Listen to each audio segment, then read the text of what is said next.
The Wrangler's Christmas Bride by Mallory Ford. Chapter 1. Summer 1887. 100 miles from Tulsa, Oklahoma. "That's it, boys," Joshua Miller yelled as he signaled to his bosses. Samuel and Riley, the last of the new beeves they'd purchased, had been safely rounded up for the night. "Good work, today." His faithful gray-spotted mare, Millie, let out a loud snort, earning a grin from Joshua. "You too, girl." They didn't have many cattle with them, as they'd sold their herd, but Samuel always liked to purchase a few new bloodlines while on a cattle drive to keep the healthiest herd he could. The sun had almost dipped behind the horizon, so getting the cows corralled before it set had been touch and go. Two of their seasonal hands, Rex and Lenny, directed their mounts towards Joshua. Rex, the young, green cowboy eager to prove himself, reached him first. "We on the first shift tonight?" They'd been on the drive for a few weeks, and it would be at least one more before they got home after the drive. Samuel broke his men up into teams, and each one had a full-time Pratt Ranch employee as a leader. Joshua was the leader of his team, and being trusted by his bosses was an honor he took seriously. "Yep. I'm gonna go check on all the horses, then I'll come back and join you." Technically, Joshua was the wrangler at the ranch. His responsibilities mostly surrounded keeping the horses happy and healthy, as well as training any new ones. It was something he'd learned from his father, the wrangler at a large ranch in Texas for many years, and it was the only thing he'd ever wanted to do. Rex tipped his Stetson forward, his boyish face only now beginning to show the stubble the rest of the men had grown much earlier on the trail. "Got it." As Rex and Lenny went to start their shift on watch, Joshua rode around to where Samuel and Riley dismounted by the chuckwagon. Clarence, the ranch cook, already had the fire going and was bent over stirring a pot of what smelled like beef stew. The old man rose slowly, his hand on his lower back, the grimace of pain clear. "You all right, Clarence?"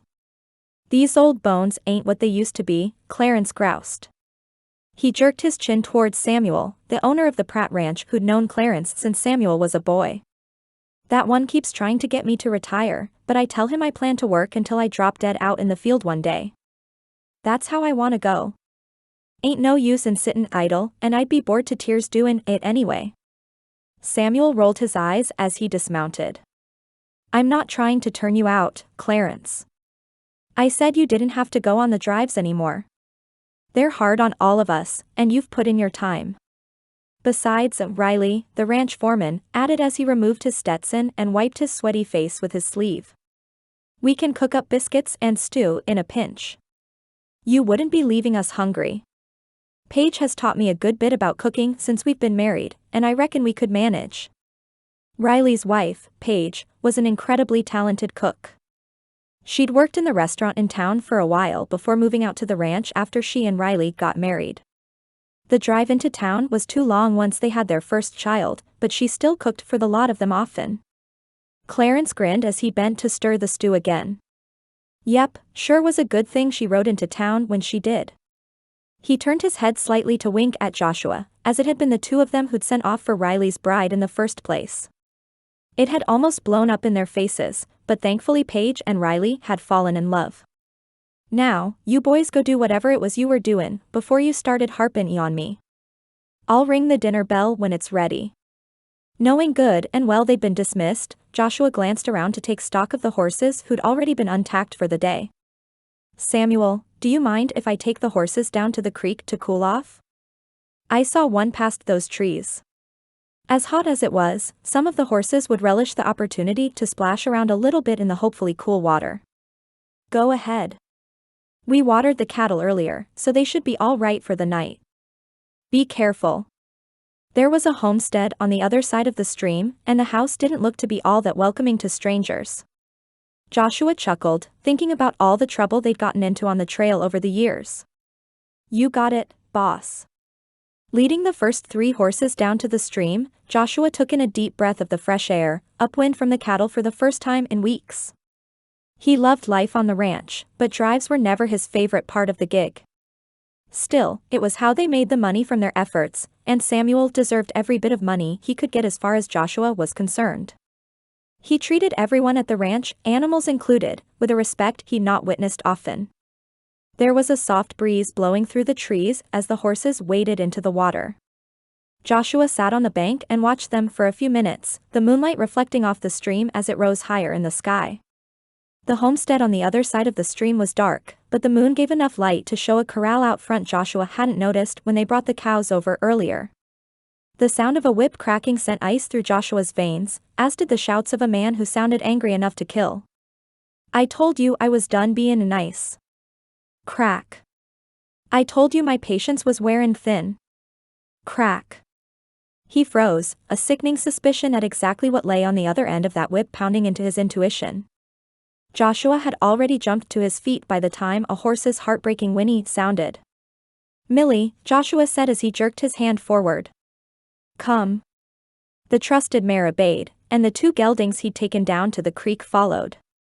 After securing the latter two to a tree by their lead ropes, Joshua waded through the creek and jogged across the overgrown field to where the cracking sounds continued.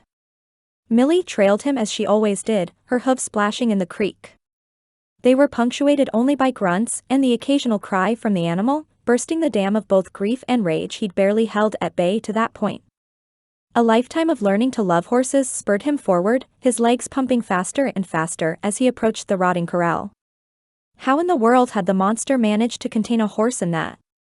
A few more steps, and the answer became clear. The chestnut mare on the receiving end of the whip's fury fell to the ground in a heap, but even from the angle Joshua could still see the poor thing's ribs protrude sharply into its scarred and bleeding skin. With a strength Joshua wouldn't have known he possessed, he leapt over the fence with room to spare. Finally, the man whose features Joshua could barely make out in the low light became a little clearer. He was a little over 6 feet tall, still an inch or two shorter than Joshua, but had a far leaner build. His clothes were torn, but it was his voice that seared itself into Joshua's mind. "Who do you think you are?" The sound was like gravel crunching beneath his boots after the last snow melted, and it took every bit of control he had not to crush the evil before him with his boot as well. "Don't matter who I am," Joshua said as he grabbed the man's arm and forced the whip from his hands.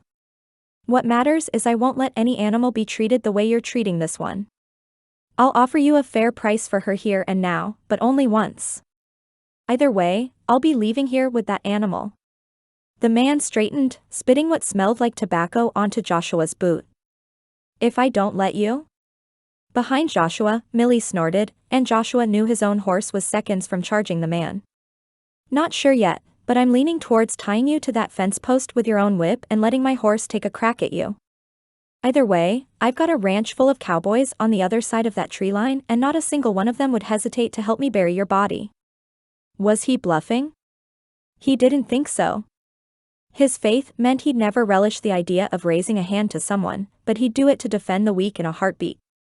As the chestnut struggled to her feet beside them, her pitiful stumbles only bolstered his resolve.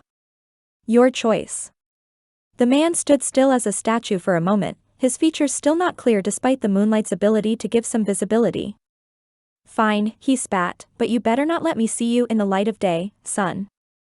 A man needs a good horse, and you're taking mine. Last I heard, you can't handle this horse well enough to get her to do what you want without a whip. That's not on the horse. That's on you." With that, Joshua reached in his pocket and grabbed the bulk of the money Samuel had given him from the drive. It would put him even further behind on his dreams of owning his own land, but this horse's life was more important than his dreams.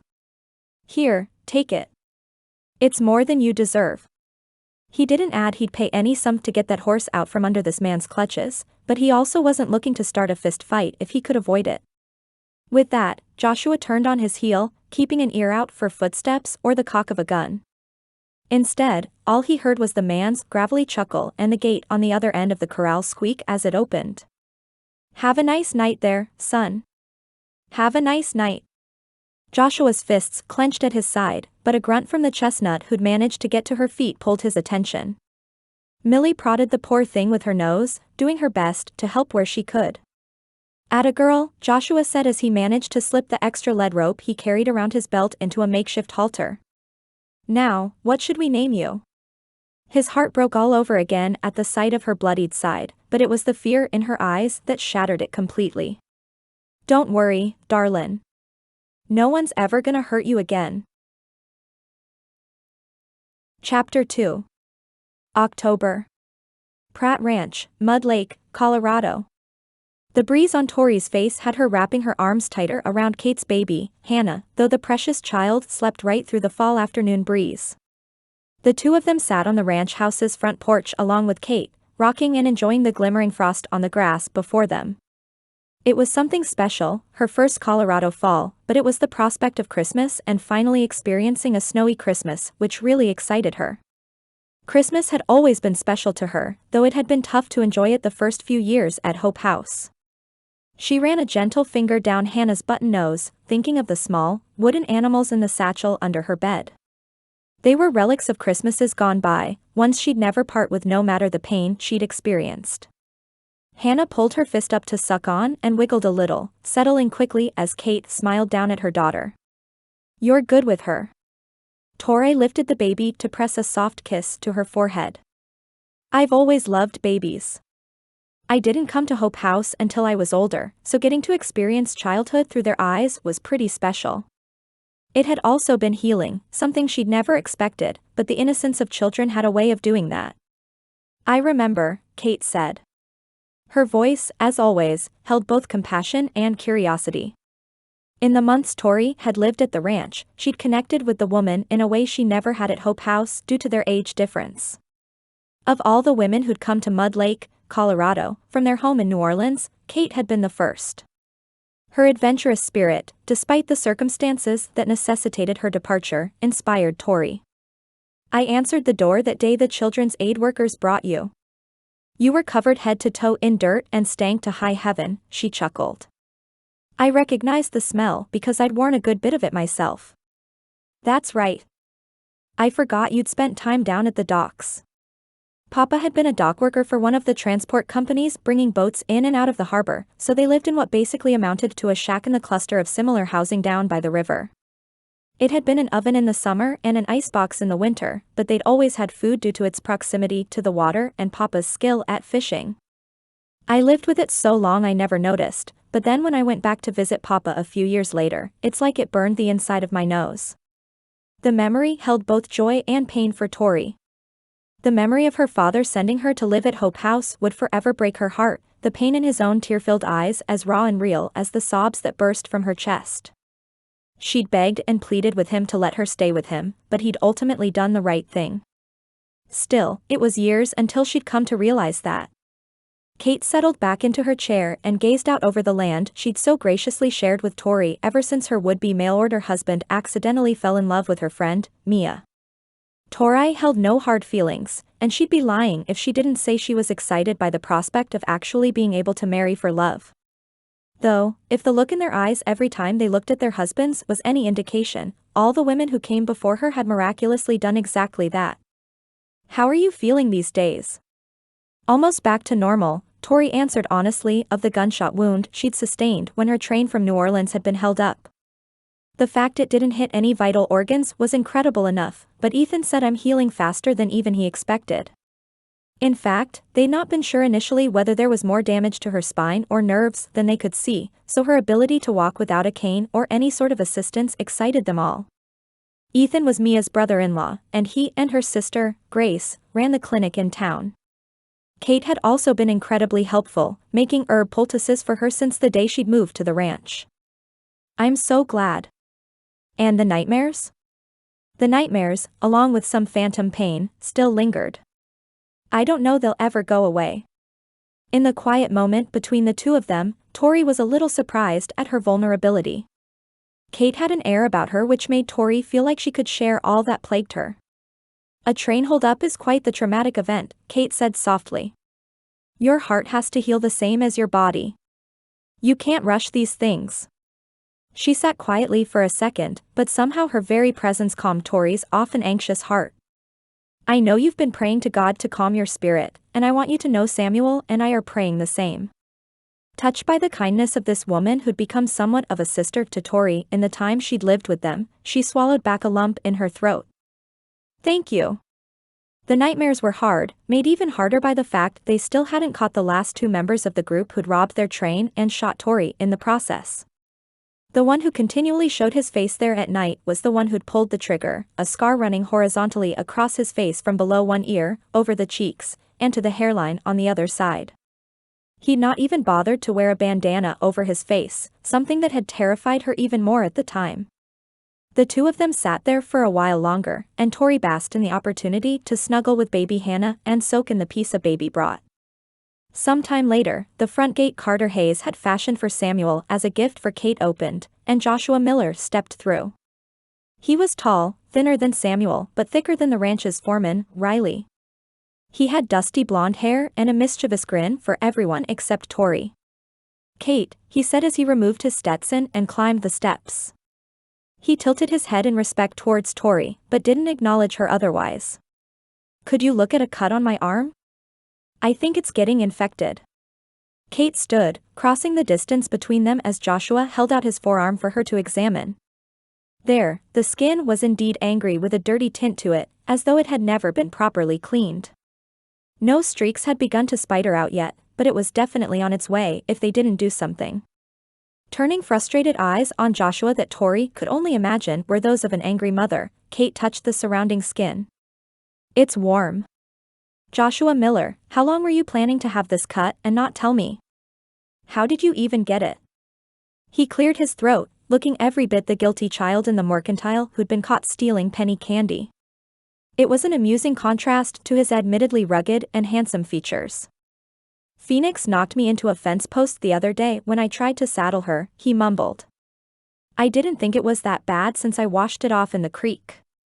With a deep breath, one Tori had seen her use with her toddler son, Elijah, Kate shook her head. "Let me go get my bag, and I'll do the best I can to keep you from ending up back on Ethan's operating table." Before Tori arrived, Joshua had apparently lost a battle with a pickaxe which had almost cost him his leg. He'd healed well, but the man was either careless or accident-prone. "Don't move." As Kate stomped inside her house, Joshua stuffed his hands in his pockets. He looked so forlorn even his deep dislike of her didn't dissuade Tori's pity. "She's kind of scary when she does that, isn't she?" She and Hannah continued rocking, but the babe began to stir. The cowboy didn't speak for a moment, but he did raise deep gray eyes to face her. "People get hurt on ranches, sometimes they get killed. Sometimes they get others killed. She has a right to be mad." The memory of the day Tori had accidentally gone into Phoenix's stall when she'd been asked to change out Muffin's water would be forever etched into her memory. Phoenix had pawed at the ground, her ears straight back in a manner Tori had since come to realize meant a horse was agitated or angry. Before she could respond, Hannah let out a whine as Kate stepped through the door. The baby turned her face to root for something she'd not find with Tori. "Sorry, love. I'll have to give you back to your mama to eat." "Oh, goodness," Kate said as she placed her bag on the porch swing. "Tori, could you clean his cut with the carbolic acid and make sure to get out any flecks of dirt remaining with the tweezers? I'll be back in a few minutes to mix together an extra strong poultice that'll hopefully ward off his foolishness at waiting so long." Clearly, Kate's anger kept Joshua from arguing, as he nodded as she took the baby from Hannah and pointed towards the swing next to Tori's rocking chair. "Sit, and don't say a single cross word to her, Joshua. Do you understand?" Tori bit her lip to keep her laughter at bay as the grown man who was likely older than Kate cowered under her instructions. "Yes, ma'am." "Good. I'll be out when I finish with Hannah. Don't go anywhere." Kate swept back through the front door and shut it behind her with slightly more force than was necessary, but it was only then Joshua stood to his feet once more. "I can clean it myself," he said quickly. "You don't have to do it." Tori raised a brow as she stood, unbothered by his rudeness towards her since her admittedly big mistake. "Do you want to go tell her, or should I?" Gently, Tori placed her first finger on Joshua's chest and guided him back to a sitting position in the swing. "Besides, how am I supposed to enact my revenge upon you for being so mean to me all this time if you don't let me expedite your amputation?" She couldn't keep a straight face, and the corner of her lip turned up in a smirk at the same time she could have sworn she saw a twinkle in Joshua's eyes. "Fine, but for the record, I haven't been mean to you." Pulling the carbolic acid and cloth from Kate's bag, Tori snorted. "You leave rooms when I enter when you can, and you glare at me any time I'm in the barn. What else would you call that? Pouring the carbolic acid onto the cloth, Tori began slowly cleaning each tiny piece of the 3-inch-long gash on Joshua's arm. I didn't mean to go in the wrong stall that day, Joshua. I've never been around horses, and when you called her a chestnut, I went to the brown one. Since, actual chestnuts are brown rather than rusty red. She continued cleaning, blowing on the wound occasionally when he winced before starting with the tweezers. You didn't even give me a chance to explain before you branded me careless and reckless. It's not fair for you to hold that against me forever. She was right, and Joshua knew it with every fiber of his being. With a wince at the feel of her picking specks of dirt from his clearly infected cut, Joshua shook his head. My father was a wrangler on a ranch in Texas. He's the one who taught me to love horses, how to train them, and how to protect them. Tori didn't speak, simply flicked her eyes to his before focusing on her ministrations once more. He took it as a sign to continue. When I was around 10, the son of the rancher followed me around like a lost puppy. He was 4 years younger than me, but I did my best to keep him from getting into too much trouble. Cale had been a rascally little thing, constantly getting into trouble with his impulsivity and immaturity. He was 6, but he tried to do things even Joshua wasn't allowed to do yet. At the time, my pa was training a horse not all that different from Phoenix. He was hurt, scared, and meaner than a bear when they first wake up in the spring. Or I guess a snake, which is why pa named him Rattler. The carbolic acid bottle clinked against the others around it as Tori pulled it from the bag once more. Emptying a few drops onto a fresh cloth, she dabbed once more at the cut. It burned, but not as much as the memories haunting Joshua. What happened to him? He got mad at me one day because I shooed him away while I was doing barn chores. Next thing I know, I hear a big thump, the sound of Rattler stompin' and hollerin'. Cale hadn't even screamed, it had happened so quickly. He decided to go in the corral where Pa kept Rattler during the day and mount him bareback by jumping off a fence post. Obviously, it didn't go well. Joshua had run out to try and save Cale, but his father had grabbed his shoulder and jerked him back into a set of hay bales as he jumped the fence instead. Tori gasped, compassion clear as she held his arm. Did he make it? Barely, and he's not without challenges even to this day. He'd managed to learn to walk again, but it had taken years to get him back to some version of a new normal. It was touch and go for weeks, as he'd hit his head on the way down, and they weren't sure he'd ever wake. He did, but he'll never have the physical or mental capabilities he otherwise would have. You don't blame yourself for that, do you? Tori said softly. You were only a child yourself, and I'm certain he knew not to go in with Rattler. He knew, and I'd be lying if I said I didn't wish I'd let him bug me some more. He shrugged, doing his best not to hiss at the feel of the acid once more. The Lord has mostly taken that shame from me. No one else blamed me, and Pa even blamed himself until the day he died. Still, it's made my care around wily horses even more cautious. I've seen what they can do, and I'm not keen on anyone experiencing what Cale did that day. Understanding dawned on her pretty face, her brown hair and olive skin shadowed even further under the porch roof. So, when I went into Phoenix's stall, it took me right back to that day in Texas, Joshua finished. It wasn't your fault, and I shouldn't have gotten nearly as angry as I did. I'm sorry. He should have apologized a month ago, but he'd been a coward and avoided her instead. Tori put the cap back on Kate's carbolic acid and pulled a jar of salve from the bag. Why don't we start over? We all have things from our past to send us into a place we'd rather not be. She swallowed, and he wondered what monsters she had in her own past. An overwhelming desire to pull out a sword and slay them for her rose up in his chest, tightening it uncomfortably as he waited for her to continue. So, she said as she held out her hand to shake his, I'm Tori Hammond from New Orleans. I came here as a mail-order bride, but I was left at the altar by a man who fell for one of my oldest friends. She grinned, and he realized how awkward that must have been for her. She'd originally come to Mud Lake as Carter Hayes's mail-order bride, but he'd fallen head over boots for Mia Middleton months before she actually got here. A jilted bride? Sounds like quite the story. His lip quirked up on the side, and the heaviness of tension between them finally lifted. It is, but I really came for the adventure anyway. Honestly, it makes the story better. She winked and stood as the door behind him opened, and Kate walked out without baby Hannah. Samuel took her from me after I fed her, she said with feigned irritation before raising her brow.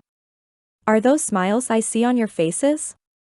Have we finally buried the hatchet? If by that, Joshua said as he stood to his feet and held his arm out for Kate to examine. You mean did I finally remove the chip from my shoulder and grovel for her forgiveness? Yes. I don't know about groveling, Tori teased. I could probably come up with a few ways you could make it up to me. Kate's gaze swung from one of them to the other, a Cheshire cat grin forming as she did so. Well, if that's that, I'll finish up with your cut. You did a good job cleaning it, Tori. I think we might save the arm after all. She was clearly teasing, but Joshua did feel a little guilty he'd let it go that far. ITT hadn't really bothered him until it had gone further than it should have, a common frustration for Kate as she tried to doctor a bunch of cowboys. Good, Tori said as she moved to the front door herself. It'd be a shame to have to saw it off with a rusty kitchen knife after he finally came to his senses. Chapter 3. Are you sure this is the right stall? Tori stood outside what Kate promised was Samson's stall, a gelding who'd been born a few years ago on the ranch to his mother, Starlight. He was adorable, mischievous, and loved carrots and apples. It was nearly dinner, and Riley's wife, Paige, was inside the farmhouse with all the children while Kate and Tori finished up the rest of the chores. They'd brought the chickens into their coop for the night, picked anything from the garden that needed picking, and brought all the horses save Phoenix in for the night. Normally, Joshua did the last part, but he'd been meeting with the rest of the men regarding strategy and route for the chuckwagon competition. At least, that was what she assumed. I'm sure, Kate said with a chuckle. Here come Joshua and Samuel now if you'd like to make sure. Tori opened the door and stepped into the stall, knowing good and well she was in the right place, but she still double-checked every time. Ever since the incident with Phoenix and Joshua having to help her out before she got trampled, she was more than a little gun-shy about filling feed buckets. I'll trust you. The men's voices carried from one end of the barn to the other, Clarence's joining in as they spoke. Clarence, Samuel said seriously. I don't know you're up for that right now. Your breathing has gotten worse and worse over the years, and it'll be colder than normal on this run. I agree, Joshua said. We can handle things without you. We won't eat nearly as well, but we'll be fine. They're talking about the race, Kate said quietly from the next stall over. It's coming up in a few weeks, and they still haven't convinced Clarence to stay behind. The race was a competition Joshua had entered along with the help of most of the hands. They'd race from some rich, old rancher's place in southern Colorado to Lawton, Oklahoma with a portion of his herd he was about to sell off. Apparently, the man was as eccentric as he was rich, and he'd set up a series of rendezvous points along the route to ensure all was fair. So they need a cook? Or they will if Clarence stays? Tori's wheels had begun to turn in her mind. Never in her life would she have imagined she'd have the chance to go on a cattle drive, but the whole experience sounded like such an adventure. Kate shrugged, her eyes curious as she studied Tori. I suppose so. You interested? I might be. Tori's driving force for much of her life had been adventure, and she'd struggled a little to find her place on a ranch that had already run so well before she got there. Sure, she helped Kate with chores and watched the children at times, but surely there was more to life than that. Think they'd have me? There's only one way to find out, Kate replied before raising her voice to signal their presence. Gentlemen, we might have a proposition for you. The men's voices grew silent, and Tori heard soft footsteps headed their way. Samuel spoke first as the three of them stopped in front of the mostly empty stalls. What's that, dear? Kate gestured to Tori. Tori here has an intriguing offer. I do, Tori said. Stepping out of the stall, she squared her shoulders and summoned every bit of confidence she possessed. Why don't I come to the race and cook for you men? I've been helping Clarence since I've been here, and he still has a few weeks to show me the ropes. Plus, he could even come along, and I'd take some things off his plate. Clarence crossed his arms over his chest. Now, I like this idea. Surely, you don't think me so feeble that I can't do it with some help, Do you, Samuel? The cowboy narrowed his eyes, studying the three of them. A woman on a cattle drive? Joshua shook his head wildly. Absolutely not. The trail is no place for a lady. Why not? Tori stepped forward, her stubbornness fully driving the wagon now. I've slept in far worse conditions than anything you could encounter on the trail. I can continue to learn from Clarence, and Samuel's already told all the men who work here not to look at me sideways lest they find themselves without a job. The Wrangler clenched his fists at his side. It's not only cowboys from our ranch we'll be encountering. We have to meet at Randolph Cato's ranch first, and we'll have to meet again at the rendezvous points. There's a lot of money on the line here, and I don't want you getting caught up in anything if someone tries to sabotage us. I can handle it, Tori said. I'm not a demure little lady who's been sheltered all her life. In fact, it had been her upbringing which forced her father to send her to Hope House in the first place. You have to give me a chance. Joshua couldn't believe he was even considering this. A woman on the trail with 10 cowboys, plus whoever competed on other teams. This is crazy.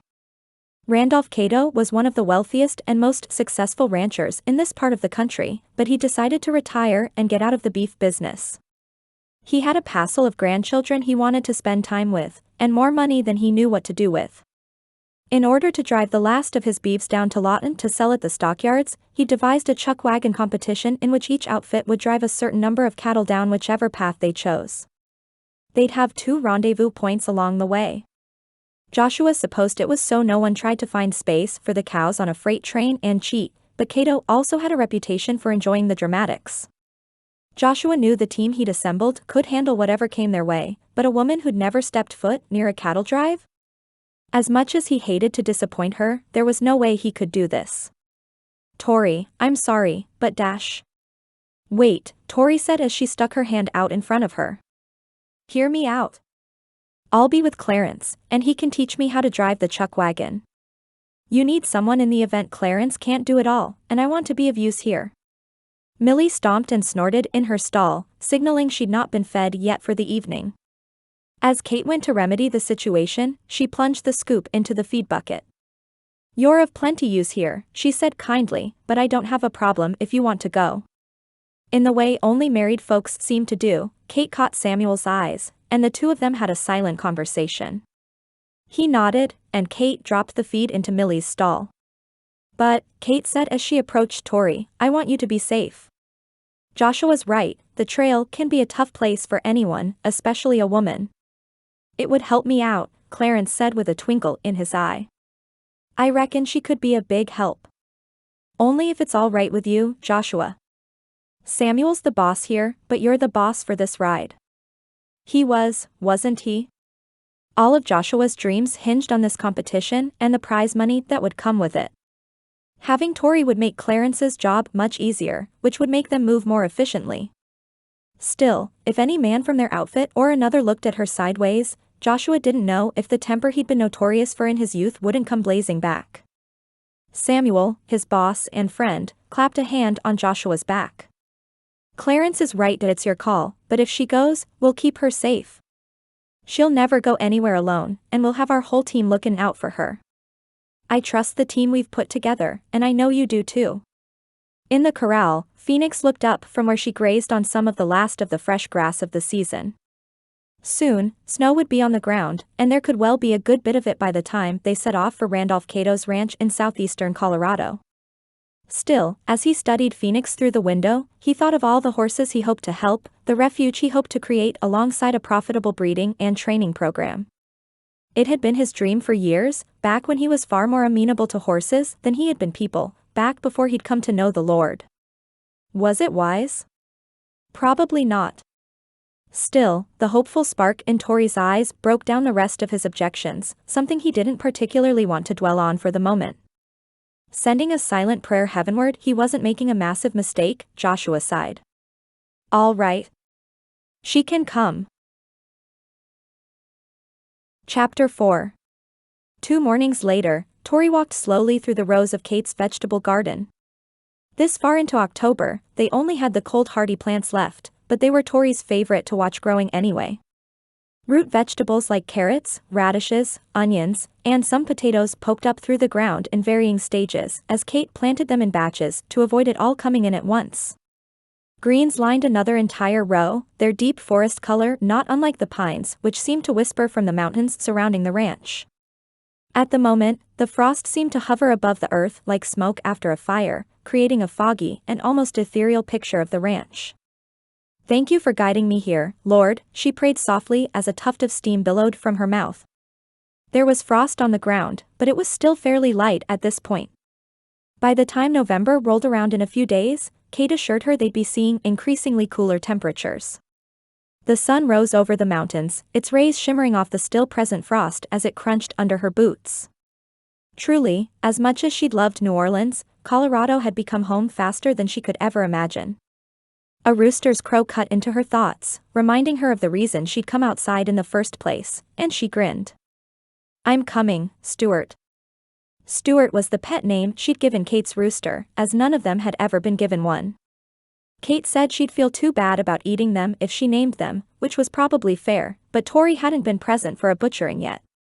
Perhaps, once she was, she'd stop naming them too. The sounds of hens clucking inside the coop made her smile even bigger, and she opened the door to let them out into the larger fenced area away from her garden where Kate allowed them to safely roam. It was also the safest thing for the birds, as apparently every predator known to man loved to eat them. "Good morning, girls," Tori crooned as the hens spilled out of the coop which somehow held them all. None of them remained in the nesting boxes today, so at least she wouldn't have that to contend with. Stuart was the last out, the lone rooster among his sea of ladies, equally entertaining and there to sound the alarm in the event of a predator attack. "Morning, Stuart." Kate told her they wouldn't be laying much longer due to the shorter days, but they hadn't gone on strike yet. The flock began picking at bugs on the ground, but they all came running when she filled their feed boxes. "There's plenty for everyone. You don't have to fight." Satisfied they'd all found a spot to eat, Tori set to work gathering the eggs from the nesting boxes, all while praying she'd not find a snake curled up inside. It hadn't happened yet, but Kate said she'd reached in one day in the spring to find an egg-eater working on its dinner and only realized it was there when she'd felt the waxy scales. Thankfully, it wasn't a common occurrence, but snakes were where Tori drew the line on her love for adventure. A familiar, masculine voice cut through the happy sounds of chickens eating. "They still laying?" Clean-shaven face and Stetson atop his head creating a striking picture, Joshua leaned against the outside of the coop. "For now. Kate says once the days really shorten, they'll slow down pretty quickly." She placed another deep brown egg into her basket, as well as a speckled one. "They're doing well so far. You ladies take good care of them." Joshua stood up straight, placing his hands in his pockets as he did so. "Listen, Tori, I wanted to talk to you about the race." She'd been prepared for this. The night before, she'd helped Clarence cook a thick and hearty stew over an open fire in a pot which weighed as much as a small child. Still, she'd managed to figure it out, and the biscuits they'd whipped up alongside it had only gotten a little burnt on the bottom.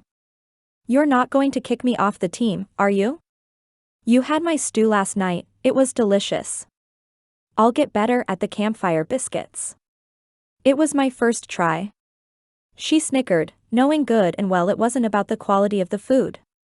Folks had been underestimating her all her life, and she hadn't failed to surprise one yet. "I'm not kicking you off," he started slowly. "I want to make sure you know what you're getting into." He wiggled the toe of his boot in the frost below them, creating a lopsided circle of melted ice. "Men on a cattle drive can get a little crass. I don't want you to be embarrassed or worse." His jaw clenched tight, so tight the little vein on his forehead popped forward. "First of all," Tori said as she continued gathering eggs, "relax your shoulders and jaw before you break a tooth. Second, I'm well acquainted with what men can be like when they're hard at work." She exited the coop, no longer looking at him through its door, and placed the egg basket on its roof. "I grew up in a shack down by the New Orleans riverfront.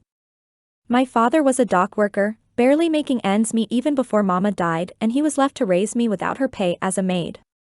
Tori had been a toddler when the flu ripped through the tenements and shacks, but her father said she'd nearly died as well.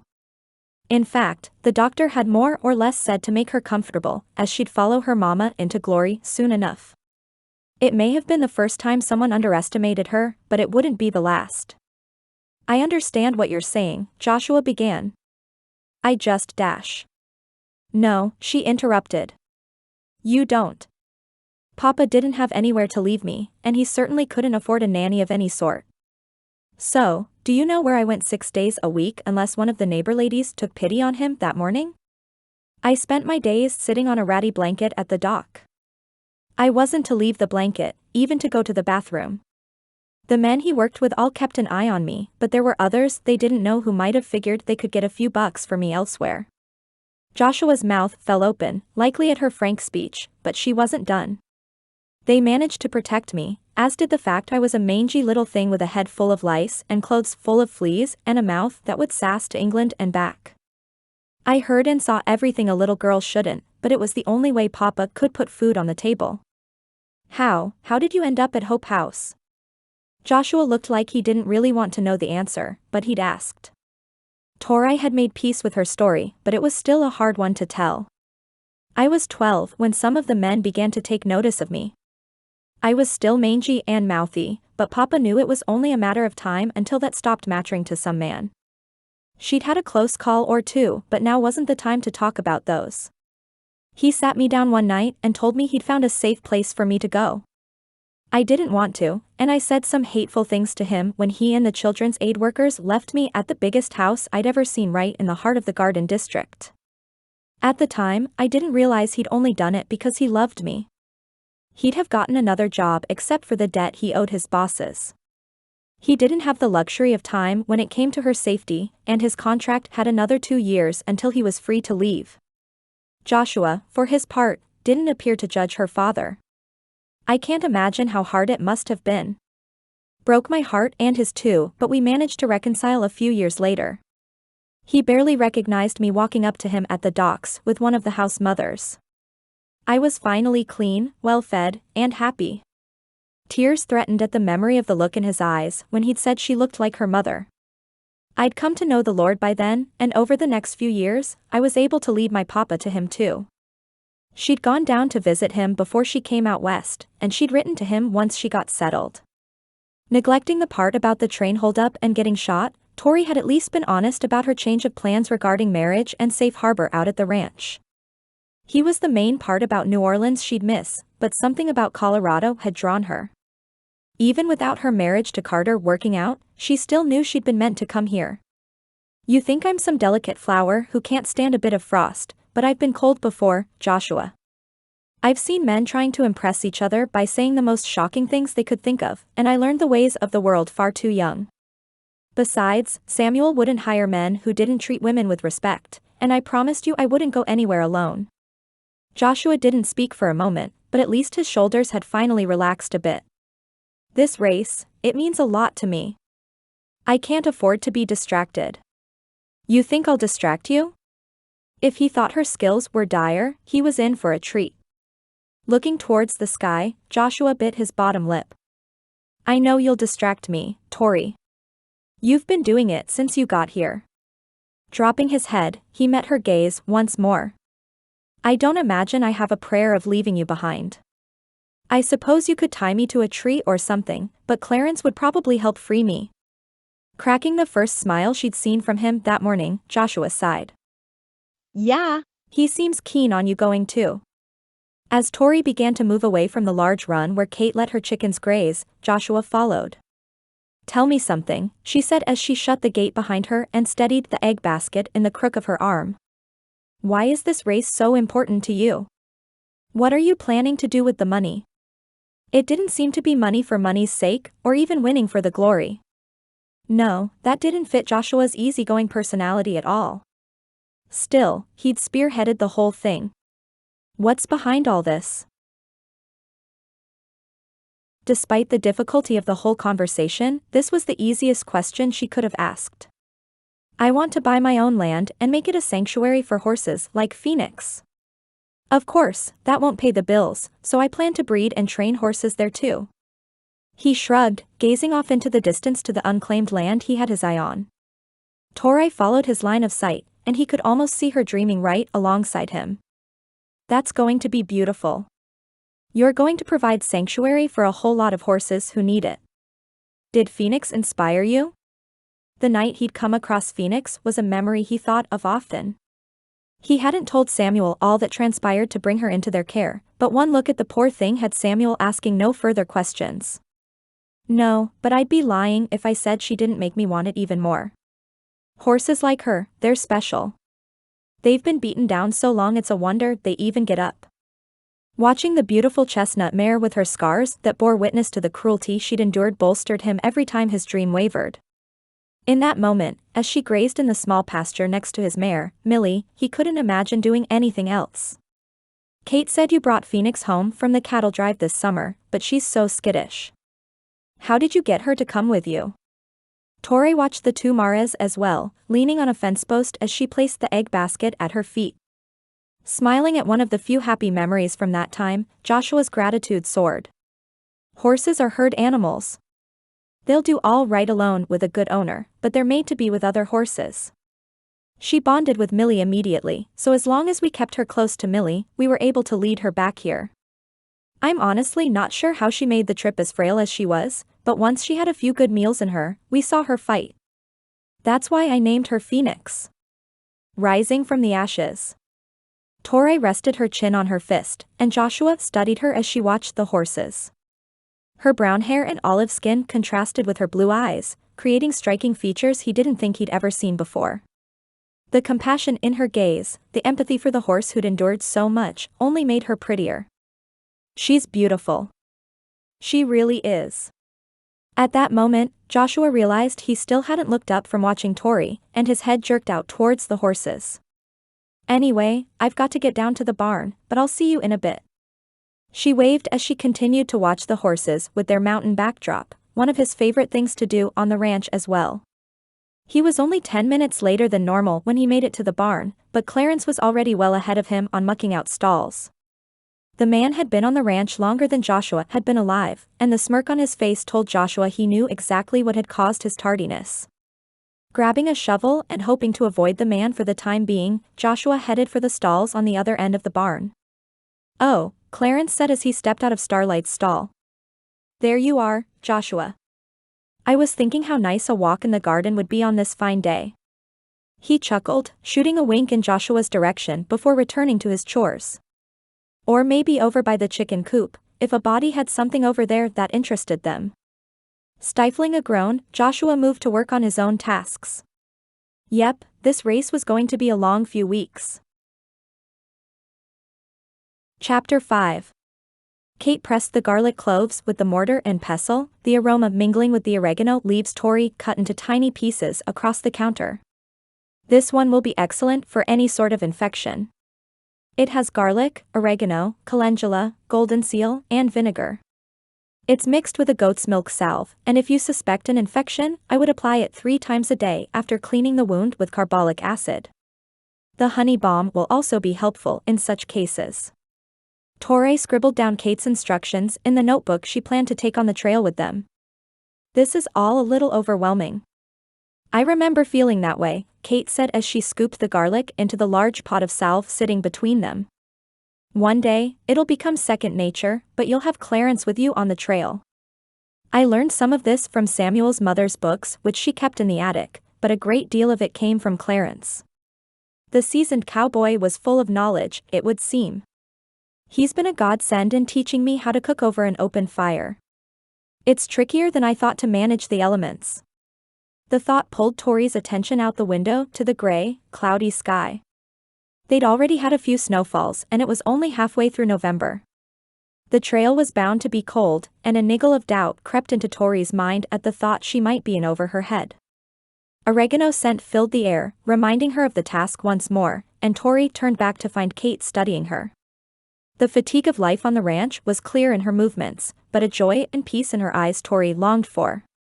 As Kate reached across the table, she took Tori's hand in hers. Are you having second thoughts about the trail? How did she do that? Somehow, Kate Pratt could reach into her soul and know exactly what she was thinking. I was wondering if I'll really be able to do this. It feels I don't know, more real than it did when I volunteered. I felt the same way when I moved here. Kate released her hand, chuckling as she leaned back in her chair. I didn't have the slightest clue how to milk a cow, how to gather eggs without getting my hands all scratched up, or how in the world to make a garden grow. I barely knew how to make biscuits, and even then they weren't very good for a while. Kate had been the first of the Hope House women to come west, a feat of courage even Tori didn't know if she possessed. I honestly don't know how you did it. The same way you'll do this race. One step at a time, one day at a time. Take equal measures of faith and a learning spirit, and ask for help when you need it. Clarence will be with you, and Samuel is well acquainted with a New Orleans girl who doesn't know a heifer from a steer. She shrugged, a mischievous grin spreading across her face. You and Joshua might have started off on the wrong foot, but he's a good man with a protective streak that won't let any of the men misbehave. If she was being honest, Tori wasn't even worried about that part. For better or worse, her childhood had prepared her for the men. It was the elements and potential for her to ruin everything and cost the team the victory. Joshua needed the money to open his sanctuary, and the idea she could cost him a dime of it made her sick to her stomach. I know. They've all been respectful towards me since I arrived. I suppose I'm getting cold feet. Taking up her knife once more, Kate began crushing more garlic cloves to mix into the salve. You know, everything really good I've ever done in my life scared the daylights out of me. Coming here was probably the worst, even knowing I had to leave New Orleans or face scandal and ruin. Having my children, falling in love with Samuel even though he was already my husband, surrendering our futures here to the Lord, it all terrified me. I guess I've never really experienced that before. I've always craved adventure, and the unknown excites me. This is a new feeling for me. Kate nodded, her skilled fingers making quick work of the job. Then I'd say you're probably in for a treat. Being fearless is easy, but it doesn't refine us. It doesn't? It made sense, but Tori hadn't ever thought of it that way. No, courage is what refines us. Feeling the fear and choosing to do it anyway because you've judged the thing you're doing is more important than the fear is what brings us to the other side in victory. Kate put her knife down again, scooping the last of the garlic into the bowl. I'd rather be brave than fearless any day. By the time they finished stirring up the salve, both children were up from their naps, and Samuel's boots sounded on the front porch steps. As he pushed through the door, Tori looked up from her spot on the floor playing with Elijah and his wooden train set to see Joshua had accompanied him inside. The younger cowboy flashed a grin at her as Samuel pulled his wife in for a kiss. The way they loved each other so purely, it was enough to stir a longing in Tori's heart she'd never experienced before coming to the ranch. Joshua crossed the wood floor and took a seat next to the two of them, making silly faces at Hannah where she lay on a blanket on the floor. There's my girl, he cooed in the silly voice Tori had only heard him use for the baby. I haven't seen you in days, and your papa said I had to be mostly clean to come see you. He lifted her from the floor, her gummy little grin adorable as she squealed. I don't know why he thinks he's any cleaner than I am, he pretended to grumble with an exaggerated pout. He's out all day in the same fields I am. Elijah giggled at the Wrangler's antics, handing him a piece of the train. Uncle Joshua, do you want to play trains with us? Miss Tori makes really good train noises, but they're not as good as yours. From where they stood in the doorway, Samuel had his arm wrapped around his wife's middle, and both watched the group with grins. I'm glad you two buried the hatchet, Samuel said. This way you can watch our children for a few minutes while I take my wife for a walk.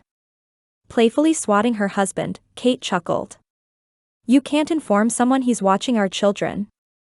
You have to ask. Not when I'm about to leave my wife and children for weeks to drive cattle in some eccentric old rancher's harebrained scheme, I don't, Samuel said. His eyes twinkled as he raised a brow at Joshua. This one owes me for at least a year.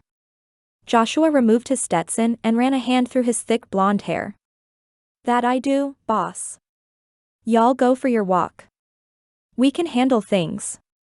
As Samuel helped Kate don her coat and led her out the door, Joshua settled his back against the couch. Did they tell you about the meeting we're having tomorrow morning to discuss strategy?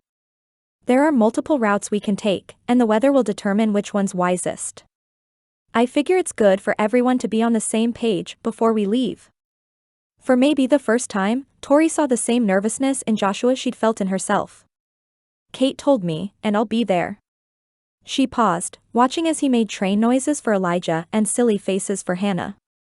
How are you feeling about everything? Joshua drew in a deep breath, the space between his brows furrowed. I wish I could say I felt confident, but I got word about a few of the ranches who formed teams. It's made things more real, I guess, but it's also kind of unsettling. This side of him, the one beneath the confident, easygoing cowboy, felt a little like peeling back layers. Unsettling how? Placing Hannah back on her blanket as her brother made faces to make her giggle, Joshua rested his arm on his knee and sighed. I guess I'm afraid I've done all this for nothing. Samuel's doing me a massive favor allowing the cowboys to come along and only leaving Riley and Theo behind to tend the herd for all this time. Liam said he'd stop in and help out, as did some of the other men married to Hope House ladies, but it's not the same as having all of us here. He wouldn't have done it if he didn't think they could spare the time, and it's because he trusts you and wants you to win that money. Just then, baby Hannah screwed up her tiny face and a loud, wet sound let them know it was time to change her diaper. When she finished, her face returned from red to her normal pale perfection, and she sighed in content. Ew, Elijah yelled as the smell wafted from his sister's diaper. That smells gross.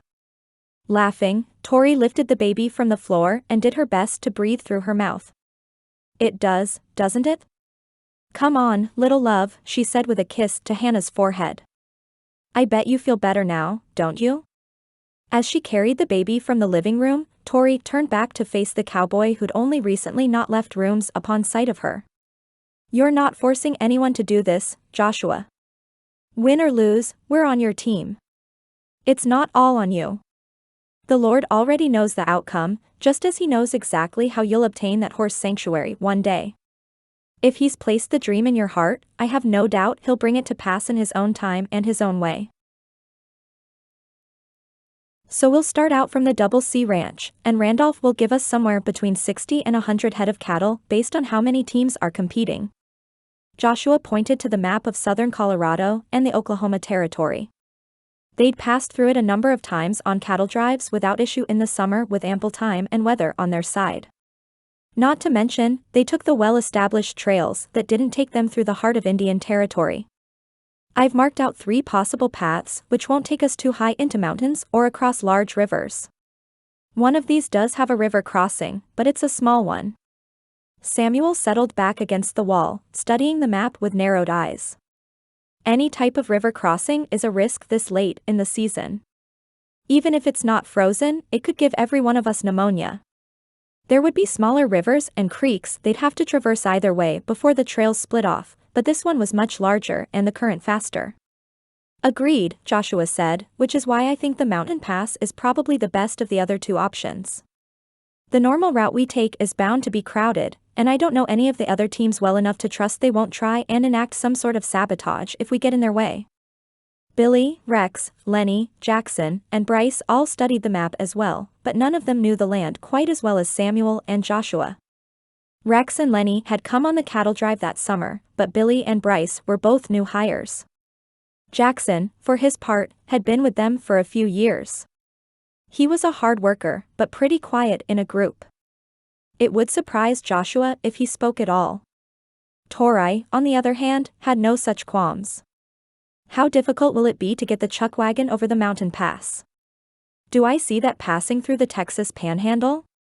She held a notebook, scribbling as Joshua had gone over the possible routes, as well as what to make sure everyone had in their packs. Her commitment impressed him, but the idea of taking the crew through rarely traveled Indian Territory made him nervous. The easiest path went through Cherokee and Chickasaw Territory, and they'd always been friendly if mostly out of sight on previous drives. As long as the cowboys were willing to pay a toll if they came upon a party of scouts, most had been content to let them pass. This route would take them through North Texas and southern Oklahoma, Kiowa and Comanche Territory, on their way to Lawton. It was that stretch which worried him the most, as the Comanches were a highly skilled tribe on horseback and had been known to raid settlements who'd established themselves on the land. Not that he could blame them, honestly. He'd probably feel the same way if a bunch of folks came into his house and declared they lived there now. It does, and the wagon should make it through the mountain trails as we cross into Oklahoma just fine at this time of year.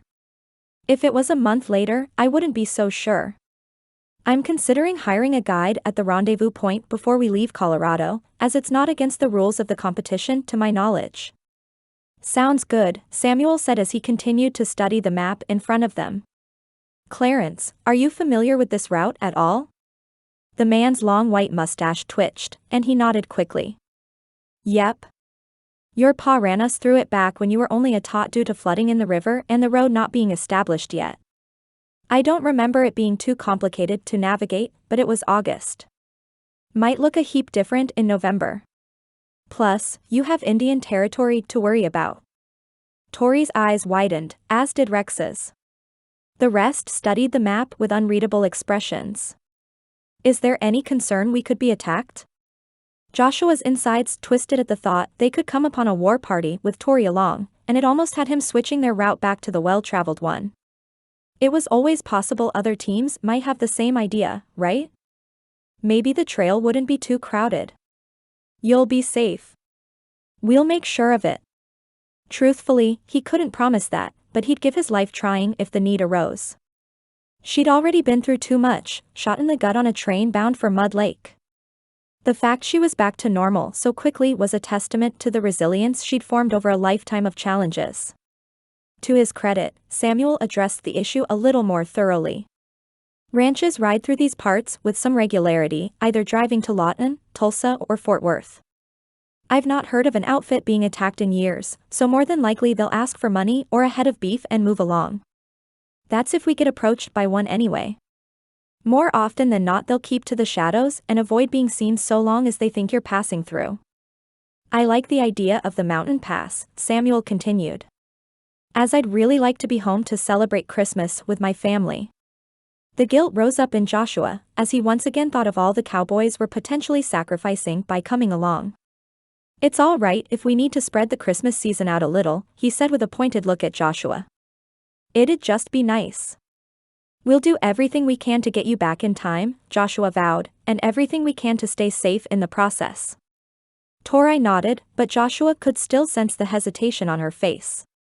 After they finished talking through what they'd need to pack and the time they'd pull out in 2 days, Joshua caught up with Tori as she headed out in the direction of the small pasture where Millie and Phoenix still grazed as the sun set.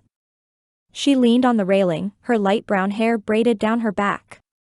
She was wrapped in a thick shawl, though he knew Samuel and Kate had outfitted her with proper clothing for the drive. He couldn't begin to know what that might be, but it wasn't really any of his business. Tori, he said as he jogged to her side. I wanted to give you one last chance to back out. I saw how nervous you were about the Indians. Samuel's right. I doubt they'll give us any trouble, but I want anyone going on this drive to feel completely comfortable with their decision. The frost still glittered on the ground, and the air clipped at their skin with a crispness that reminded them Christmas was coming. Samuel had already arranged with Liam to cut a tree for Kate and the children to decorate while they were gone, and it would stand in their living room soon. Not that Hannah would be doing much decorating, but Elijah couldn't have been more excited. Still, he was conflicted about the timing of all this as he was with Tori's safety. His heart warred between hope she'd back out and stay here safely and the part of him which looked forward to getting to know her better during the competition. As he'd expected, she turned to him with a smirk. You're not getting rid of me that easily. I was taken aback, that's all. I suppose it hadn't occurred to me that there could be trouble with Indians along the way. It probably should have, but I'm new to the West, so I'll use that as my excuse. Unable to hold his hand at his side, Joshua reached out to gently cup her cheek, running his thumb down the smooth skin there. He had no right to touch her, but he doubted he'd come to regret it. You're a brave little thing, aren't you? He liked that, more than he'd ever thought he would. In fact, Tori Hammond put him off kilter in more ways than he could have ever imagined. Tori grinned, shooting him a wink which sent a jolt of awareness down his spine. If he hadn't already known this woman could be a distraction for him, he knew it now. Life is entirely too short to stand at the banks of the swimming hole. Sometimes, you've got to jump in. Chapter 6. Kate stepped back and studied Tori, shaking her head as she smiled. You know, I wasn't sure about this, but I think you were right. I agree, Paige said with her own incredulous expression. You'll be much more comfortable, that's for sure. Still, it just feels so off. Chuckling, Tori twirled as though she wore a normal day dress rather than thick trousers, boots Kate had found in the attic from when Samuel was probably barely 13, and a flannel shirt. She'd have worn a Stetson if they could have found one that would fit her quickly enough, so instead, she pulled her light brown hair back into a braid and hoped it would stay out of the way. A bandana sat loosely around her throat, easy to pull up when the wind started biting on the trail, and she held an extra set of Riley's work gloves in her pocket. They'd be too big, but that was far preferable to not having protection from the cold prairie winds or mountain snowfalls. I think I look quite dashing, she said with a feigned Southern belle accent. Why, it's the latest fashion in Europe. The door to Tori's bedroom opened, and Mara stepped through with Tessa, Grace, and Mia. The four of them lived in town with their husbands, while Kate, Paige, and Tori spent their days at the ranch. Still, the group of them tried to get together as often as possible with all the children spread among them. They all shared a common bond, and their families had become a makeshift family for them all. This, Mara said as she walked a slow circle around Tori, is perfect. Can I say how jealous I am that men get to wear pants and we have to maneuver life around our skirts? Reaching backwards, Mara took a large brown item Grace held behind her back. This will complete the look. Plopping a Stetson on her head, one that actually fit rather than falling over her eyes to blind her, the sheriff's wife beamed. Excellent. This is one of Liam's hats from when he was growing up, and he's been saving it in the event he ever gets a son. We figured it would be helpful on the trail. Tori swallowed down the emotion that threatened at the way her Hope House sisters had all come together to prepare her. As they gathered in the room, Mia handed her a small bag of sewing items that would be helpful to stitch up any torn clothing along the way. Grace had packed a similar medical pack to the one Kate had, but she'd included a few more tonics, carbolic acid, and bandages from the clinic in town. As for Tessa, she'd raided the church's clothes closet for extra blankets in case the nights were extra cold. Like the hat, Tori would return them when they finished, but it meant so much to her that all the women who'd known her for so long supported her in her adventure. You know, Tessa said as she studied the entire look. I know your arrival in Mud Lake was completely different than you'd expected, but I think you're right where you're supposed to be. Mia's gaze went to the floor, and Tori approached her friend who'd married the man who had been Tori's intended. Lifting her friend's chin, Tori met her eyes. I agree with Tessa. I'm exactly where I'm supposed to be, and I couldn't be happier with how things turned out. The sensitive seamstress's eyes watered, and her sister, Grace, placed a hand on her shoulder. The Lord has a way of working things out, doesn't he? Tori knew Mia still felt guilty about how everything had played out, despite the fact she didn't hold a single thing against her. Mia and Carter had fallen for each other long before Tori ever arrived, and moving to the ranch and departing on this drive wasn't a consolation prize. It was more than she ever could have dreamed, and it was perfect for her. I mean it, Mia, Tori said. I'm happy. She wrapped her arms around Mia only to have the rest of the women press in for a group hug straight away. They'd only been that way for a few seconds when Mara, stuck in the middle as she was, cleared her throat. All right, ladies. That's enough. Let's head outside and see them off. They filed out of the room, only Kate and Tori hanging back long enough to combine the things the women had given her into a large brown satchel. Kate buttoned it before turning to hand it to Tori. Are you ready for this? That morning, before she'd packed the last of her belongings, Tori had reached under her bed and pulled out the satchel filled with the little wooden animals she counted as her most prized possessions. They weren't just mementos of her father and days gone by, but rather the reminder of how short life could be, how unexpected. Was she ready? She'd trained with Clarence on everything from driving the chuckwagon to cooking over an open fire to even spending a few days out in the pasture to get used to being around cattle. None of it had felt overwhelming in isolation, but the idea of all of it at once felt a little more daunting. Still, maybe it was delusion, but there was a fire in Tori's gut that she could do this. Adjusting her Stetson atop her head to where it sat just right, Tori took a deep breath. Ready as I'll ever be. The team, their horses, and the chuckwagon complete with the 2 draft horses who'd pulled it stood in front of the ranch house as Joshua addressed the men in attendance. The women had filed out the front door and down the porch steps, and Joshua didn't even try to pretend he wasn't watching for Tori. Over the last few days, he'd done his best to notice any signs of hesitation on her part, but he'd found none. She might have been nervous, but she was sure in her decisions. Finally, Kate moved through the door with what looked to be an adolescent boy behind her. At least, that's what he thought before Tori raised her gaze to lock onto his. With her hair pulled back into a braid, she dressed like the rest of the men, but the clothes were large on her small frame. She smiled wide, and the familiar racing his heart seemed to do every time she did that surfaced once again.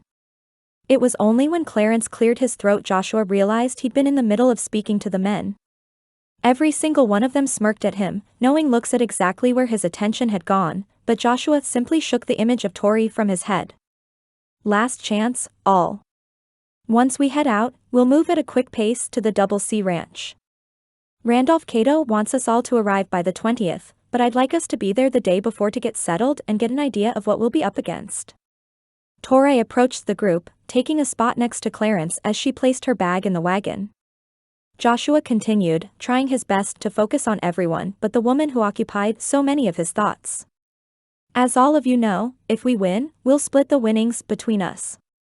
Samuel has agreed to give me half the earnings to work towards the horse sanctuary I'm looking to create, and each of you would split the other half. At first, he'd not been sure that was fair, but all the men had reminded him this whole thing had been his idea for the purpose of getting his land. If they won, he should have enough to combine with money he'd already saved to put down on the land adjacent to Samuel's. His boss probably would have deeded land to him the way he did Riley had it not been for the fact he needs so much of it. Ideally, he'd be able to hire a cowpoke or 2 to help him put up some fencing as well. Getting his personal horses over there, Phoenix included, would be the first thing he did even if it meant renting space in the bunkhouse from Samuel for the time being. Once we're at the Double C, we'll get the lay of the land, and I'll meet with Cato to get some clarification on some of the questions we've had. Namely, could they hire a guide through the mountains if the terrain proved more difficult than it looked on the map? Now, if we're ready, I reckon it's time to head out. There was a buzz of excitement as everyone said their final goodbyes, and Joshua had to work to tamp down his guilt at the sight of Samuel saying goodbye to his family for the next few weeks. He'd willingly signed up, but it still settled in Joshua's gut like a brick to see him wipe away a tear from Kate's cheek as she put on a brave face. A hand on his shoulder kept him from dwelling on it too long, though, and he spun to find Mara Pratt with her husband, Liam, behind her.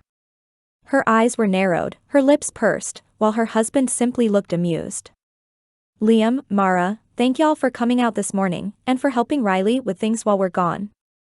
Liam nodded, but it was his wife who spoke. What's your plan for making sure Tori comes back with the same spirit and excitement she's leaving with? All those cowboys, there's bound to be 1 or 2 who'd mean her harm. She didn't mean those from the Pratt Ranch, and they all knew it. I've thought about that a good deal, he said and earned a surprised expression from her. She'll not go anywhere at the Double C or at either of the rendezvous points without one of us accompanying her, and Clarence has given her a pistol and taught her to use it. I plan to give her a few lessons myself once we get to the Double C, as we'll be there a day or 2 before the race starts. Mara crossed her arms over her chest, as Liam placed his hands on her shoulders. She'll be fine, darlin', Liam said gently. Samuel won't let anything happen to her, and I've got a feeling Joshua will be keeping an extra close eye on her. His eyes met Joshua's over Mara's head, the twinkle replaced with a clear warning. Keep her safe, and don't play games with her. Never in his life had Joshua met a woman and immediately felt himself drawn to her the way he was with Tori. Sure, he chatted with a few young ladies back in Texas before moving to Colorado, but since then, he spent most of his time on the ranch or in a town with very few single women. It hadn't been a top priority, which was probably why it felt like he'd been bowled over by a train when Tori arrived and quickly made a mistake by going into Phoenix's corral. He'd been both thrown off kilter by his immediate response to her and also sent into a tailspin by her very near-death experience had he not been there to pull her out. I'll take good care of her, he promised himself as much as he did Liam and Mara. She'll come back just as she is now. By the time Benjamin, the pastor in town, and Tessa's husband had prayed over them, some of the turmoil in Joshua's spirit had quieted. He knew he hadn't given this whole thing to the Lord as much as he needed to, despite the fact he'd paid it lip service more than once. As the sun rose higher in the sky, Joshua looked back to see Tori driving the chuckwagon while Clarence sat beside her with his hat over his face and reclining against the wagon seat. Of course, the man had gone to sleep. What if she needed something? What if they broke a wheel and she didn't know how to right them before they went tumbling down a mountain? All right, the last part was probably an exaggeration considering they were still in the miles of flat prairieland southeast of Mud Lake, and they wouldn't hit any mountains for weeks. The land itself spread out in all directions, and the sky felt as big as any he'd ever seen in Texas. It would be chilly that night, but it was downright comfortable in the early afternoon sunshine. They'd ridden a few more hours when Joshua's stomach growled, reminding him it was probably time for dinner. He turned his mount, a gelding named Marshall, as he'd left Millie behind due to her bond with Phoenix. "We've made good time," he said loudly enough for the whole group to hear. "Let's stop here and make camp." There was a pond in sight to provide water, and it wasn't cool enough yet for it to be frozen. The plan was for Clarence to sleep on the ground under the wagon while Tori would sleep inside. Hopefully, that would keep her warm despite not being right next to the fire. The rest of them would sleep in bedrolls, and at least 2 men would always be awake in shifts to stand guard. While the rest of the men took care of the horses, the wagon's team included, Clarence and Tori busied themselves with the food they planned to cook for dinner. The first few nights on the trail, they always ate well as Kate sent them with salted meats and as much fresh produce as they could haul. There wasn't as much of the latter at this time of the year, but she still had greens, herbs, and plenty of root vegetables still coming in. It only took him a few minutes to notice Tori had already begun gathering kindling for the fire. Joshua approached her at the edge of the camp. "Mind if I help?" Standing from her crouched position, Tori flashed him a smile. "Sure. I think I've got most of the kindling, but you can help me with the larger pieces of firewood." "I'm all yours," he replied. He'd see to his own horse once she got the fire going, no matter how much the other men would rip him about delaying his duty. "I like the new look." He gestured to her pants-clad getup, one he still couldn't believe he'd ever thought was a teenaged boy. "I'm guessing it's more comfortable than a dress out here." "Much more practical. I can't even imagine trying to cook over an open fire in a dress with all the layers getting in the way. I know women have done it for years, but it seemed like an easy way to set myself on fire again." Joshua was sure his eyebrows disappeared under his Stetson. "You set yourself on fire?" "Well," Tori giggled. "Technically, Tessa set me on fire, but it was my fault. We'd gotten up late at night one night to warm some milk since neither of us could sleep. She remembered she'd seen some chocolate in the pantry earlier that day, and we decided to sneak a few pieces to make hot cocoa. With Tessa being involved, this whole story makes more sense. Tessa was Benjamin Martin's wife, a highly compassionate but deeply impulsive woman who often got herself into trouble due to her lack of forethought. Carry on. We'd just lit the stove when Tessa realized the chocolate was out of her reach. She was taller, but I was lighter, so we figured she could hoist me up to the top shelf. We didn't calculate the fact I wasn't that much lighter than Tessa. My foot slipped out of her hands in time to flip the milk, that had thankfully not yet begun to boil, off the stove. The pot clattered against the floor, waking up everyone in the house, and the floor was soaking wet. On the way down, my nightgown had caught a bit of the flame from the stove, and the lace had already ignited before we even realized what happened. The image of all of it in his mind had Joshua barely holding back a laugh. "Who put it out?" "Tessa says she panicked, and I suppose I'll believe her. She took the rest of the jar of milk we'd opened and tossed far more than necessary at me to put it out. She was successful, but I was as soaked as the floor by the time everyone got downstairs." That was it, the laugh that had been bubbling up came out then. "Why do I get the feeling you have more of those stories?" Spotting a couple of large branches, Joshua reached over to place them in his arms. Tori did the same, sending a coy smirk his way. "Because you're no fool." Over the next few minutes, Tori continued to regale him with tales of her time at Hope House, and the more he knew, the more he wanted to know. She'd not shared any more about her time before the orphanage, but never in his life had Joshua wanted to know every single thing there was to know about a person. By the time they got back to camp and got the fire started, Samuel had already untacked Marshall and was brushing the even-tempered gelding. His boss spoke with a low voice, one thankfully none of the other cowboys, or Tori, could hear. "Have a nice walk?" He raised a brow, curiosity and amusement clear in the cowboy's expression. Helping gather firewood, Joshua said as he took the brush from the man who'd become more of an older brother than a boss over the years. "I promised she'd go nowhere alone, and I intend to keep my word." It hadn't taken but 10 minutes to gather the wood, and she'd not been out of sight of the camp in that time. It also wasn't a lie. "If that's the story you're sticking with," Samuel chuckled. "Just so you know, Clarence bet Rex a week of stall duty you'd state your intentions with her before we got back. The man's rarely wrong when it comes to these things, fair warning." As the sunset painted the sky in orange and purple hues, the smoke from the cook fire rose up to mingle with the chill in the air. There wasn't enough of a breeze for it to blow hard in one direction or the other, but the ashes danced as they floated away. Joshua moved to unload the bowls and utensils from the wagon as he thought more on what Samuel had said.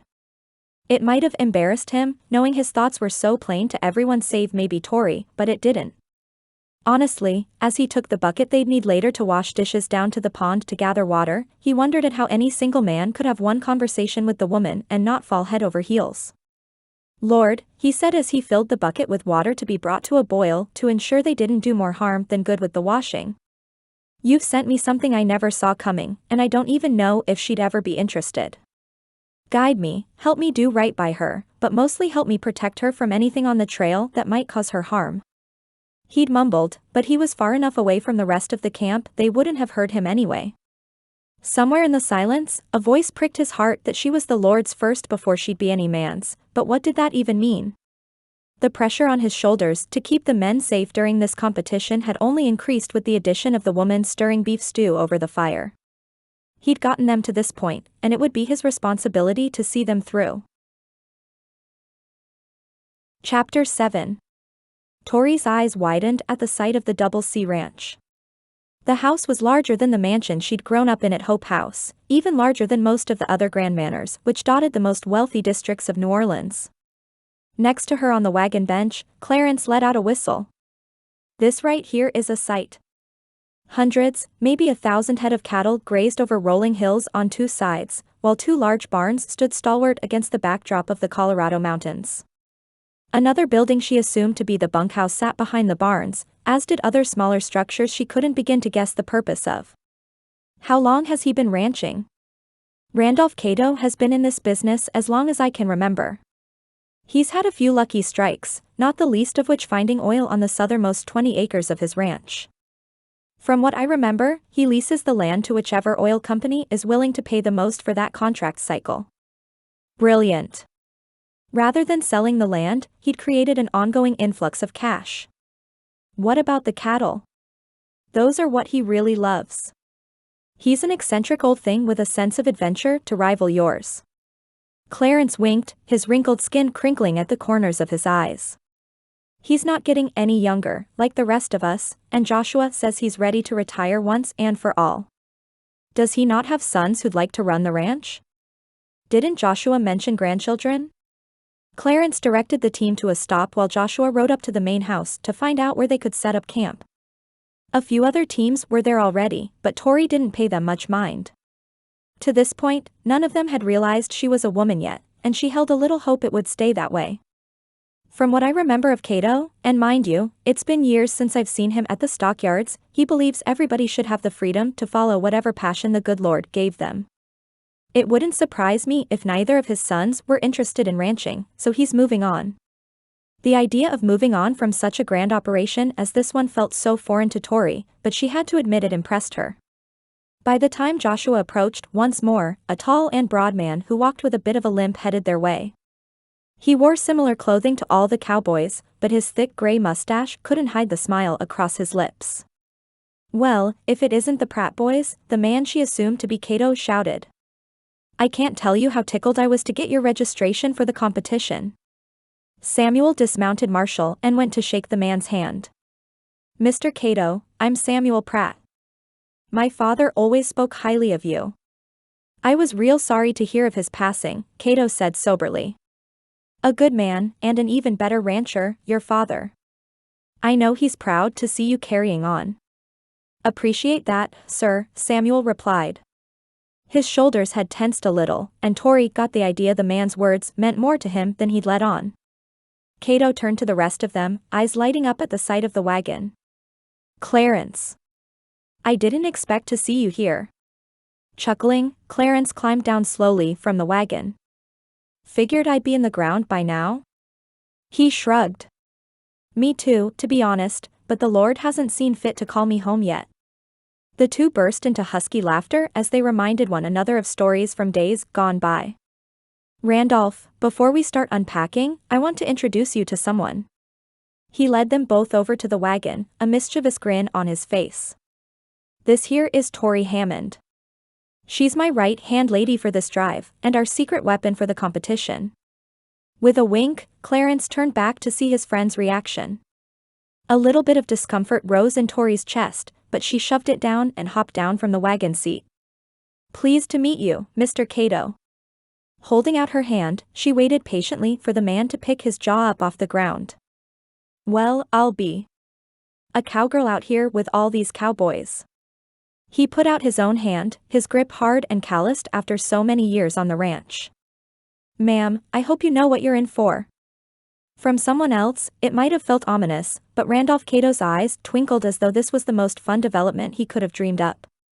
Somehow, his lack of immediate suspicion or underestimation of her right to be there bolstered Tori's courage, and she pushed her chin up a little higher. Ready for anything, sir? Someone's gotta keep these cowboys in line. As Mr. Cato burst into laughter, 3 cowboys from one of the other teams approached. Joshua had been standing behind their benefactor, his expression easygoing and happy until the 3 men approached. 2 of them were tall and lanky, while the other was shorter and broader. All 3 wore similar get-ups to the rest of them, but one stood in front with his arms crossed over his chest. Mr. Cato, the one in front said. We wondered if you might give us the privilege of exploring your fine ranch a little. The man ignored the entire team from the Pratt Ranch, at least until his eyes settled on Tori, and a lecherous smile ghosted his lips. Joshua noticed, and he stiffened before taking 3 steps to block Tori from the man's view. It was obvious, but she didn't mind nearly as much as she'd have thought. Cato's eyes followed the move, but he didn't respond to it. Of course, Grant. I'll have one of my hands ready his horse.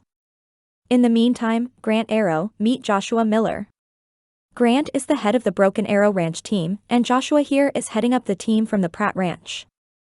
Arrow's from a ways outside Tulsa, and the Pratts are further up in Colorado. One of the men beside Grant narrowed his eyes at Joshua. You fellas come through the drive path in August? His voice, that of some cross between gravel crunching under a boot and a waterfall crashing onto rocks below, had Joshua's head whipping up so fast she feared he'd pull something. Joshua's jaw worked, his teeth clenched tight as Samuel stepped forward. His posture remained calm, but his voice was low, lethal. We did. Why do you ask? Suspicion rolled off him in waves, but it wasn't nearly as palpable as the anger coming from Joshua. Thought so, the man said without taking his eyes off the nearly shaking cowboy. He spit a wad of tobacco on the ground at their feet. How's that chestnut treatin' ya, boy? She make it 10 miles down the road before she collapsed? Eyes darting between the two of them, Randolph Cato placed a hand on the man's shoulder. Hal, I'm not sure what game you're playing here, but the competition doesn't start until tomorrow. Y'all go on back to your camp, and I'll send someone over soon to give you a tour. Ah. Come on, Cato, Grant said with a wolfish grin. These boys gotta be a little tougher than that. Come to think of it, he added as his eyes ran the length of Tori's get-up. I'd like to see how tough they are. It was clearly the wrong thing to say. In the exact same moment, Samuel had stepped in front of Tori as Joshua's clenched fist planted itself into Grant's nose. A sickening crack pierced the air, and Grant stumbled backwards as the man they'd called Hal took a swing at Joshua. He ducked in the nick of time, and the man who smelled of whiskey and sour milk growled. He'd only taken a step to try and tackle Joshua when the rest of the Broken Arrow crew arrived to hold their men back as Rex and Samuel did for Joshua. By that point, Clarence had taken Samuel's spot in front of Tori, but every man in the Pratt Ranch crew held so much tension in their shoulders she could cut it with a knife. "I'm good," Joshua told Samuel quietly, but it was loud enough Tori could hear. "I won't swing again." Samuel let him go as the other men pulled Grant and held back towards their campsite, but Cato remained with the Pratts. As Joshua began rolling out his shoulders, no doubt to relieve some of the stiffness in the muscles there, Samuel shook his head. "That guy who I think it is? He's Phoenix's old owner," Joshua spat with every bit of vitriol the words deserved. "Mr. Cato, I apologize for my outburst, but I don't regret my actions." Would the man kick them out of the competition then and there? Would he give them a stern warning? Tori wasn't sure what she expected, but it certainly wasn't a wide smile to spread over the rancher's face. "I assumed there'd be excitement, gentlemen. I didn't expect it to happen before the race even began. For the sake of keeping everyone's noses where they belong, you might want to keep your teams separate as much as you can." He shrugged, looking as though he didn't care either way. "Or not." Mr. Cato whistled as he moved down the line to some of the other ranch teams, while Joshua continued to take deep breaths. Tori dash. "Nope," she interrupted. "You're not about to send me home, and you're definitely not about to apologize for doing exactly what you said you'd do." Her own anger had risen the moment she realized who this hell person was, as the scars on Phoenix's skin had seared themselves in her mind. "The only issue I have with the situation is you didn't punch Hal instead." No one spoke for a moment, until Clarence cleared his throat. If she wasn't mistaken, there was a hint of a smile on his weathered face. "Well, in that case, I think it's time to set up camp." Joshua massaged his hand after they'd eaten the dinner Clarence and Tori fixed for them. It had been foolish, punching Grant the way he had, but he couldn't bring himself to regret it. Now, as he stood with Marshall and a few of the other horses while he drank his coffee, his mind reeled again to the moment. It was as though his hand had a mind of its own. "Penny for your thoughts," Samuel's familiar voice cut through his own chaos. It wasn't a question, as the cowboy knew him better than that. "I can't believe he's here. Phoenix's old owner. It brought me right back to that night on the trail." Guilt washed over him, but he couldn't keep the words inside. "I could have killed him. I really think I could have." Seeing the way he beat Phoenix to within an inch of her life, the way she could barely move as he continued to whip her. "It had me so far on edge a feather could have pushed me over." Then Grant had to go and disrespect Tori that way, Samuel finished. "I get it. I stepped in front of her when I did because I knew good and well what was about to happen. I didn't want her to get caught in the crossfire." The fact she hadn't been angry with him had taken a tiny bit of the edge off his own thoughts, but not much. "Would you have done it?" Samuel didn't speak for a moment, simply ran a hand down Marshall's neck and scratched the spot on the horse's forelock that made him putty in a body's hands. "It's an interesting question. As it stands now, no, I wouldn't have hit Grant. I can see the situation with a different perspective than you can because Tori has become like a little sister to me. I'd have warned him, maybe punched him if he kept going, but not initially. If it had been Kate, I don't think I'd have been able to look at it with quite the same control." His implication hung in the air. "I've never met a woman like her before." Pots and pans clanked back at camp where the hands tossed their dishes in to be washed. They didn't always get a chance to wash them on the trail, but Kate had convinced Clarence it would be a good idea after she moved to the ranch. The men groused about it, but none of them balked too much. With a knowing smile, Samuel removed his Stetson. "Been there. When we get back to the ranch, I'll ask you what you plan to do about it. As it stands right now, you need to focus on this race. I asked Cato about the Broken Arrow team, and he says they're probably our biggest threat. There are some others that'll put up a fight, but most of the teams are a hodgepodge of cowpokes from different ranches. With the exception of Hal Gunderson, the rest of the team is all employed by Broken Arrow full-time. Where does Hal fit into it?" Joshua's fist itched again, and he found himself wishing he'd had a second hit to bestow upon the horse beater before the men broke it up. "Is he new?" He apparently lives at an old homestead south of the ranch. I guess it's the place you saw him with Phoenix back in August. He's a hired hand this time, but he apparently billed himself as somewhat of a wrangler.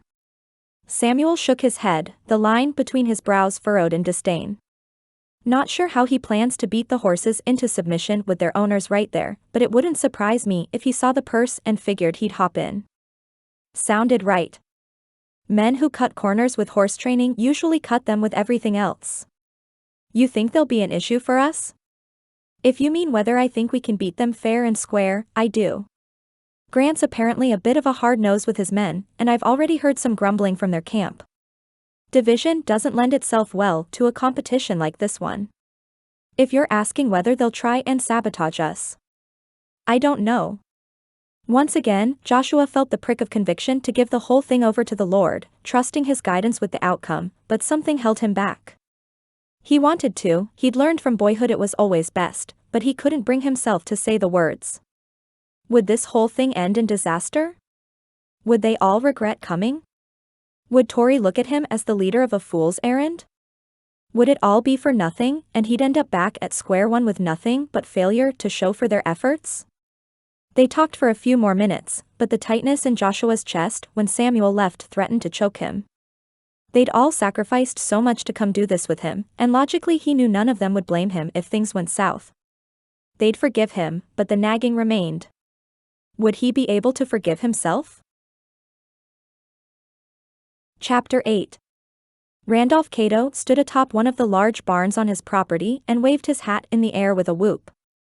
He looked as though this was everything he'd ever wanted in life, and it was finally coming true.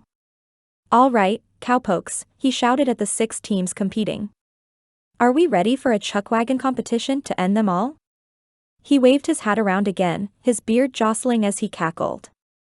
A shout rose up from the group gathered below, and Tori felt the excitement bubble up in her as well. It was contagious, really. Everyone hoped they'd walk away with the prize money, but everyone seemed to be happy to be there as well. Well, everyone but the Broken Arrow team. They'd shot dirty looks in the direction of the Pratt Ranch team ever since Joshua had socked their leader in the nose. The man's face turned black and blue along his cheekbones overnight. It wouldn't surprise her if some of their team were normal cowboys who'd found themselves in a sticky situation. At least the others seemed interested in friendly competition. The Hanging Bee from Texas and Circle G from Tennessee had both introduced themselves at breakfast. They'd seemed surprised to see a woman along, but neither had been rude or crass. The Fallen Sparrow Ranch and a hodgepodge crew of cowboys out of Texas who'd named themselves the Rusty Nails had mostly kept to themselves. Half the latter team was in their 50s or older, lifelong cowboys who'd been on more cattle drives than most of the other cowboys combined. Once the cheering died down, Cato spoke again. You all have your brands, and I suggest you memorize them. Each group has an equal number of beeves, but hanging weight at the stockyards matters too. We've worked hard to pack the weight on my cows, so you can't run them so hard they get skinny before you arrive. Joshua had explained the scoring system Cato had come up with. Whoever made it to the stockyards in Lawton first would win a high number of points, but they could be overtaken if they'd lost more than the normal amount of cows or they'd run them so fast they lost weight. Ultimately, this was Cato's last trip to the stockyards as a rancher, so he wanted to get every dime he could out of the deal. He was a businessman, after all. Each ranch had a specific brand they'd been assigned, and Cato's hands had already branded the cattle for each team in an effort to keep one team from trying to steal from another. Tori and Clarence wouldn't be involved in rounding up their cattle, but they'd be there to patch up any injuries the men sustained in the process. It was going to be absolute pandemonium trying to get them all divided out, but if they all worked together to get the cows to the correct group, Tori felt it would go faster. Joshua apparently agreed, as he and Samuel had already gone to speak with the other teams that morning regarding the very subject. Everyone had seen the logic of it except the Broken Arrow crew, so they'd opted out of the short-lived alliance the rest of the teams had created. Even now, as Cato raised his gun in the air, Grant sent a leering stare in Tori's direction. Clarence elbowed her in the ribs gently and jerked his chin towards the man. You watch out for him, Miss Tori, he groused. I may be old, but I'm still a good shot. I'd hate to have to send a man to his maker on this trip. Tori snorted, despite the seriousness of the words. I have no doubt you would, Clarence.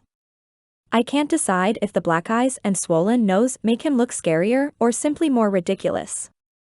The gun fired, and Clarence flicked the reins that told the two draft horses who'd pull the chuckwagon all the way to Lawton it was time to move. I'm going in with the latter, but you may feel different. He winked, and they took off behind Samuel, Joshua, and the rest of the crew through Cato's gate. As soon as they'd rounded up their herd, they'd take off down whatever path they'd chosen as the quickest way to the first rendezvous point. Woohoo, girl. What do you say we get this show on the road? That's it, Rex. Joshua swung his rope over his head, ready to lasso one of the remaining heifers who sported their brand. Show her you're in charge. Rex was still green, barely even 20, but he'd shown he had the makings of a cowboy in the summer on their drive. He jumped right in as they tried to herd every single one with their assigned brand over into the makeshift corral Samuel and a few of their men created with their horses. The herd wasn't as large as they normally drove, around 100 per team, so hopefully it wouldn't be difficult to keep them on track.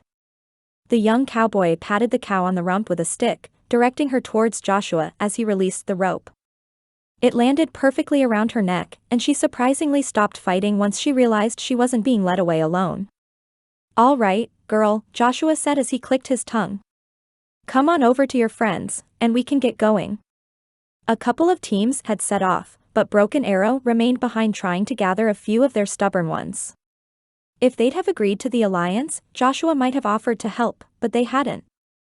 Well, that wasn't wholly true. With the presence of Hal Gunderson and Grant's crass words to Tori, he'd more or less have to see a burning bush telling him to help before he'd help either of them. Samuel stuck his fist in the air when the heifer reached their herd. That's all of them. Let's get out of here. With his own whoop of exclamation, Joshua's grin spread wide as he moved Marshall to the front. Let's go, boys. Y'all. Tori burst into laughter as she flicked the chuckwagon reins. Not offended, cowboy. After you. Sitting there on the bench seat of the wagon with her light brown hair braided down her back, the Stetson perched on her head, and a flannel shirt under a thick winter coat, a body might have thought Tori to be a young man. No whiskers yet, but enough enthusiasm to make up for it. No amount of men's clothing could make Joshua forget the way her cheeks dimpled when she smiled, her dark blue eyes seemed to see past his bluff and bluster, and how her laughter seemed to light up places inside him which had been dark for a long time. The clothes couldn't make him forget how she'd dove right into ranch life as though she'd been raised on one, taking her mistakes in stride, and forgiving herself in a way Joshua had never quite been able to for his own mistakes. She was charming, funny, and it didn't surprise him that every cowboy in the camp had done a double take when they first met her. His fist still itched at the thought of what Grant said to her the first night, but they'd not approached the team again. Still, as they moved into a secure group with Joshua in the front leading the way and Samuel bringing up the rear to round up any strays, he couldn't help but think how well she fit into the whole thing. They'd been riding for a few hours, entering newly rough terrain Joshua prayed wouldn't result in any lame animals, when a splintering crack sounded from behind him and a scream, which turned his blood to ice in his veins, split the air. The trail itself wasn't all that precarious, no cliff drop-offs, or water at this part of the trail, but a flipped wagon could still be deadly in a moment. Moving as quickly as Marshall could gallop, Joshua whirled around and pushed towards the chuckwagon. It tilted dangerously to the side, but Tori had managed to pull the team to a stop and turn them inward enough it provided counterweight to the wagon. Tori. Clarence. He jumped off Marshall before the gelding had even gotten to a full stop and sprinted to the wagon. What happened? Breathing deeply, her hands shaking as she released the reins to Clarence, Tori sent him a soft smile. Something with the wheel. I'm not sure if I drove it into a rut or what happened, but all of a sudden it splintered. Samuel knelt beside the broken wheel as Joshua helped both passengers climb safely to the ground. Wasn't your fault, Tori. This wheel was missing a bolt, and the second one was loose. The loose one is why it cracked rather than came off altogether. His boss stood to his full height, sending a hard look Joshua's way. He knew exactly what that meant, and it had his whole body tightening. I checked those wheels last night. This happened overnight. The lingering logic of what that meant hung in the air, but no one spoke it. No one except Tori. Do you think someone loosened them? Was someone trying to sabotage us? Tori's hand still shook, and it took everything in Joshua not to pull her into his arms and try to calm her frayed nerves. That thought scared him a little, but not nearly as much as what would have happened if she'd not brought the rig to a stop when she did. That's my guess, he replied roughly. You did exactly what you should have done, though. You kept the team calm and kept yourself and Clarence alive. That's what matters. Tori shook her head. I can't believe they'd stoop that low. What if we'd been on a mountain or river path when it happened? He couldn't even think about that without the rage bubbling in his gut. The Lord looked out for us, Samuel said calmly from where he and Clarence both knelt next to the rig. The good news is it doesn't look like the axle's damaged, so we should be able to fix this fairly quickly. Clarence groused a little as he fiddled with the broken wheel. Ain't the first time I've replaced or repaired one on the trail, probably won't be the last. You did good, little bit. The nickname seemed to calm Tori's nerves, as she grinned a little at the old man. An odd pair they were, her in her men's clothing getup and him the seasoned rancher, always a little rough around the edges. There was more to Clarence than most folks knew, more wisdom in his pinky than most had in their entire bodies. Like Samuel said, the Lord was looking out for us. Chapter 9. By the time they'd fixed the wagon wheel and moved a few more miles down the trail to a spot with a pond to water the herd, Joshua had mostly lost the almost feral look he'd had in his eyes after the wagon wheel split. It had been a harrowing moment, but something about the adventure of it all thrilled Tori in a manner she didn't fear. Sure, her blood had pumped fast in her veins, and fear over what might happen next had threatened, but she'd always been one to jump in with both feet. Consequences and outcomes were rarely part of her calculations, but it wasn't out of foolishness. It was simply the understanding a body could plan all they wanted and things could still go up in smoke. There was no point to ponder everything to death, something the cowboy leading their crew seemed to enjoy doing. Even now, as the rest of them were gathered around the campfire staying warm and swapping trail stories, Joshua sat away from everyone and studied the map under the light of a lantern. He rubbed his temples as though they ached, and the normally jovial Wrangler looked like he had the weight of the world on his shoulders. It was a look she'd seen in her papa as he tried to make ends meet. Before he'd sent her away to live at Hope House, he'd barely eat dinner most nights to make sure she filled her belly. The one night he'd always somehow scraped together enough to have a feast was on Christmas. It was their night, the one where both of them forgot their poverty and how much they missed the presence of her mother in their life. She'd been too young to remember much about her, but seeing other little girls with their mothers had always filled her with a longing she couldn't put into words. The hot cocoa they drank was sweet on her tongue as she watched Joshua in the glow of the firelight. Hot cocoa had always been a Christmas staple, again something Papa had somehow managed to procure despite the rest of their hardships. It had always made her feel better, always made her forget the fishy smell of the docks and sink into the richness of the chocolate as it melted into the warm milk on the stove. Joshua needed a pick-me-up of his own, if the downtrodden set of his shoulders was any indication. For the first time, as the fire danced and shot sparks in the air that followed the softly whispering smoke, dread filled her. Would Joshua send her back the same way Papa judged her unable to stay with him? She'd made peace with that decision as she aged, but it would forever prick her heart as she remembered. Without thinking too much about it, Tori grabbed a cup of the hot cocoa they'd managed to make with a few odds and ends Kate sent along and moved over to where Joshua sat on a felled tree stump. The mug steamed, filling the cool air with its scent and warmth. There was enough room beside him, so she sat as well. Penny for your thoughts? Or, I guess, cocoa for them? He reached out to take the cup, his expression unreadable as his eyes met hers. The lamp had burned down as the oil ran low, but there was still enough light to see the furrow in his brow and the way his normally bright eyes dulled. Joshua shook his head as a humorless scoff escaped. I'm trying and failing to figure out another route that might still win us the purse but doesn't go through the mountains. That will breaking, he paused, clenching his eyes shut as she remembered what he'd told her about the boy who'd been hurt at their ranch in Texas. I don't know how to keep everyone safe and win this thing to make it all worth it. The hot cocoa steamed in his hand, but he still hadn't taken a sip. Tori's heart cracked a little at the sight of the man in so much turmoil, but how long until he realized the truth? Joshua, they're not doing it for the money. Frustration threatened, but she held it at bay. Maybe it was the fear he'd send her home if she didn't reassure him she wasn't a liability, a holdover from the years of her adolescence in which she felt exactly that. It felt like more. It felt like wanting to comfort a man who'd become a friend in the short time since they'd called their truce, a man who also stirred her heart and sent tingles through her whenever he'd touched her. "They're doing it for you." Finally taking a sip of the steaming mug in his hand, Joshua took the first deep breath she'd seen since he'd stepped away from the group. "What about you?" His gloved hand reached up and pushed a stray lock of hair from her face, somehow still affecting her despite not feeling his calloused fingers. "You agreed to this days after I stopped being mean to you. Surely, you're not doing this for me." A wide grin spread over her lips. "I'm doing it for the adventure, for the opportunity to learn some new things, and experience something new. Also, even when you were mean to me, I could see it was never really about me anyway. Ever since you shared your dream for the sanctuary with me, I could see the passion driving you. That's worth fighting for, even when you don't always believe it." With that, she stood to her feet and shot him a wink. "Face it, Joshua Miller, you're far too endearing for your own good, and your passion is contagious. Drink up, and try to get some sleep tonight. Can't have you falling asleep at the reins tomorrow."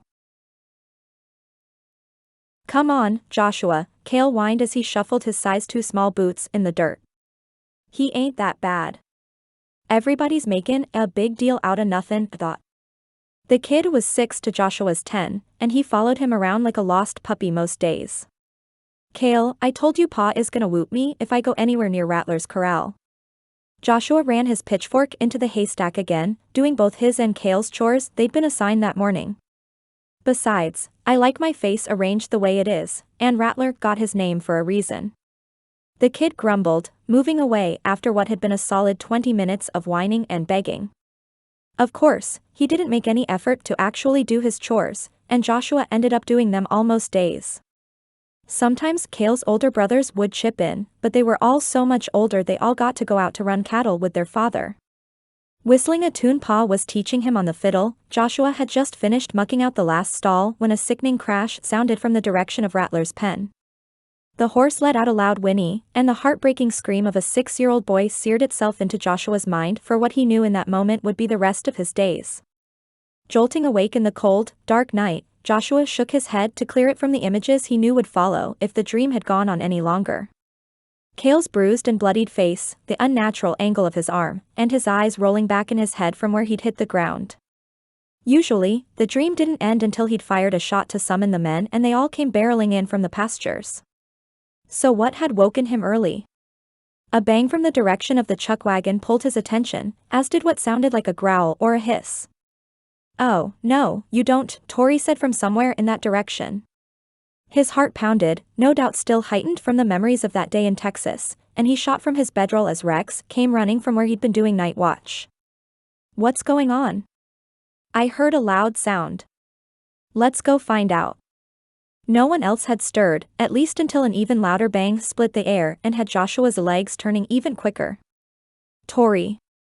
It was only when they came to a skidding stop around the side of the wagon they spotted the threat, and the sight was something Joshua didn't think he'd ever seen on the trail. Tori stood with a small cast iron pan and stirring spoon in her socked feet, unbraided hair flowing down her back, and the same flannel shirt and breeches she'd had on earlier. She brandished the spoon in front of her like a sword while a raccoon tried his best to dodge her defense. "Shoo," she whisper-yelled as though she hadn't woken up the entire camp banging on the pan. "Get out of here. There's nothing for you here."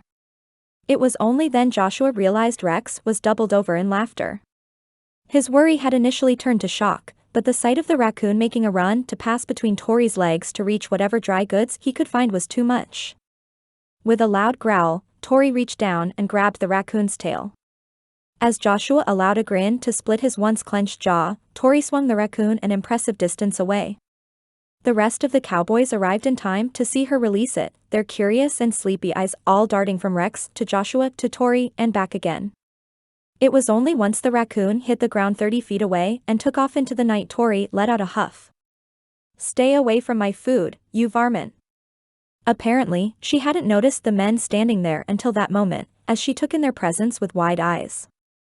Hands on her hips, the pan and spoon still in her left hand, Tori winked. Morning, boys. Protecting the goods from rustlers. The rest of the men burst into laughter as well, and it was only when Joshua had gotten control of himself he realized Clarence wasn't among them. Where's Clarence? How did he not wake up to all that?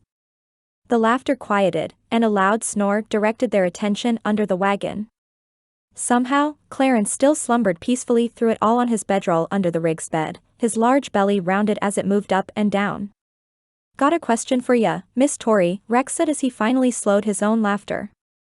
Did you know it was a raccoon when you hopped out of the wagon, or were you plannin' on fighting off a bear with a pan and spoon? Either way, I admire your guts. Tori shrugged, apparently not the least bit self-conscious about the situation. I figured if I made enough noise I'd either scare the creature off or y'all would come running. Either way, we've got a competition to win, and we can't do that if some varmint eats all our food.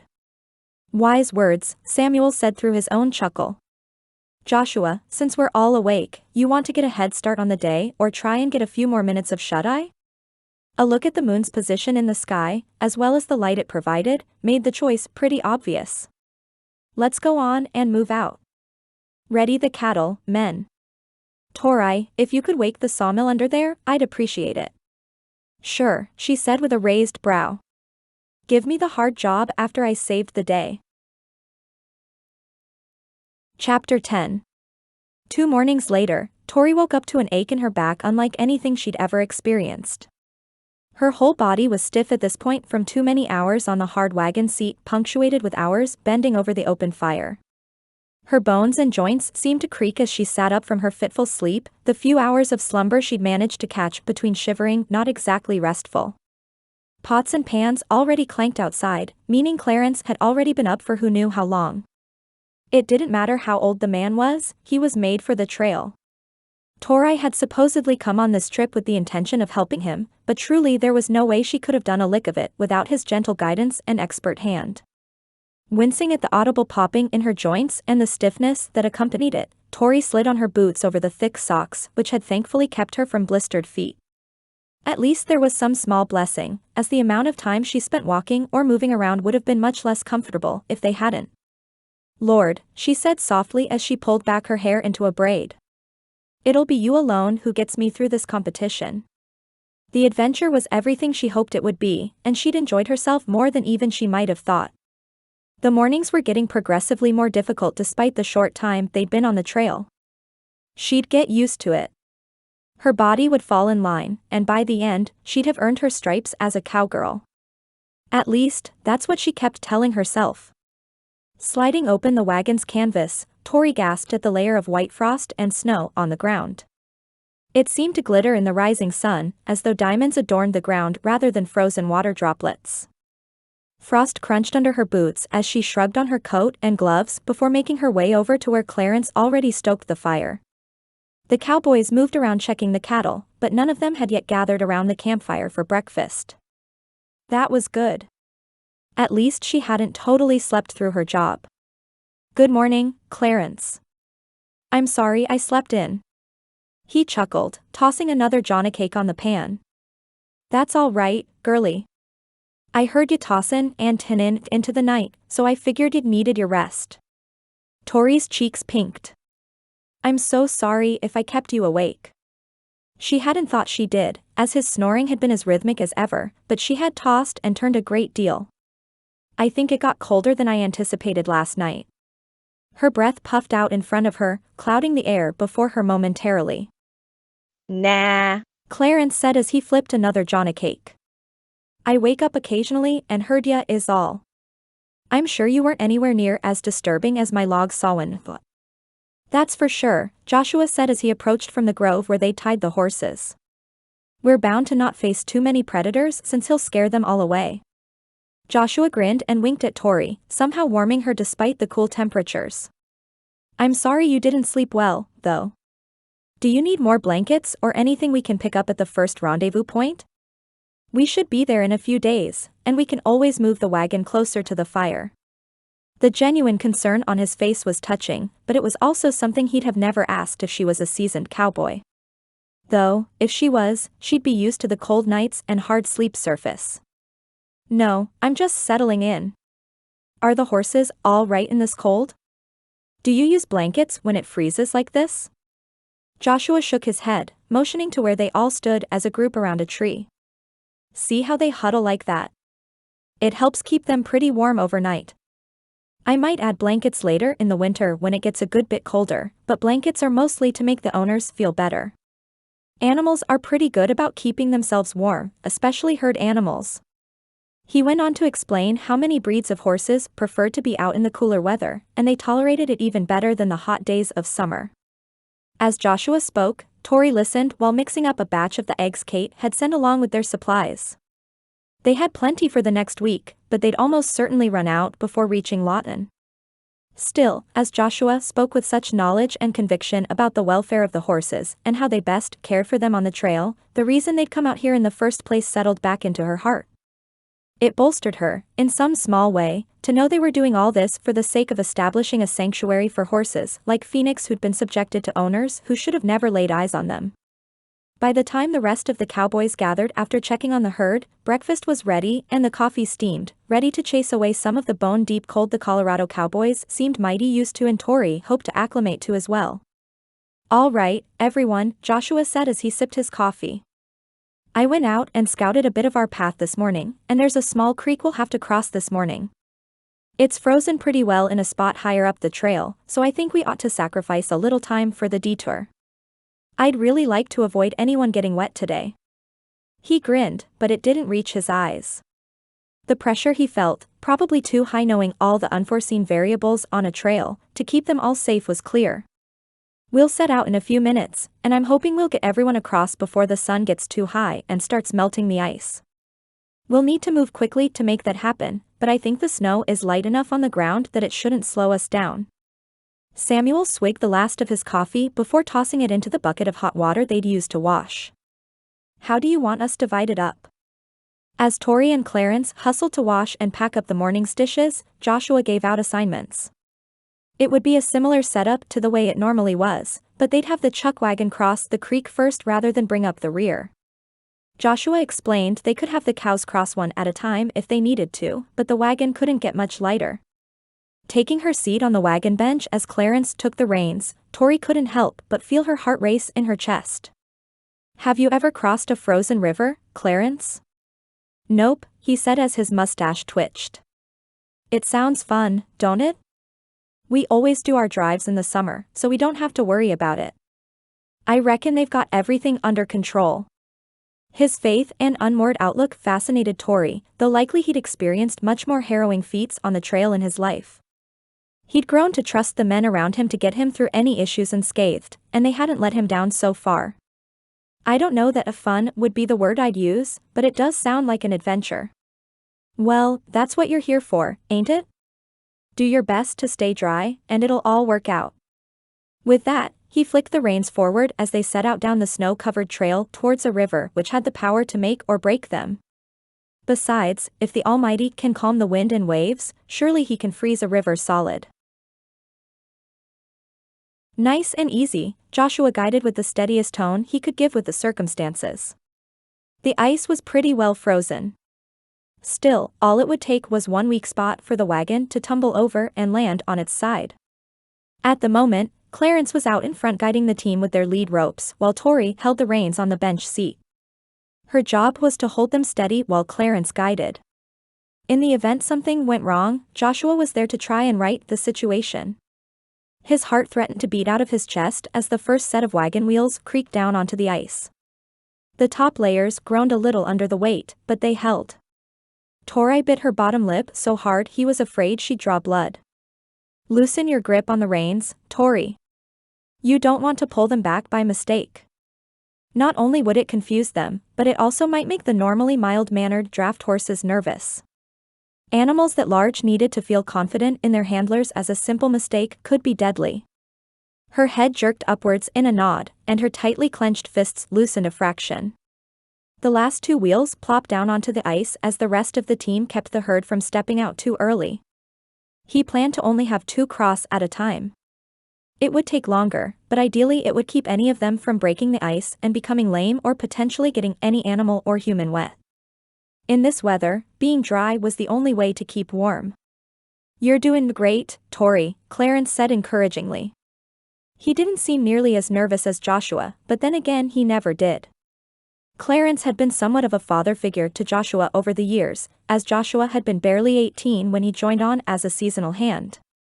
That same year, Samuel had asked him to stay on full-time, and Clarence filled the hole of longing that had been left when he moved from Texas. "That's it, girl. Slow and steady." Clarence took another step backwards, then another. Finally, after what seemed like hours but could have only been minutes, the wagon crested the bank on the other side of the river. It wasn't a wide one, but it was deep enough in the middle to cause trouble. Joshua breathed his first deep breath since he'd gotten up that morning. The bulk of the cattle crossed easily, waiting their turn with as much patience as one could expect, more or less content to stand on whichever side of the river they happened to be on at the time. The sun was pretty high in the sky by the time the last two beeves stepped foot on the ice.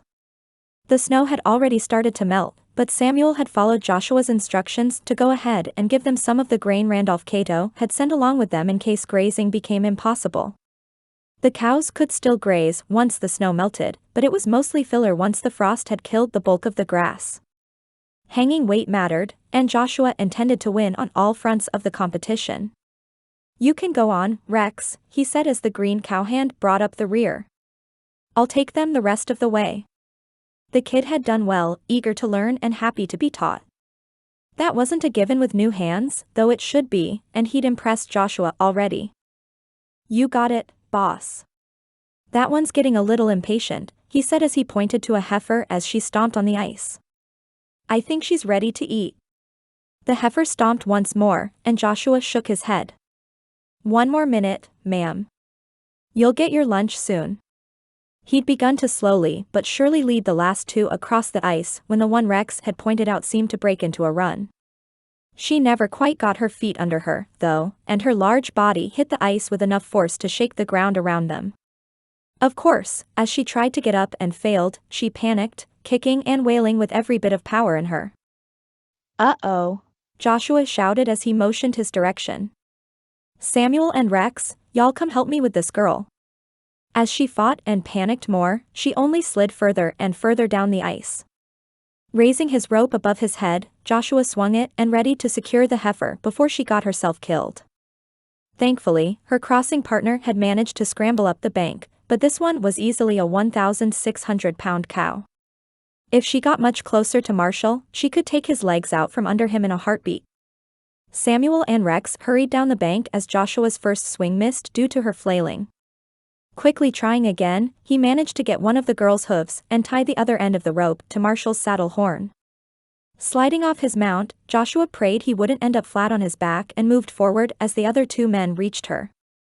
Samuel reached around from behind her and roped the second leg.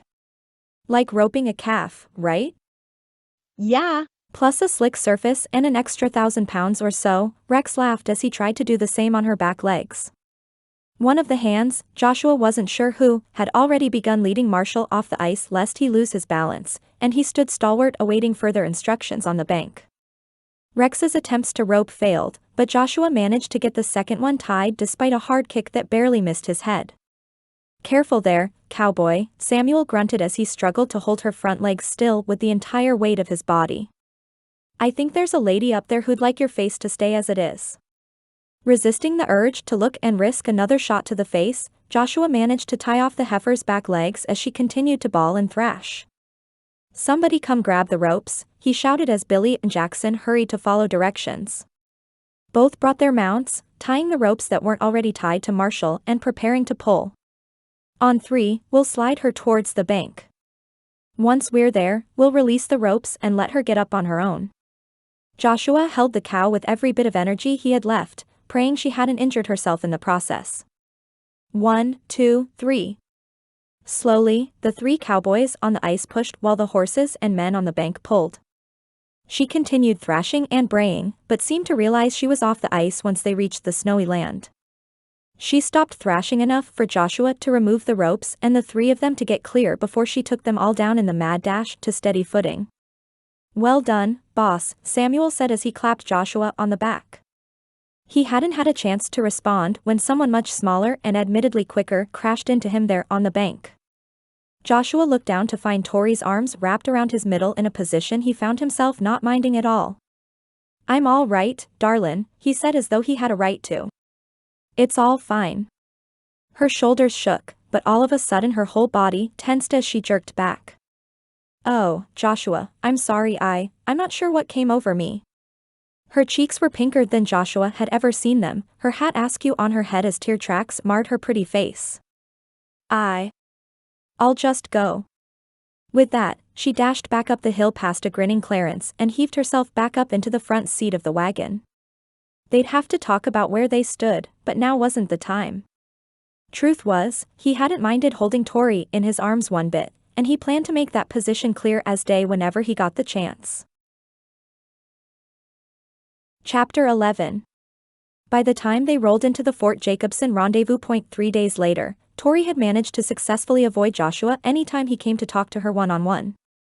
It was a coward's move, that much she knew, but the thought of standing there quietly while he let her down gently after she'd humiliated herself by running into his arms was too much.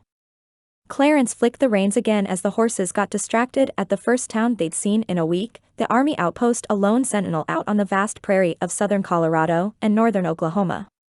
Tree trunks had been carved into spikes at the top and stood some 15 feet tall around the fort, with a large drawbridge-type gate the caravan crossed into now. Once inside, Tori realized the wall didn't go all the way around the town, as it was somewhat shielded by woods and buildings the further in a body got. It was easily as large as Mud Lake, but Randolph Cato's booming presence was still obvious as soon as they crossed the threshold. "There they are," he shouted from a platform near the middle of the town as he spotted Joshua in front. "The Pratt Ranch has arrived." Lowering his voice as they approached, Cato hopped off the platform and shook Joshua's hand. They were close enough behind him Tori could hear everything that was said, and she didn't even try not to eavesdrop as their benefactor took in the sight of the herd. "Looks good, Miller. Had a good trip so far?" "We've had our dramatic moments," Joshua admitted. "We're coming through fine so far." "Glad to hear it. You can stay here as long as you like or get a jump on some of the other teams and head out. Restocking provisions are over there, including extra grain for the herd since you're planning to take the mountain paths." Cato narrowed his eyes, the first time Tori had seen him fully serious since they started their journey. "Broken Arrow arrived about an hour before you did, and they've set up camp behind my supply wagons." His eyes flicked to Tori and back again. "Just letting you know." Joshua's head jerked forward in a nod, but he didn't respond verbally to Cato. "We'll go over to the southeast corner of the fort," he said to Clarence. "Should give us plenty of room to feed and water the cows. We'll decide after we've had a bite to eat whether we stay here for the night or pull out." It was barely noon, so they had plenty of time left in the day to put some more distance between them and the other teams. Still, the idea of bedding down that night in town where the woods, walls, and buildings might block the cold wind sounded heavenly. They got camp set up in fairly short order, and Tori had almost finished getting everything ready to throw in the stew pot when nature called. In the sunshine and her quick movements, she'd removed her coat rather than start sweating. "Clarence," she said as she peeked around the wagon to where he stoked the growing fire. "I need to use the necessary. I'll be back shortly." Whether he heard her or not was questionable, but it would only take her a moment to scoot into the woods and be back. On the trail, she'd learned to appreciate the ease of trousers when needing to relieve herself, and even though the town likely had plenty of outhouses and possibly even some indoor toilets, this was much faster. Some of the house mothers at Hope House would likely have a stroke if they saw her now, clad in trousers, boots, and a Stetson as she headed to the woods. Though, maybe they'd expect it of her.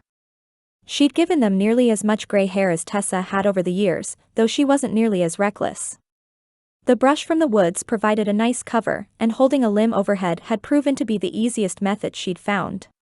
In seconds, she'd finished her business and began to head back to the campsite when a grunt sounded from behind her and two strong arms wrapped around her.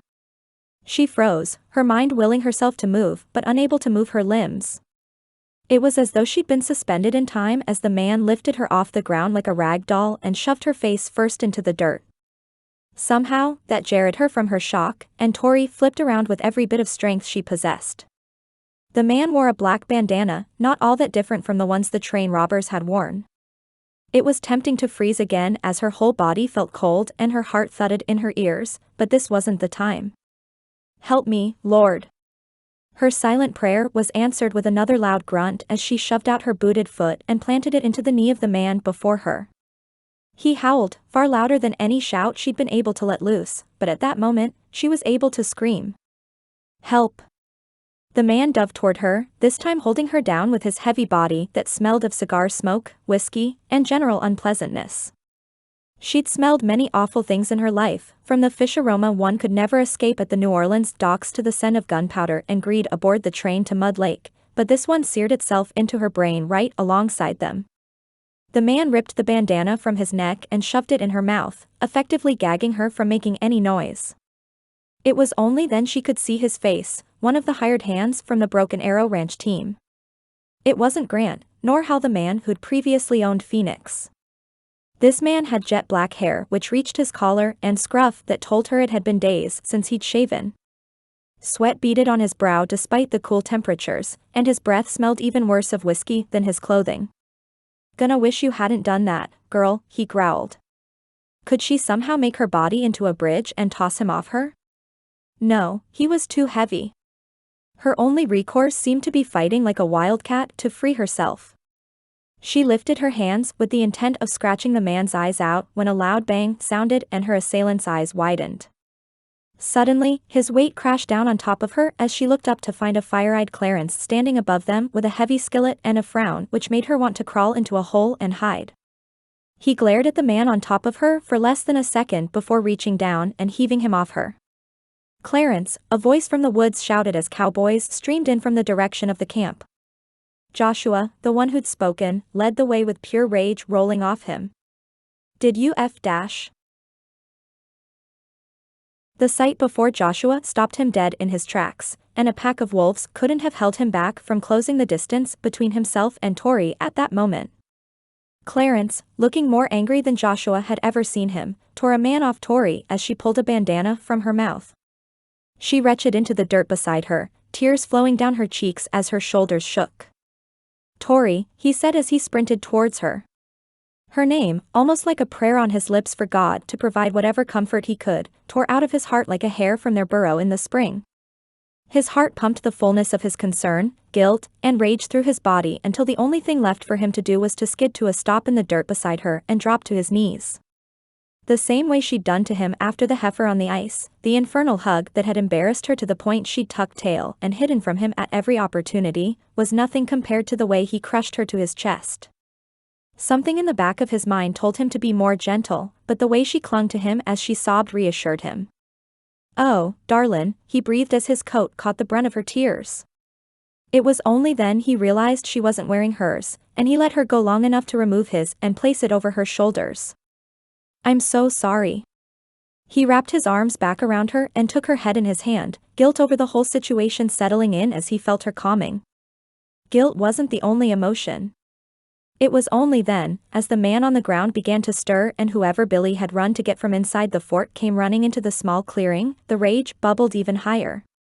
3 soldiers, Randolph Cato, and Grant Arrow all followed Billy, but Joshua barely acknowledged them as he helped Tori to her feet. Supporting her elbows until he'd deposited her at Clarence's side, he whipped around and faced the man on the ground. He was one of the Broken Arrow crew, that much Joshua recognized from their days at Cato's ranch. Rage fueled him forward, and the man's bloodshot eyes didn't deter him one bit as he surged forward. Grabbing the man by the front of his shirt, Joshua jerked him upwards. "Thought you'd make a target out of her, huh? Thought you'd hurt her, and we'd let it go?" Fully aware he'd spat the words, Joshua shoved the man back to the ground with full intention to plant a boot into his face when Samuel placed a hand on his shoulder. "He's down, Joshua. Remember who you are." The words, the same ones his father had told him more than once over the years, cut through the haze of his rage. Always a bit of a hothead, more so when something or someone innocent was in danger, Joshua fought the desire to let the words bounce off him. It was only the Holy Spirit, the still, small voice within him that pulled back the curtain. Yeah. "Thanks." It was only then Grant Arrow spoke up, though he oddly didn't rush to his team member who lay groaning on the ground. "What happened here?" Why was my hand assaulted, and what does she have to do with anything? The way he narrowed his eyes at Tori had Joshua ready to come to blows again, but Clarence shifted her behind him and spoke with a cooler head than Joshua could have. Heard her scream and came runnin'. Saw your man had her pinned in the dirt with that gag in her mouth. He growled the last words, not the least bit intimidated by the young team leader. I had a pan in my hand 'cause we was cookin' up lunch, so I whacked him across the head. Clarence held out his hands, this time addressing the soldiers. You can arrest me for it if you gotta. I did it, and I'd do it again. Clarence, Tori whispered through fresh tears. No, you were protecting me. Ma'am, the soldier in front said softly. Can you tell us what happened from your perspective?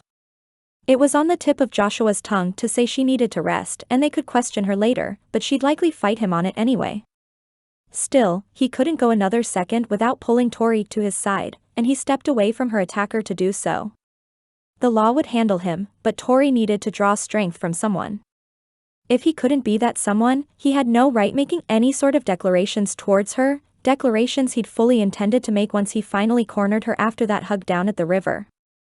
I came out here to relieve myself, Tori said with eyes cast towards the ground. She burrowed into his side, at least no longer shaking from the cold and shock. On my way back, he grabbed me from behind, then he picked me up and threw me on the ground. Keeping his temper in check as she spoke of how he'd gagged her after she screamed was nearly impossible until she shared how she'd fought. All of a sudden, he went limp on top of me, and I saw Clarence standing over him with the pan. Tori wiped her eyes, a loud sniff coming from her as she took a deep breath. Clarence was defending me, sir. He did nothing wrong. A breeze rustled through the trees as Grant cleared his throat. How do we know you're telling the truth? You could have set Quinn up to get arrested, so I'm down a man. Or you might have wanted to take him out another way. Grant eyed the pan in Clarence's hand. Competitions bring out the worst in folks, after all. At that, Randolph Cato let out a snort. I'm sorry, all. Forgive me, I don't mean to make light of this dire situation. I've known Clarence for nigh on 50 years, and I've never heard a body say a single bad word about him. He's not a hothead, and he's not a violent man. He's also not vindictive or a cheat. Whatever game you're playing, Arrow, it's not gonna work on me. Arrow raised his hands in the air, taking a step back. No games here, Mr. Cato. Just making sure we hear all sides. I think I've heard enough, the soldier said as he motioned his comrades forward. We'll take this man to the infirmary for the night, but he'll be cuffed to his bed. Seems pretty open and shut to me, but y'all make sure you leave your address with us before you pull out so we can summon you if necessary. Joshua nodded, as did Clarence. One by one, the crew started to clear out, but Tori still hadn't stepped toward the camp. After a minute, it was only Clarence, Samuel, Joshua, and her in the clearing. Tori, he said as soon as the last of the others had stepped away. Do you want to go home? We can pack it up now if you want. It's not worth it.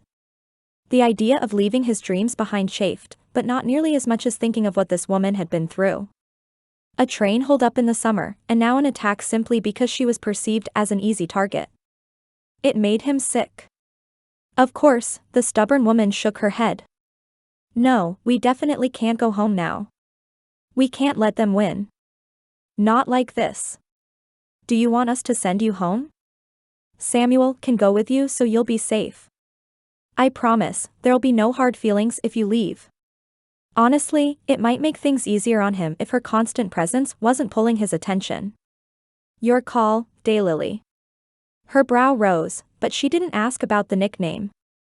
No, I want to stay. Then you'll stay. As the rest of them walked back, Joshua took her hand, and they followed Samuel and Clarence back to the camp. They didn't speak for a few moments, but the camp was in sight when Tori finally broke the silence. Why did you call me Daylily? Her voice was soft, fragile, and it broke his heart.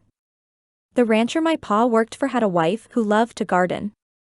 Mrs. Dot was one of the sweetest ladies I've ever met, and I'd spend hours helping her weed her garden beds to spend time with her. He shrugged, remembering how she filled the hole losing his mother so young had left. My ma died when I was a baby, so Mrs. Dot was real special to me. She used to say daylilies were some of her favorite flowers because they required so little care, but later she told me more. She said she'd been through a lot in her life, and daylilies reminded her there are some flowers which bloom despite the soil conditions. She pondered that for a moment. That's really sweet. Thank you. Pulling them to a stop, Joshua turned her gently to face him. You shouldn't have had to experience all you have, Tori, but you've bloomed despite it. I don't know if that hug the day at the river meant to you what it meant to me, but if you'll let me, I'd like to do everything I can to help you bloom even more. Once again, her eyes went wide as saucers. Are you saying what I think you're saying? I'm not a well-educated man, Tori, but I speak with every bit of truth I have. This is me declaring my intentions to court you when we get back home. If you're not interested, that's fine, but you're unlike any woman I've ever known. I'm not sure what my future holds, but I reckon you may be the one to walk into the unknown with me. Her mouth fell open at his words, but she seemed rendered unable to speak. For the normally chatty woman, it was clear his words had shocked her to her core. It was time he laid all his cards out on the table. Or maybe it wasn't, but he planned to do it anyway. I don't expect an answer right now. In fact, I'd prefer you didn't give me one. I want you to know where I stand. With that, he released her hand and strode back towards camp, easily in sight so she would be safe, and prayed the Lord would guide them both. Chapter 12. I reckon you may be the one to walk into the unknown with me. Tori sat back on the bench seat of the wagon with a heavy sigh. It had been a full day since Joshua made his intentions known with her, and she still couldn't make heads or tails of the situation. The prairie stretched out on either side of them, painted with the stark white of another fresh snowfall and the glittering diamonds of ice atop the gently rolling hills and few dormant trees. Something about it, despite the chill of the morning, brought comfort to Tori as she lay her head back against the thick canvas sheltering the wagon. Pulling her coat closed around her middle, effectively blocking out the morning's biting air, she swallowed back the tears that threatened at the overwhelmingness of all that had happened in the past week. She had enough awareness about the situation to know she should offer herself grace for the emotions whirling inside her like the tornadoes she was told cut across this part of the country in the spring, but she couldn't seem to find it for herself the way she could for others. Beside her, Clarence flicked the reins and chewed on a blade of some sort of tall grass that had somehow survived the frost. Your thinkin' is so loud over there, I can almost hear ya. Anything you wanna get out before it festers? He fake shivered, shooting a wink her way. I ain't Mrs. Kate or 1-0, the other Hope House ladies, but I've been told I'm a good listener. Somehow, while he wore thick gloves, Clarence was just fine in his flannel shirt without his coat. Probably the experience of living so long in Colorado, but Tori didn't believe she'd ever grow used to it. What could she tell him, and how could she word it in a way that made sense? She couldn't even make sense of it herself, so somehow making sense of it for another person seemed impossible. He waited patiently, though, not pressing or pushing as she gathered her thoughts. The kindness of this seasoned cowboy was going to move her to tears, especially in her already emotional state. It would be nice to have a woman to talk to, but she didn't. Growing up in Hope House as she had, there was never a shortage of girls to get advice from. Even when she needed someone to listen and pray with her, there had been more options than she knew what to do with. Clarence might be exactly what she needed at the moment, and he'd certainly helped navigate his fair share of relationships among those at the Pratt Ranch. Joshua told me he has feelings for me. She wasn't sure what she expected, but it wasn't for the man beside her to burst into a hearty, raspy laughter. Finally, that's my boy. He shook his head with a wide grin, a snort following the hearty guffaw of laughter. Knew he'd figure it out soon enough. Sure did. The last words trailed off, softer than the rest, but still louder than she'd prefer. Elbowing him lightly in the side, Tori glanced around quickly to make sure no one had heard them. Shh, Clarence. I'm not trying to tell the whole team. Sorry, he said as he lowered his voice further. The Cheshire Cat grin still adorned his face, but at least he spoke more quietly. You're right. I'll be quiet. How do you feel about what he said? That was the question of the day, wasn't it? I guess I don't know. He was a good man, and she'd be lying if she said her stomach didn't flip whenever he came close, but marriage? He hadn't proposed, but he'd spoken in no uncertain terms. From the first moment she'd met Joshua, he'd been sure of himself. Even when he was blaming her for a completely innocent mistake, he was confident. Now she knew his background and his assuredness of his dreams, but could she dive headlong into such a future? He seems so sure, she said softly. Did she want reassurance? Insight into his character from someone who'd known him longer? Honestly, she had no idea. I don't know I've ever been sure about anything in my life. Clarence chuckled, at least much more quietly this time. Yeah. Once he makes up his mind, it's a rare thing for him to change it. Except this competition, I'll say. I'm thinking he prefers to be a lieutenant rather than a colonel. As though realizing he'd trailed off again, Clarence came back to the present. Were you not sure about coming out here? You came to marry Carter Hayes, right? She had. She'd answered the summons as a mail-order bride, but there had always been the option of refusing to take vows if she'd found a man she couldn't at least forge a friendship with. I did, but I guess I always had an escape route if I got here and he turned out to be awful. I could always go back home, or I could stay here with one of the other Hope House ladies until I got on my feet. Which, as it turned out, was exactly what she'd done. I can't tell you how relieved I was when I realized Carter's heart was already spoken for. I suppose hearing Joshua declare his intentions with such certainty jarred me. You're the adventurous sort, right? That's why you came on this drive in the first place? They rolled over the snow-covered trail, slowly moving further into the mountains to try and beat the time of the other teams. They'd meet again at a second rendezvous point, but it would be another week or so before they'd arrive. As Tori looked out over the frozen landscape, the purity of the fresh snow brought her peace. But I've always run over different scenarios in my head in such a way I knew I could get out if I needed to. Maybe it was growing up where how she had, but the ability to land on her feet even if she had to dive out a metaphorical window had always been a comforting thought to her. Marriage, especially to a man one already knew, felt so final. I suppose that doesn't make any sense. Joshua said she reminded him of a daylily, able to bloom no matter the situation's life threw her way. It was far better than the barn cat she'd always likened herself to, landing on their feet no matter the distance they fell. Daylilies were much prettier and far less feral. It makes more sense than you realize, girly. Cowboys do what we do because we don't want to be tied down to one place.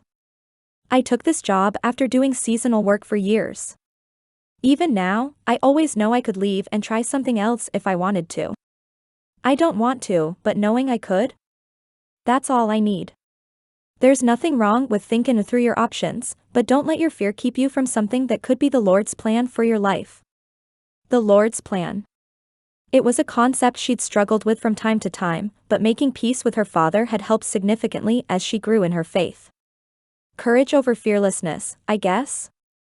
Kate's words from before they left echoed in her heart the same way Joshua's had earlier. Courage is what refines us. Feeling the fear and choosing to do it anyway because you've judged the thing you're doing is more important than the fear. That's what brings us to the other side in victory. She'd spoken with such conviction, and the words had played in her head over and over until she hoped she'd never forget them. Clarence, though, seemed to recognize the concept. Been talking to Mrs. Kate, I guess, he said as he kept the team steady through a particularly tough patch of ice. The good news is, you don't have to decide right now. You can take weeks and months to pray about it if you like. There's no rush, and if Joshua tries to make you give him an answer before you're ready, you send him my way. He was right. Joshua hadn't expected an answer, but how long would his patience hold out? I guess I've been doing more than praying about it. Don't we all? You've realized it now, and you're the only one who can change. He'll show you where you're supposed to go next, you have to listen. Joshua studied the map that evening under the light of his lantern as Clarence and Samuel flanked him on either side. I'm wondering if I made a mistake choosing the mountain pass. Maybe he shouldn't have admitted it, but it was the truth. This competition had brought out a part of Joshua he'd never experienced before, insecurity. For his whole life, he'd felt the guilt of what had happened to Cale, but his decisions to move forward with ranch life, leaving Texas for Colorado, specializing as a wrangler, and eventually having his own sanctuary and training facility all had no questions.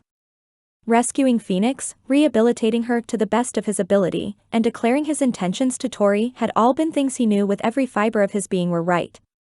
But this? Looking at the sky now as the snowfall continued, far more than normal for this time of year this far south, it was full of questions. Not only did they have a herd of cattle to get to market, but they'd be going straight through Indian territory. On top of that, if the snow kept falling, who knew if the trails would even be passable? Samuel studied the map on his left. If we try to go back to the main trail now, we'll lose at least a day of travel, maybe two. Clarence nodded, then coughed into his fist before speaking. If I'm remembering the mountain trail correctly, it's pretty well traveled. That don't mean it ain't covered to the gills in snow, but we won't be alone out there. He coughed again, and Joshua narrowed his eyes at the man who'd been a father figure to him for years. You all right? You're not getting sick, are you? Nah, Clarence said with a croak. Just a frog from coffee I was drinking earlier. I'll be fine in the morning. I think the mountain pass will be fine at this time of the year. Don't forget, we're going further south with every mile for the time being. Samuel shoved his hands in his pockets. I have to agree. To this point, it's still melting during the day except for the shady spots. Besides, didn't you say you were going to hire a guide before we started up? That had been the plan, and it still was so long as he could find one. Yep. Hoping for a trapper or someone who's lived and breathed the mountain. There were plenty of those in Colorado, but North Texas might be another story. Let's sleep on it, Samuel said as Clarence coughed once more. This time, the cough sounded wetter and more ominous. He eyed the man who'd worked for his family for 2 generations with concern, but didn't say anything about it. Who knows, maybe we'll wake up in the morning to warmer temperatures. Chapter 13. The next morning, Tori woke to rasping coughs coming from below the wagon.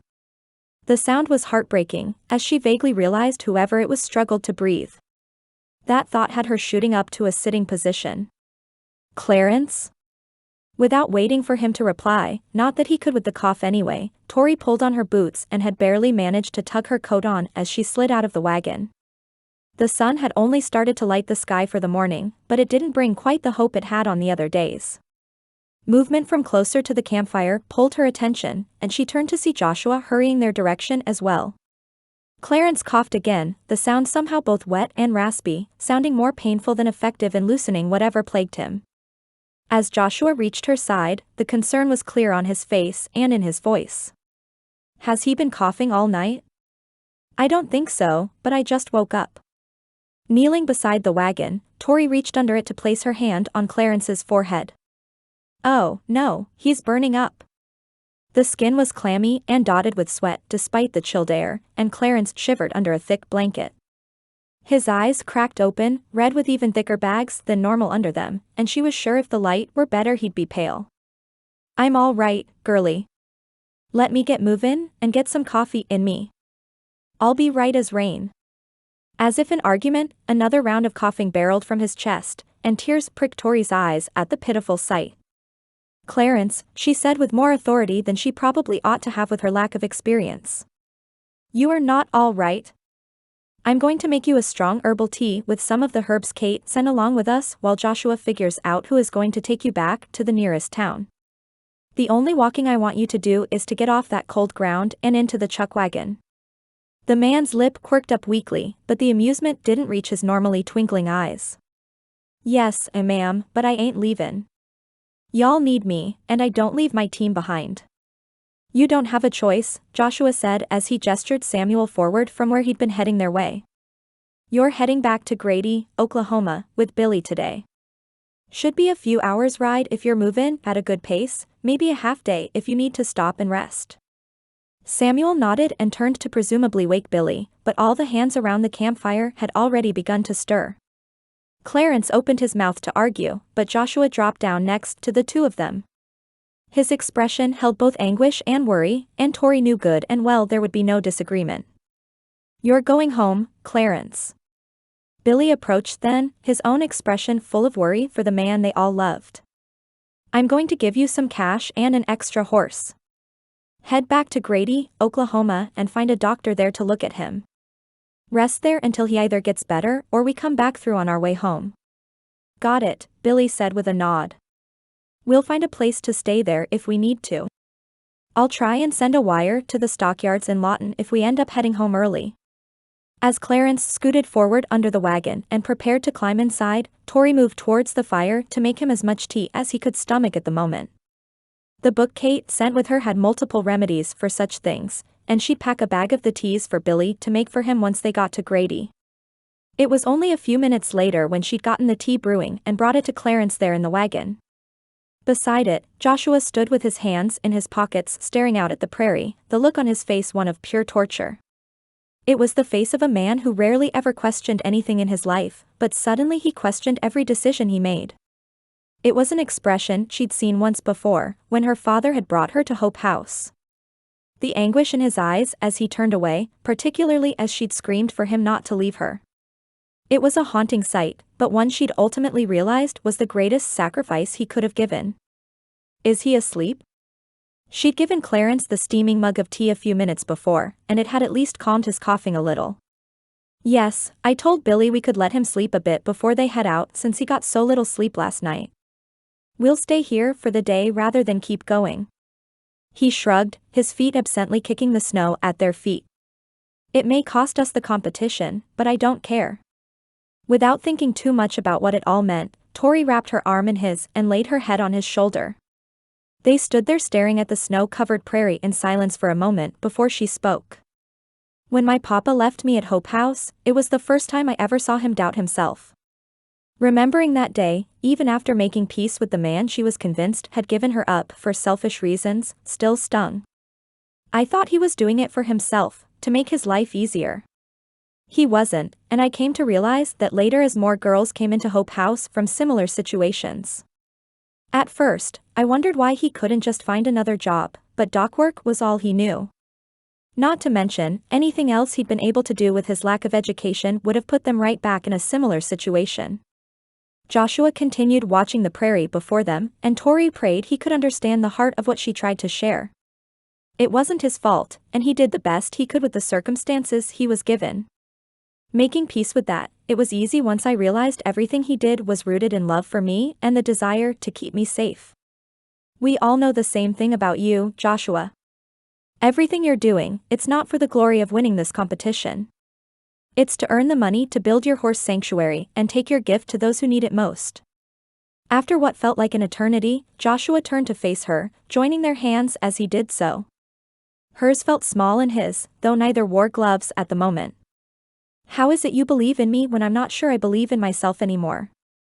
His thumb traced circles along the back of her hand, and the fog of their breaths mingled every time they exhaled. That's the whole point, isn't it? We're supposed to lift each other up when we're down. Kate did it for me when I arrived with no place to go after I started to heal, and there have been so many situations with those from Hope House who've needed a hand up. The body of Christ is meant to be strong in situations where its members are weak. Lifting his hand from hers, Joshua cupped her cheek. His calloused hand felt warm on her chilled skin, contrasting in a way that felt more right than she'd have imagined. Is that all it is? I appreciate it if so. I guess I'm wondering if you've given any thought to what I said the other day. He paused, his hand still on her cheek as he let out a shuddered breath. I'm not trying to push you, just curious. I'd like to explore what this could be, Tori said. Despite the dire situation for Clarence at the moment, the two of them standing there felt utterly right. I can't say I know exactly where it will lead, but I'd like to find out. With that, Tori did probably the most adventurous thing in her life as she lifted to her tiptoes, pressing her lips to his. At first, it was clear she'd surprised him, as he stood as frozen as the ground beneath their feet. Quickly, Joshua's mind caught up with what was happening, and he wrapped his arms around her to pull her close. The kiss was short and chaste, but it felt as though the 4th of July celebrations every year in New Orleans took place inside her chest as she realized how deeply right and safe she felt in his arms. The path before her felt clearer than it had since long before she left New Orleans, and the adventure of a life as a cowboy's wife in Colorado slid into focus as he pulled back.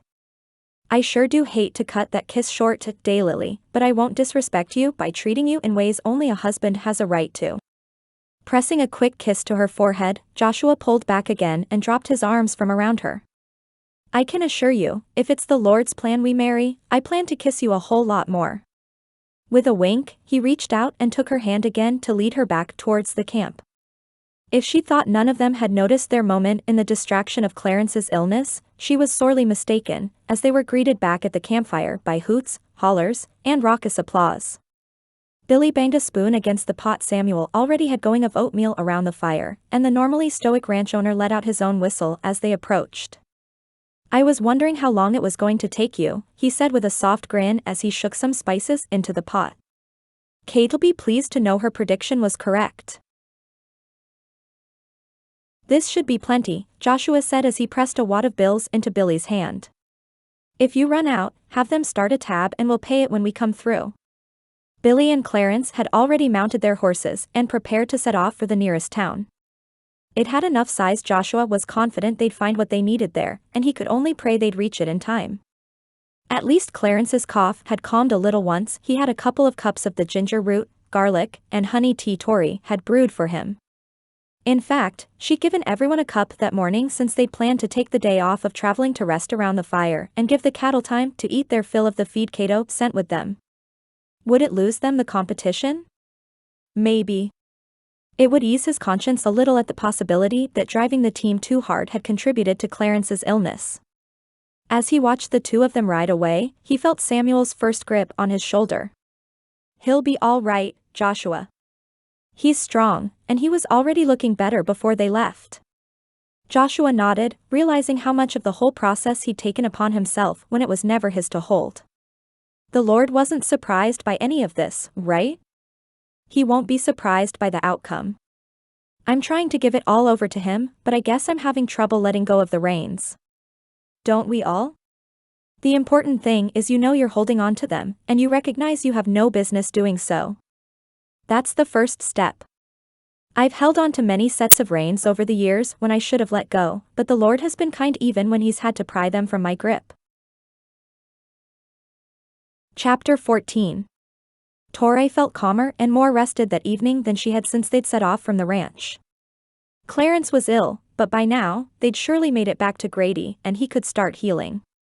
Remembering the kiss with Joshua from the morning was bound to make her blush, so she tried to busy herself with the evening's dinner preparations while she could. As she did, she hummed an old Christmas hymn her father had loved to sing to her growing up. She'd been so distracted she didn't even notice Joshua's approach until he was already right beside her. That's a pretty tune. Oh, she said as she placed a hand to her chest. Sorry, I didn't realize you'd come over. Dinner will be ready soon. It definitely took a little longer without Clarence, but she'd managed to get most of the ingredients for their stew in the pot, and now she needed her biscuits to shape up over the fire. It was always a bit of a gamble to cook bread over a fire, especially with it as cold as it was, but Clarence had shown her a few tricks to help the process along. Came to offer my help. I figured with Clarence gone you could use an extra set of hands. He removed his gloves and held them up before her. They're not exactly skilled in the kitchen, but they follow directions pretty well. If you could stir the soup to make sure no potatoes stick to the bottom, that would be very helpful. Just once every few minutes. It was the task she routinely forgot when she got busy, and it had resulted in having to scrape and reseason more than one stew pot in her time learning. Of course. Was that, oh come, Emmanuel? It was, she said, as she checked on the biscuits. My father used to sing it for me when I was a girl. For such a gruff tradesman, he loved Christmas more than most. Sitting back on her heels, Tori remembered the strung popcorn and tiny, sparsely decorated pine he'd go out and find every year. He said it reminded him of his childhood in Germany, and I think it also reminded him of my mama. Joshua stirred the soup, taking extra care to scrape the bottom. What do you remember about your mother? Nothing, really. I don't even have a photo of her. She and Papa didn't ever have much money, especially once they moved to the United States from Germany when they were 18. I suppose they thought he'd find good work and make a good living, but all he could find was work at the docks. They kept moving east in the hopes something would pop up, but they gave up in New Orleans. By that time, Mama was expecting me, so they settled there. She'd always felt a little guilty about that, as though they'd have been able to find something better if they'd not gotten pregnant. She died of an awful fever when I was a baby, and Papa raised me on his own after that. He was usually a fairly serious man, a product of the life he'd lived, but Christmas time was always his favorite. Joshua seemed to hang on every word. He taught you hymns, what else did he do? We always went to the Christmas Eve service at one of the churches downtown, she remembered. I'd hold my little candle, and we'd sing songs surrounded by all the other people who attended the church on a weekly basis. I remember feeling a little out of place in our torn clothing and growling stomachs, but no one ever paid us any mind. Everyone should be welcome in church, Joshua replied. What else? He did his best to get us some sort of special meal for Christmas. Whether it was a little ham or a sweet from a local bakery, he scrimped and saved to make it happen. The memories of those nights eating that special something on their old rickety card table as their clapboard shack tried in vain to keep out the harsh, humid cold were pleasant ones despite their difficulty. Then, when we finished, he'd give me a little animal he'd whittled from a piece of scrap wood. Every year it was different. She had a lion, a horse, a dog, a fish, and a whole bag full of others. Even after she'd gone to live at Hope House, even before she'd made peace with her father, he'd still brought one every year.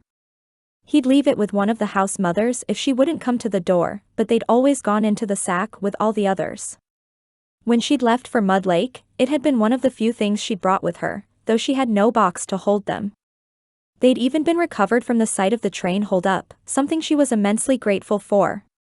She was so lost in the memories of her father's pride at giving her those animals she hadn't noticed Joshua moving closer until he wrapped his arm around her shoulders. I know your past with your father is complicated, but it sounds like he loves you very much. He did then, and he does now. The tears in his eyes when she'd gone down to the docks to tell him she was moving to Colorado had just about torn her heart out, but he understood her need to start over. He'll love hearing about this race when I get the time to write to him. I think, if he'd had the opportunity, he'd have been a great cowboy. Speaking of her father, remembering the Christmases they'd spent together, it unlocked a longing within her she thought she tucked away. A tear spilled over onto her cheek, one she didn't even notice until Joshua brushed it away. You really miss him, don't you? I do. I guess I didn't realize how much until right now. The man had lived a hard life filled with hard work. How much time he had left was anyone's guess, but a scene flashed in her mind's eye of her father watching her little blonde-haired children play in a living room while snow fell on the mountains outside. Joshua sat next to her on the couch, aged but still as handsome as he ever had been. He's already missed so much. I hate the idea he's going to miss so much more. Pulling her close, heedless of the other cowboys milling around the camp on break from their shifts checking on the herd, Joshua rubbed a hand along the length of her back. I know you do, darlin'. I know you do. 2 days later, the team rolled into the second rendezvous point just north of the Texas state line. It was more of a town than the first Army outpost had been, this one called Collars Gap, Oklahoma. As Joshua led the way over the snow-covered trails and into the town, he realized how much more at peace he felt than he had since this whole mess had begun. There they are, boomed Randolph Cato's enthusiastic baritone. I was sure hoping we didn't lose another team. Another? Had someone dropped out? The fleeting hope Broken Arrow might have done so bubbled in his chest, but it hadn't been them who quit. Cato shook his head, the disappointment clear. Yep. A nasty flu worked its way through the rusty nails. They're all recovering, but they tapped out once they reached Fort Jacobson, and my men are taking their herd the rest of the way to Lawton. I'm real sorry to hear that, Joshua said honestly. It was one thing for the team to decide they didn't want to fool with it, but for them all to get sick? They were the team of seasoned cowboys too, acquaintances of Clarence and Samuel's dad from years ago. The other team's still in? Far as I know. The Hanging Bee and the Double C haven't arrived yet, but Broken Arrow came through early this morning. They were chomping at the bit, barely stopped to restock, Cato chuckled before dropping his voice. I'll be honest, though, their men didn't look all that good. Grant's clearly been pushing them hard, and it won't surprise me if the hanging weight of the cattle is lower than I'd like. They'd all use different paths once they cut off the main trail, but the rendezvous points were important for the competition, so Cato could make sure everyone was on the up and up. As for the Pratt Ranch team, it was at this point they'd cross down into Texas and take the southern path once they crossed into Oklahoma unless Joshua changed his mind. "I hope you're pleased with ours," Joshua said. Unfortunately, Clarence took ill a few days ago, and Billy took him back to Grady to rest and see the doctor. "Oh, I knew that already," Cato said as he held a finger in the air. "That reminds me, he wired here this morning in case y'all hadn't come through yet. Wanted you to know Clarence is better, and they'll head back home in a few days." Relief washed over Joshua at that. They'd all been working extra without Billy, and despite his attempts to help her, Tori was working herself to the bone trying to get all the meals made by herself after driving the wagon all day. He'd prefer to have someone ride with her to help her, but they didn't have a man to spare. Praise the Lord. That makes it all worth it. Cato placed a hand on Joshua's shoulder. "You're doing a good job, boy. Don't doubt it. I'll let you folks decide what you're gonna do from here, but we'll restock your feed while you're at it." That was another reason they needed the rendezvous points, so Cato could make sure his herd got to market at the highest weights possible despite the lower number of grasses that had survived the frosts. At least the snow had melted in the last few days, with the daytime temperatures finally reaching above freezing. It wasn't ideal for the beeves to eat the dead grass, but it did keep their bellies full and kept them moving. The one upside to all the white stuff was they'd not had to search out water sources. Joshua approached the wagon and held his hand up to help Tori climb down. Samuel came to meet him beside the wagon, as did Rex and a few of the other hands who weren't actively minding the herd. "I'm thinking we'll camp the night here. I'll treat everyone to a nice dinner at the cafe over there, plus give Tori the night off." He winked, knowing he'd made the right decision when he saw the relief on her face. "We'll eat in shifts so some of us are always with the herd, but I'd say we've more than earned it." Every man on the team showed the same relief, but Samuel furrowed his brow. "You sure about that? Didn't Cato say Broken Arrow had already pulled out this morning?" "He did, but I'm not Grant. This whole crew has worked hard, pulling more work than you signed on for." His eyes flicked to Tori's, hoping she knew how grateful he was for all the extra weight she'd been carrying. "If the Lord wants us to win this race, we'll win this race. If not, then I'll have to be at peace knowing I didn't run y'all into the ground."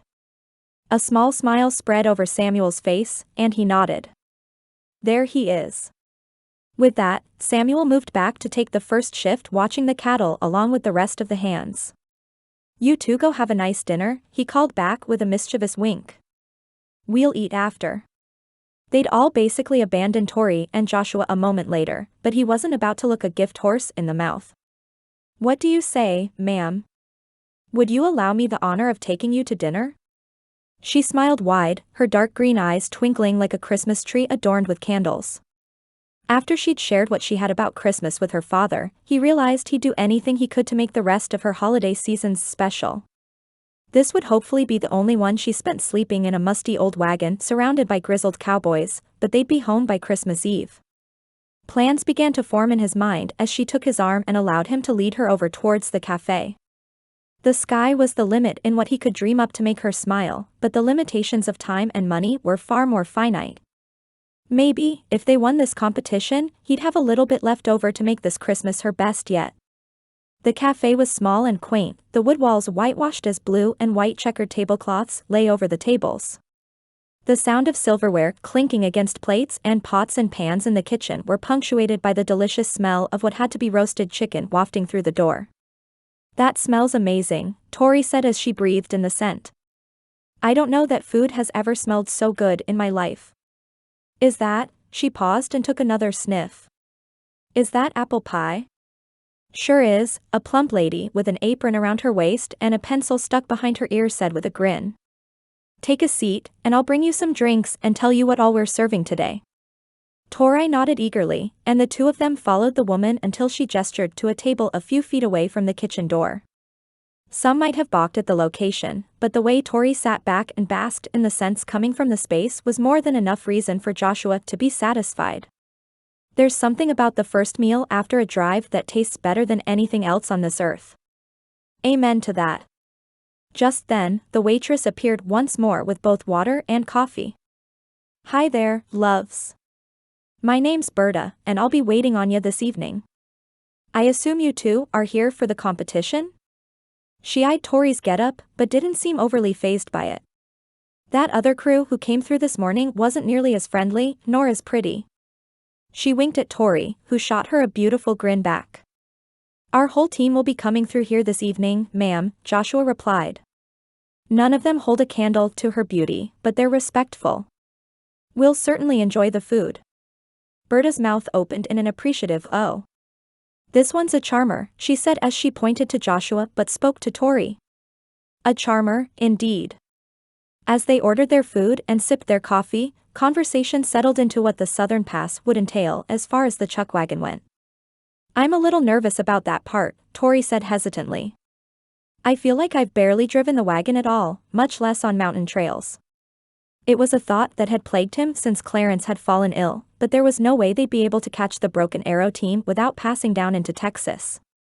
It might seem like they were going out of their way, but there were multiple switchbacks and roundabout methods on the main trail due to different topographical issues, and it'd be much faster if they could actually make it through the mountains. I know. I've been thinking about it, too, but you've driven it well this whole time, especially once Clarence got sick. Still, I'm hoping to find a guide while we're here who might be able to take us through. He'd been praying to that end, but how in the world would they find one in time? Tori nodded, clearly still nervous about the whole thing. The Lord will provide. He has this far. I'll be happy to find out how. They didn't have to wait long. By the time they'd finished their meals and headed back out to the camp, Rex came strutting their way looking prouder than a peacock who just gained his feathers. Boss, I was helping unload the new feed from Mr. Cato and introduced myself to one of the men at the livery. I think he might be what we need. William Neshoba, the dark-skinned man said as he held his hand out to Joshua. He was Chickasaw, according to Rex, and an experienced guide in this part of the country. I've traveled these mountains for more years than you've been alive, I'm certain. His English was excellent, lending more credibility to his statements. The livery owner vouched for him, Rex said quickly. I told him about what we were doing and asked if he knew of any guides around here. Turned out, he was one. The young cowboy was excited at finding their potential hero, but Joshua was clearly skeptical at the turn of events. He held his hand out anyway, returning the handshake with a nod. Let's take a look at the map together, and we can decide if you're the right fit. Of course. It was only then Neshoba noticed Tori. His eyes moved from her head to her toes, but they only contained curiosity rather than interest or ill intent. Still, Joshua stiffened beside her until the man spoke again. Ah. An Okachi. That's a woman warrior in Chickasaw, he explained quickly. My wife also prefers to wear trousers when possible, particularly when we're guiding folks in the winter. Your wife will be coming with us? Tori hadn't meant to blurt it out, but seeing another woman would be so nice after being in the sole company of men for weeks. If your trail boss hires me, yes. Once the children became adults, she found she disliked staying at home while I got to have all the fun. His voice was deep, but comforting in a way she'd always imagined a grandfather would be as he read to his grandchildren before the fire. Besides, she'll want to meet you. Joshua's posture relaxed, and he pulled the map from his pocket. Let me send off the first set of my men to get dinner, and we can talk. Chapter 15. Team, this is William Neshoba and his wife, Ophelia. Joshua gestured towards the couple where they stood next to the wagon. William, his dark hair, skin, and eyes contrasted with his wife's pale skin and red hair streaked with gray. They were both tall, with both of them several inches taller than Tori's 5.5 feet, but Ophelia still came a few inches under Joshua. They'll be accompanying us on the next leg of our journey as our guides through the mountains. No one balked, not that she'd expected them to, but the way Ophelia's shoulders tensed told Tori there'd been some argument in the past. What for, she had no idea. William stepped forward, his English clear and strong. I'm happy to help your team win this competition if I can. I know these mountains well, as does my wife. Despite the cold weather, I am confident we can get through the pass without incident. I'll be paying their fees myself, Joshua continued. I've offered a small percentage of the overall winnings if we manage to bring home the victory. All the men nodded, but it was Samuel who spoke. What are your thoughts about the mountains being in Indian territory? Should we expect any issues there? He didn't speak with any malice or fear, simply the calm and calculated logic of a husband and father who had a family to return to. We'll probably attract some curiosity, Neshoba said honestly. I've been leading parties through these mountains for decades. Most of them know me by now, even if they're not Chickasaw.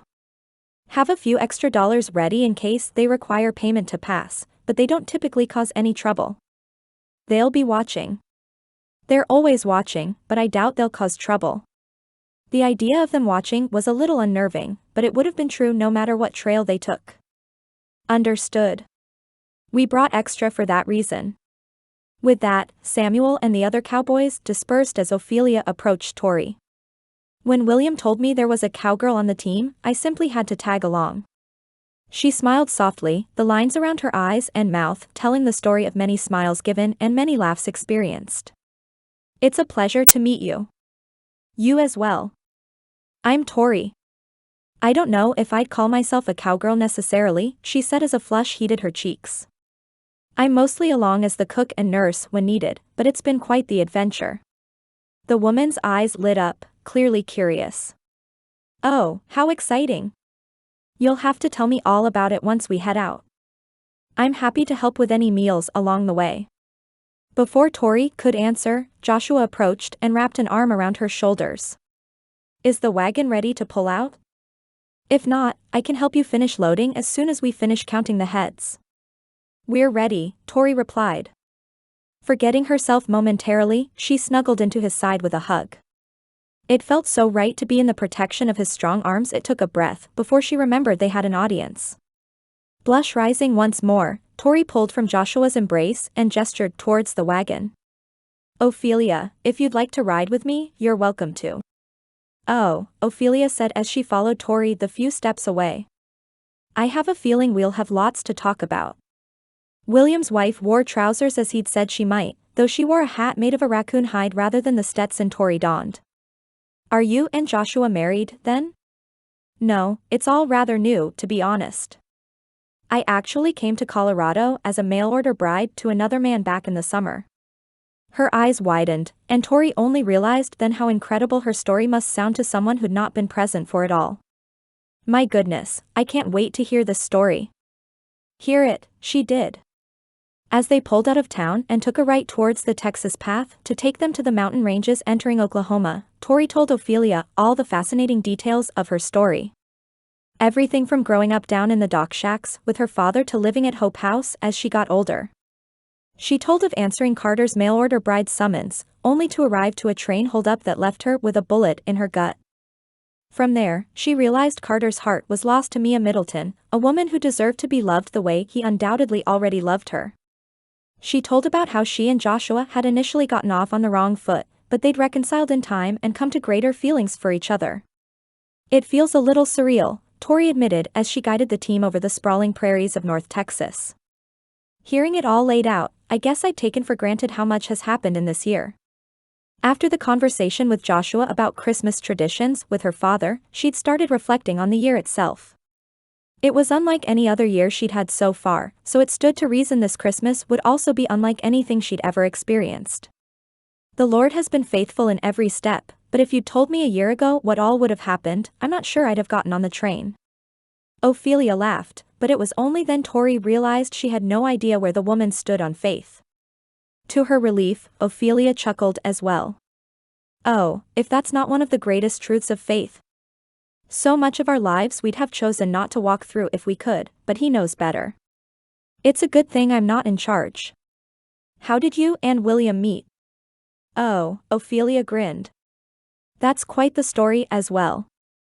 My father was a timberman who got in early with the railroad coming across Texas.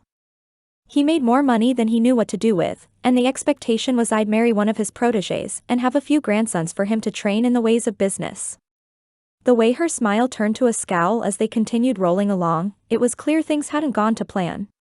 I'm guessing William wasn't what he expected? That's an understatement. I met and fell in love with William when he started working on a scouting contract with the railroad company my father had invested in.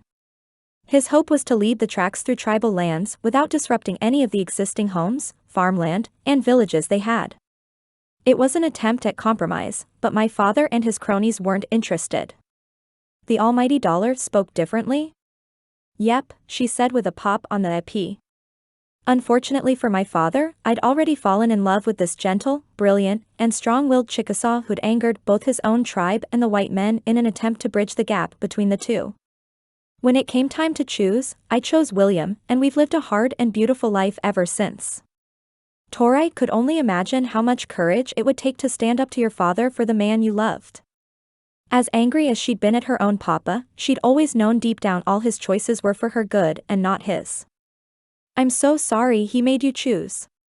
Ophelia didn't speak for a moment, studying her husband where he rode with Joshua up front. He's worth it all. My father was never willing to speak to me again, but I did manage to exchange a few letters with my mother before she passed. I wrote to her each time I had a child, and she'd send back her congratulations and wishes things could be different. She shook her head, her fingers stroking her long braid. They could have been. If she'd have let me, I'd have gone to visit her and taken the children, but she allowed her disappointment over my choices and loyalty to my father's prejudice to win out. You might be the bravest woman I've ever known. Tori had been forced away from the only family she had, but it hadn't been her choice. Even now, as she pondered Christmases of days gone by and how much she missed her father, she knew she'd write him as soon as she got home. He'd love hearing all about the adventures and misadventures on the trail, as she'd gotten her spirit from him. He'd not been able to pursue it as much as he'd have liked once they got to the United States, but she knew good and well he had plenty of dreams. You're pretty brave yourself, ma'am. Coming on this drive the way you did, planting yourself in these conditions for weeks in the hopes of winning the prize money. It's no small thing. It wasn't, but like Ophelia marrying the love of her life, it was worth it. The days passed as they made their way closer and closer to the mountains of western Oklahoma, the ones they'd have to pass through before reaching Lawton. The anxiety in Tori's heart bubbled at the thought of traversing the mountains in the wagon, but having Willem and Ophelia there calmed her nerves immensely. They'd traveled these trails before, and they'd done it in all kinds of conditions. Tori tried to distract herself by talking to Ophelia, far more pleasant than being left to her own thoughts, but seeing the mountains rise up in the distance as they crossed into Oklahoma had her gut churning. It was well into December now, and they'd made good time on the shortcut path they'd take. Would it be enough? Would the mountains slow them down to the point Broken Arrow would take the victory anyway? Would they meet disaster before they even reached the end? Even as her thoughts whirled around, Tori had to continually surrender the fear to the Lord. Help me be brave, Father. You already know the outcome. You hold us all in your hand. It was his strength alone she'd need to rely on in order to get through to the other side, but step by step, they'd make it. Joshua had never felt so bone-tired in all his life. The mountain trail had been faster, and they'd had no incidents thus far, but every step put the herd at further risk of tumbling into disaster. They'd not lost a single one, but the stress of making good decisions for both the herd and his crew had begun to weigh him down like the snow and ice did for the sagging tree branches this far up. Hold up, team, William called back as he turned his horse and brought him into a canter. Approaching where Joshua had been zigzagging the trail to help any nervous cattle, he motioned for the rest of them to stop. We're almost to the narrowest part of the trail. Only 3 beeves will fit through at a time, and this will be the most dangerous part for the chuckwagon. Now's your time to huddle up and make your plan. This was it. The moment he'd been terrified for. Gather round, team. Quickly, please. The cows would stay where they were for a minute, and he had the most important thing to do. Evergreens stood sentinel around them, and those that lost their leaves had already had their branches buried in fresh snowfall. It was deeper up here in the mountains, colder too, but they'd made it through all right to this point. One more day of travel, and they should be ready to take the final stretch into Lawton. The team gathered, Tori and Ophelia included, and he could see the apprehension on Tori's face. Her beautiful hazel eyes were wide, her lips pursed in an insecurity he didn't see from her often. Team, William says this is the most narrow part of the pass. It'll be the most dangerous for all involved, and I won't lie to you and say it doesn't have my heart racing. He'd switch with Tori and drive the rig himself if they didn't need every man and probably 5 more to keep the cattle on the path. Not to mention, if someone got into trouble, he'd be much more useful on horseback than he would be in the wagon. We know the one who holds our future in his hands. We know the God who brought the Israelites out of Egypt. We know the one who has conquered death for every soul who knows him. We don't have to be afraid, Tori said quietly. I'm not saying I'm not, but we don't have to be. Everyone chuckled at that, clearly all a little on edge at the impending pass. That's the truth. Samuel, if you wouldn't mind leading us in prayer for safety and God's clear guidance as we travel this section, I'd much appreciate it. Samuel nodded, removing his Stetson. Honored to. When they finished, everyone went back to their posts, but Joshua grabbed Tori's hand. Are you sure you feel comfortable with this, Tori? I can try dash. I'll be fine, Joshua. Clarence gave me tips in case I ended up driving the wagon through the mountains, and so far, we've managed to stay on course fairly well. The wind picked up, and Tori's cheeks pinked as a few light brown tendrils broke from her braid under her hat. We've made it this far, we have to trust him for the next steps. Letting out a long breath, Joshua pressed his lips to her forehead. When all this is over, I think I'm going to wrap you up in a gunny sack and keep you safe inside knitting for the rest of our lives. Tori barked out a laugh. I'd love to see you try. With that, she turned on her heel and followed Ophelia back to the wagon. Slowly but surely, the team began to traverse the narrow portion of the trail. One side was a mountain face, rocks and ice reached to kiss the sky. The other side was the dangerous one. Save for a few trees, much of what they'd passed was a steep drop-off down a mountain. It wasn't a cliff, but a cow or wagon falling would certainly end in disaster for all involved. 3 wide, they drove the cattle down the path and tried to keep them as calm as they could. Joshua looked up to catch sight of the chuckwagon as much as he could, but Tori had usually already disappeared around rock facings by the time he got the chance to notice. It wasn't until they were a few miles into the trail he heard her scream, and his entire body seemed to freeze like the ice on the rock face. Muffled shouts up ahead from William and Samuel jerked him from his state, and he slid off Marshall to make his way through the river of cattle much faster than he could have on horseback. Would he get trampled? Hopefully not, but it would take Marshall much longer to get to Tori. His heart beat wildly, racing to the point he heard his blood rushing through his head. Please Lord, he begged as he ran forward. Please, don't take her. Memories of Cale's accident threatened, but he pushed them back. He had to stay focused. If he thought he had any prayer of making it, he'd jump onto the cattle's back and run as fast as he could until he reached the front, but that'd just end up with a broken leg if not worse. Dodging swishing tails and jerking heads, Joshua moved through the entire herd in what felt like an eternity but couldn't have been more than a minute. As he rounded the corner, the sight before him stunned him even more than he'd imagined. A group of who he assumed to be Chickasaw trackers William had warned them would be watching had broken free from the shadows of the steep hill below and helped William, Tori, Ophelia, and Samuel right the wagon perched precariously on the side of the mountain. The culprit was clear, a divot in the trail had been filled with water and frozen beneath the wagon wheel, causing it to slide as soon as they got any footing. The Chickasaw had attached ropes to the wagon and worked on both sides to either push or pull it from its slanted position. Keeping the draft horses calm would be the most useful thing he could do. Joshua sprinted through the fray and ducked under the ropes just in time to see the gelding stomping at the uncomfortable pull of his harness. So close, boy, Joshua said as he took hold of the horse's lead rope. You can do this. The mare would follow, it was her temperament. The gelding started his terrified prance again, but Joshua managed to guide both of them away from the mountain's edge as the wagon was set to rights as well. Tori pulled the brake and let out a long breath while sitting on the bench seat, her face falling into her hands. It was only her heaving shoulders that told Joshua she'd waited until the threat was gone to fall apart, and nothing in the world could have kept him from her in that moment. Samuel, come hold the lead rope. His boss and friend rushed to do as he requested, and Joshua closed the distance between himself and the wagon as Tori jumped out into his arms. She sobbed, and he rubbed her back as the Chickasaw scouting party spoke with William in their native tongue. Lest they run off and disappear into the woods again, Joshua shifted Tori to his side, keeping an arm tightly around her shoulder. "William, please thank them for me." His voice broke, the emotion there too much for him to process in the moment.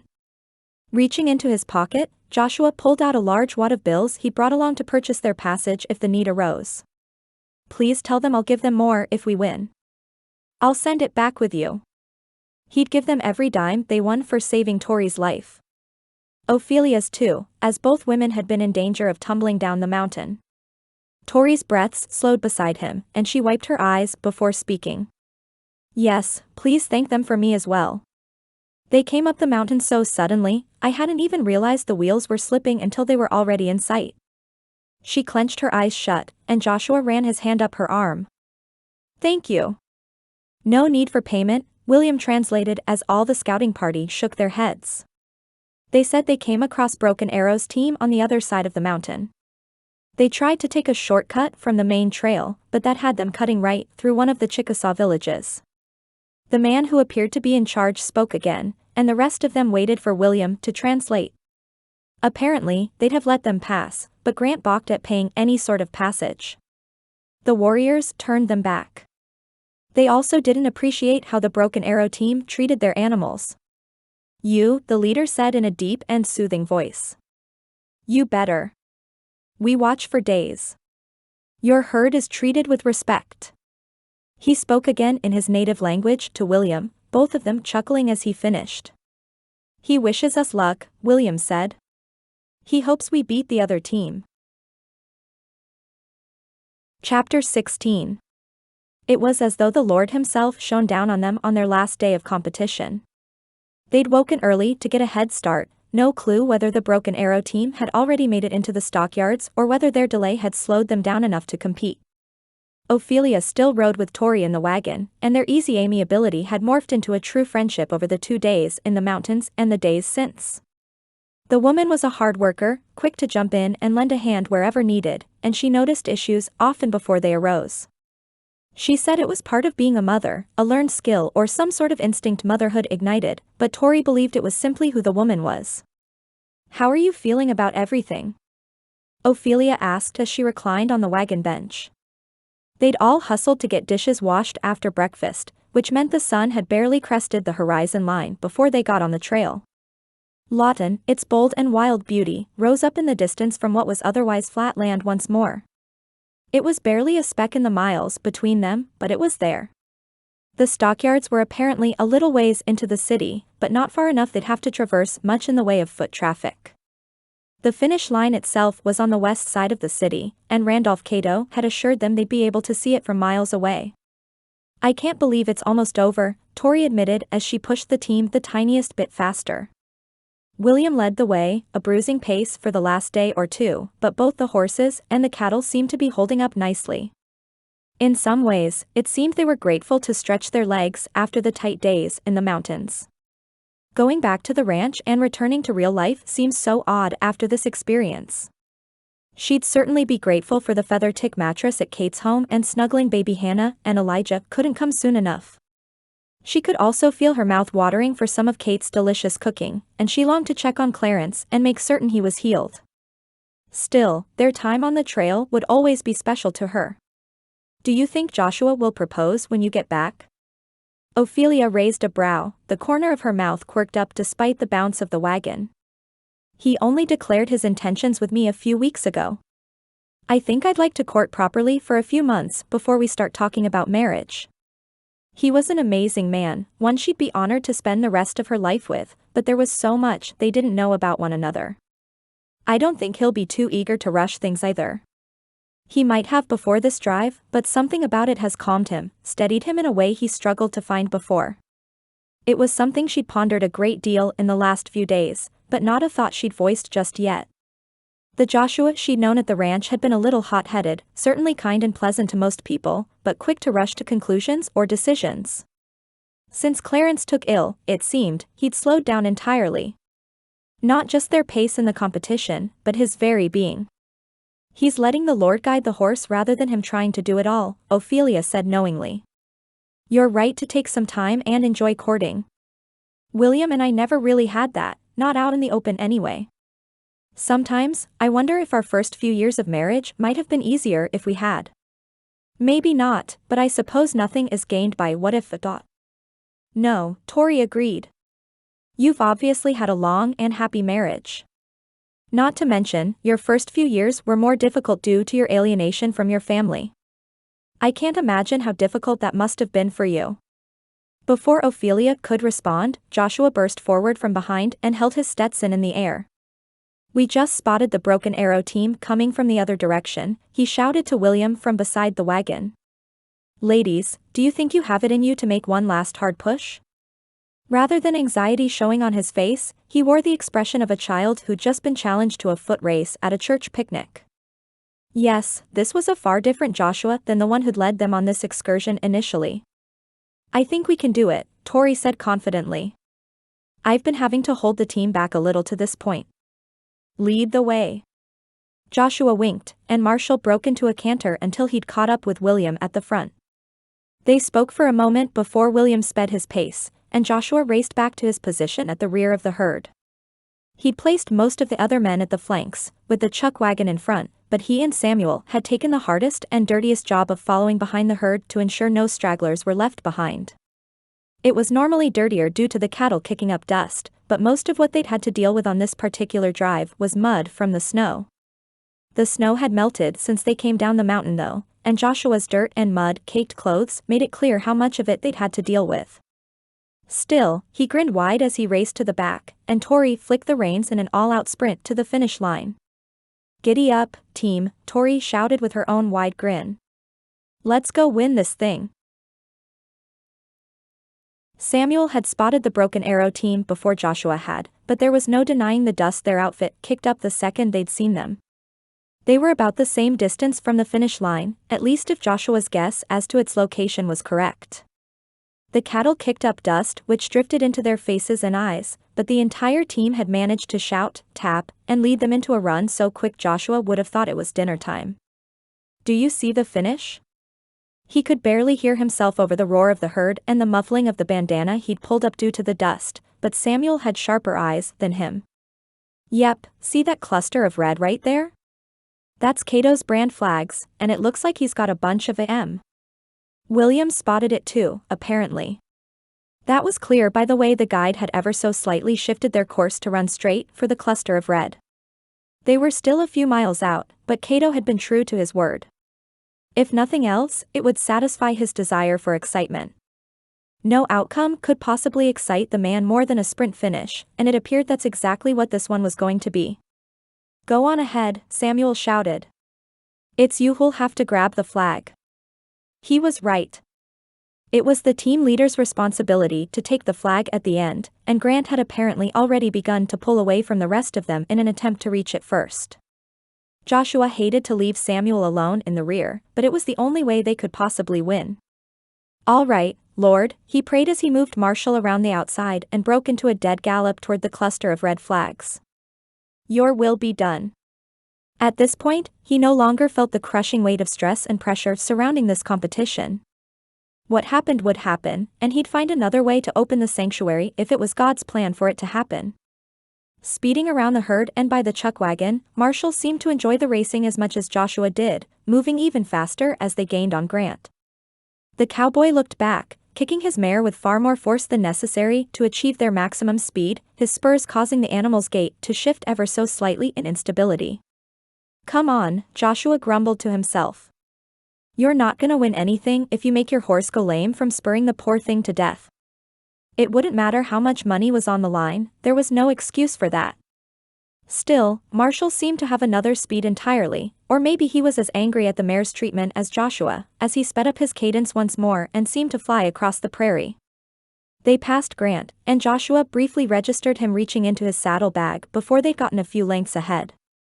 Joshua had started to glance back when a large pop sounded, and Marshall's hind legs left the ground in a way that had Joshua barely hanging on to his saddle horn. He bucked for a moment, calming quickly, but the lost momentum was enough for Grant to overtake them once more, saluting as he flew past. He shouted something at Joshua, but there was no way he could make it out in the chaos. Probably better, as the initial fear and adrenaline at what had happened to spook Marshall still whirled in his heart. Sliding off the gelding, Joshua growled at the sight of an angry, red mark the size of a pebble right on Marshall's rump. Clearly, Grant had used a slingshot to spook the horse, but at least it hadn't been a bullet. There was no way they could beat Grant now, but as Joshua hopped back up on Marshall and nudged him back into a gallop, he found he didn't care. That wasn't how he'd win. Animal and human safety always came first. Joshua was more certain than ever the Broken Arrow team had been the one to try and sabotage their wagon wheel, but there was no way he could prove it. Even now, Grant would probably assert Marshall had somehow kicked up a rock and spooked himself. "Do the best you can, boy," Joshua said as they closed the distance between them and the finish line. Cato stood there with a thrilled-looking Grant, but their benefactor hadn't handed him the envelope with the prize money yet. Joshua slowed Marshall to a walk, dismounting once more before pulling a treat from his pocket and leading him to where Cato's team had feed and water ready. Noticeably, Grant had done neither, simply standing next to Cato and holding out his hand. For his part, Cato simply looked confused. "Joshua, what happened out there? It looked like you had him." Grant tried to grab for the envelope, but Cato wasn't a man to be bullied. He folded it back up and stuck it in his vest pocket as both teams rolled into the makeshift camp. Cowboys from both teams did their best to keep the cattle separate from one another, but mostly they were all interested in the feed Cato's team rushed to provide. "Bad luck, I guess," Joshua said as he cut his eyes at Grant. Something spooked Marshall, but thankfully he didn't get injured. Tori and Ophelia hopped down from the wagon, and they hurried towards him along with William and Samuel. Now the cattle were still and accounted for. Wrapping her arms around him, Tori slammed into his side similarly to how she'd done that day at the river crossing. "I thought he was going to throw you," she breathed as he wrapped his arms around her and placed what he hoped was a comforting kiss to her head. Her Stetson had flown off since she jumped from her seat. "I'm fine, darlin'. Don't worry about me. Grant won, but everyone is safe and that's all that matters." He wouldn't add a fair and square, as it had been anything but. Cato stepped forward then, eyeing the cattle from both teams. "I wouldn't be so quick to concede if I were you." Stepping past where Hal and the rest of the Broken Arrow team had gathered, Cato studied both herds. It was only then Joshua noticed Grant's herd was clearly thinner than they'd been when they left Colorado. A little loss was to be expected with all the walking they'd been doing, but some of them looked downright emaciated. Moving into the cluster of cattle from the Broken Arrow team, Cato whipped around and speared Grant with a look Joshua was mighty glad he wasn't on the receiving end of. "Arrow. Come here, now." Tori jumped at the booming command, but Joshua just tightened his hold on her. She fit there so perfectly, and he was more sure than he'd ever been that this was the woman he wanted beside him for the rest of his life. Did it just look like it from the wagon, or did he shoot something at Marshall to make him buck like that? Letting out a long breath, Joshua tried to stay calm at the reminder of how badly that could have gone for him or the horse. "I think so, but I can't prove it." She didn't respond but pressed tighter into his side as Cato stepped out of the cluster of cattle and marched towards Grant Arrow. For the first time since he'd met the man, Joshua didn't notice his telltale gait that oozed confidence and superiority. "Arrow," Cato boomed in an even angrier voice than he'd had initially. "Care to tell me why every single one of my cattle with your brand appears to be underweight? Some of them look like they're about to drop any minute, and I know we send you with enough feed to keep them from starving." They were too far away for them to make out what Grant was saying, but his crew looked at each other as though they knew exactly what the answer was. In fact, as Grant stuttered over his excuses, one of the men shook his head and stomped over to the two men. "Sir," the cowboy said as he glared at Grant. The food from the last rendezvous point wasn't secured well in the wagon, and it fell out. Rather than taking the extra time and going back for more, Grant refused and insisted the snow would melt enough for the cows to graze. He, for his part, clearly spoke with the intention the rest of them would hear. "There's more, but I don't think I have to tell you how poorly he's treated both the human and animal members of his team at this point. It's pretty clear." Grant's face reddened as he stared daggers at his employee. "You've lost yourself any cut of our winnings, Michaels. You'll never work for Broken Arrow again. Don't you get it? I'd have left weeks ago if it wasn't for the fact I wanted to see you lose. You've cheated, lied, and abused your way here. I'm not interested in being part of it. Keep your money. I'll find another job on a ranch somewhere. Samuel spoke up then, his entire body tense at the sight of how poorly the Broken Arrow herd looked. Come talk to me after we get this settled, Michaels. You don't have to leave here without a job if you don't want to. The man they'd called Michaels tipped his hat in thanks to Samuel, and Joshua reluctantly let go of Tori long enough to approach the group. He wouldn't throw the specifics of how Grant had cheated into the conversation, but Cato looked like he was about to have a stroke. If nothing else, he needed to calm the man before he leveled Grant then and there. Mr. Cato, Joshua said softly as he eyed the vein bulging from their benefactor's forehead. What's done is done. It won't help now for you to break your teeth from clenching your jaws so hard. I'll send some men into the city to find more feed, and you can get this herd fattened up before you take them to market. It'll just take you and your team a little longer here. Thankfully, Cato heard enough of Joshua's words to take in a few deep breaths. The reddish purple of his face started to recede, but he still looked plenty angry as he studied the cattle again. You're right. Arrow, you're disqualified, and I want you and anyone loyal to you out of my sight. Next time I see you, my trigger finger will be tempted to slip. There's your warning. As angry as he clearly was over the turn of events, Grant conceded and moved to join his team. They'd already begun packing their things when Cato addressed Joshua directly. I guess this means the Pratt Ranch team is the winner. Clarence told me back at my ranch what you plan to do with the money, and I respect that more than you know. I'd offer you acreage at my place, but I reckon you've got a good thing going in Mud Lake. His eyes flicked to Tori, and they sparkled a little for the first time since he'd laid eyes on Grant's herd. Still, I'd like to help, and I'll be sending you another $5,000 once I get these cattle back up to weight and head home. Chapter 17. Well, Ophelia said as she held both of Tori's hands in hers. I suppose this is where we leave you. The competition had ended the day before with the Broken Arrow team heading home with sunken shoulders and an even angrier leader. At least he'd not tried to argue with Randolph Cato about the looks of the herd. It was clear to anyone with eyes they'd severely underfed and overworked the cattle. At this point, it would be at least a month until Cato and his team could go back to his ranch in southern Colorado, though where the rest of them would head next was anyone's guess. With him leaving the work, most of them would be looking for jobs on ranches nearby. As for Trent Michaels, the young man who'd blown the whistle on Grant Arrow's treatment of Cato's cattle and his own crew, he'd head back with the Pratt Ranch team. That morning, as they headed toward the train station in Lawton, Tori felt tears prick her eyes as she pulled Ophelia into a tight hug. Please come see us if you ever find yourselves near Mud Lake. I sure will, and you take care of yourself. Though, I know a certain young man who's going to do a pretty good job of that all on his own. Ophelia winked before releasing Tori and heading to stand next to William. They held hands and waved as the rest of the team entered the train station. Samuel had paid their fares so they all would make it home for Christmas. He'd also paid for the chuckwagon and horses to have a spot in the cargo cars, not a cheap feat when one considered how much weight that entailed. Still, the man was determined to arrive in time to wake up Christmas morning with his family. As for Tori, Christmas would forever feel a little off without her father, but perhaps in time she and Joshua could create some new traditions to hold the same special places in her heart. As they handed their tickets to the porter, flashbacks of what had happened on the train to Mud Lake the first time rained down in her mind. She fought for every breath, beating back the fear and anxiety with the only way she knew how, prayer.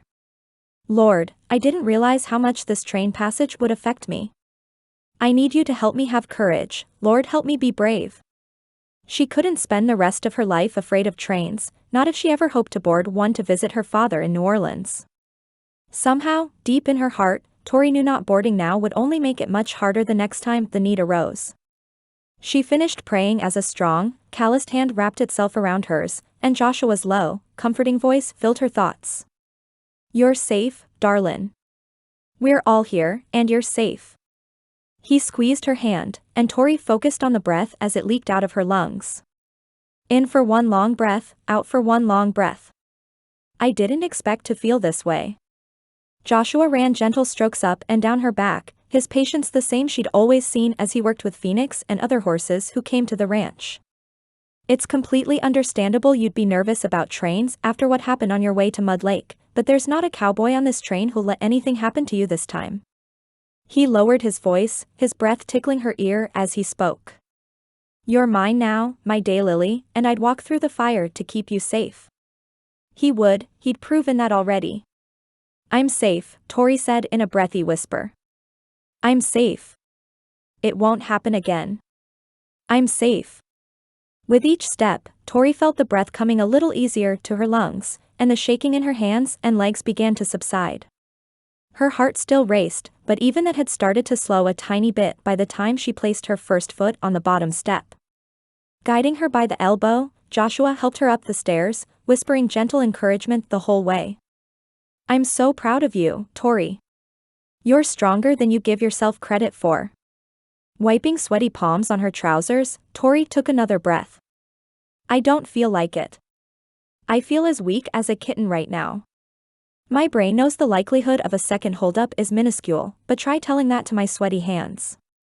She held them up in proof, the sheen of moisture evident already despite having just wiped them. What is it Kate told you before you left Mud Lake? Courage doesn't mean you're not afraid, it means you're afraid and do it anyway. I can't tell you how terrified it makes me for anyone to approach one of the horses I'm training after what happened to Kale. I think there will always be some measure of it. That doesn't mean I get to hide them all away from the world. One more shuddering breath, in and out in equal measure. The inside of the train was similar to the one she'd ridden in from New Orleans, but the seats were covered in red leather rather than black, and the windows were much larger. Focusing on the differences rather than the similarities, Tori shuffled down the middle aisle. You sit next to the window, Joshua said softly as he led her to the back row. If anyone comes anywhere near you, they'll have to go through me. Knowing at least 2 members of the outlaw gang were still out there somewhere, Tori wouldn't argue. It's a much shorter ride from Oklahoma than it was from New Orleans. That much was definitely true, and Tori settled into her seat with a silent prayer. Father, give us your traveling mercy, and give me your peace that outweighs any circumstances. By the time they'd rolled into Mud Lake, Tori had been asleep for almost half the journey. It had been a few hours of wringing her hands, but eventually the exhaustion of the competition had overtaken her to the point she'd settled her head on Joshua's shoulder hours ago. The tiniest bit of drool had leaked out of her mouth onto his shoulder, but he'd not dared to wipe it for fear he'd wake her. With the calm peacefulness of sleep, she looked even more beautiful. Her hair was braided, and he'd imagined she'd be happy to wash it. The layers of trail dust and grime couldn't hide one bit of the beauty that radiated to everyone around her. Wood Lake, Colorado, the porter said as the train whistle sounded. Somehow, Tori hadn't woken up to any of the stops they'd made since they entered Colorado. Mud Lake, Colorado. Samuel and the other cowboys stood to unload the cargo cars, but they'd already told him in no uncertain terms to get Tori settled first before beginning to help. She hadn't noticed, but the image of 8 cowboys frantically trying to find something to make her feel better boarding the train was burned in his brain forever. It was comical. Samuel was the only one of them who was used to a woman's tears and anxiety. Still, she'd been so strong, working through the onslaught of panic with more courage than he could have ever imagined. Darlin', he said as he gently stroked her arm. We're home. The sight of her flushed cheeks and tousled hair warmed something inside him, casting images of marrying this woman and seeing all the sunrises for the rest of their lives. For the moment, as he looked out the window at the snow-covered mining town which had become home for them all, those images came into clear focus. Lifting her cheek from his shoulder, Tori turned heavy-lidded eyes on Joshua. We're home. It was only then she spotted the drool spot on his shoulder, and the pink in her cheeks heightened as her eyes widened. Oh, goodness. I'm so sorry. Rather than bluster with more apologies, Tori broke into giggles and shook her head. Don't you dare apologize, Joshua chuckled. Having you nap on me made the whole journey far more pleasant than it would have been otherwise, and this shirt needed a wash anyway. He winked, standing to take her hand as they stepped towards the doors. What do you say we go home for Christmas? Chapter 18. The smell of cinnamon rolls, bacon, and eggs wafted into Tori's bedroom on Christmas morning. Pots and pans clinked in the kitchen, and the chill of the air outside drifted across her cheeks. They'd gotten back to the ranch before dinner on Christmas Eve, and Kate had been so happy to see them she'd sobbed as she held Samuel close. Everyone planned to come out to the ranch that morning to celebrate. All the Hope House women, their families, and the ranch hands would gather around the Christmas tree to celebrate the birth of Jesus. Laughter carried from the kitchen, as well as little Elijah's squeal followed by the patter of tiny feet. "Wait, Elijah," Kate whispered. "We don't want to wake Miss Tori. She's had quite the journey and needs her rest." Tori grinned, her body sore but her mind filled with both the joy and longing of a Christmas that didn't include every person you loved. It was a funny thing, the idea of found family versus the one you were born into. Having Papa here would make everything perfect, but it was deeply good the way it was.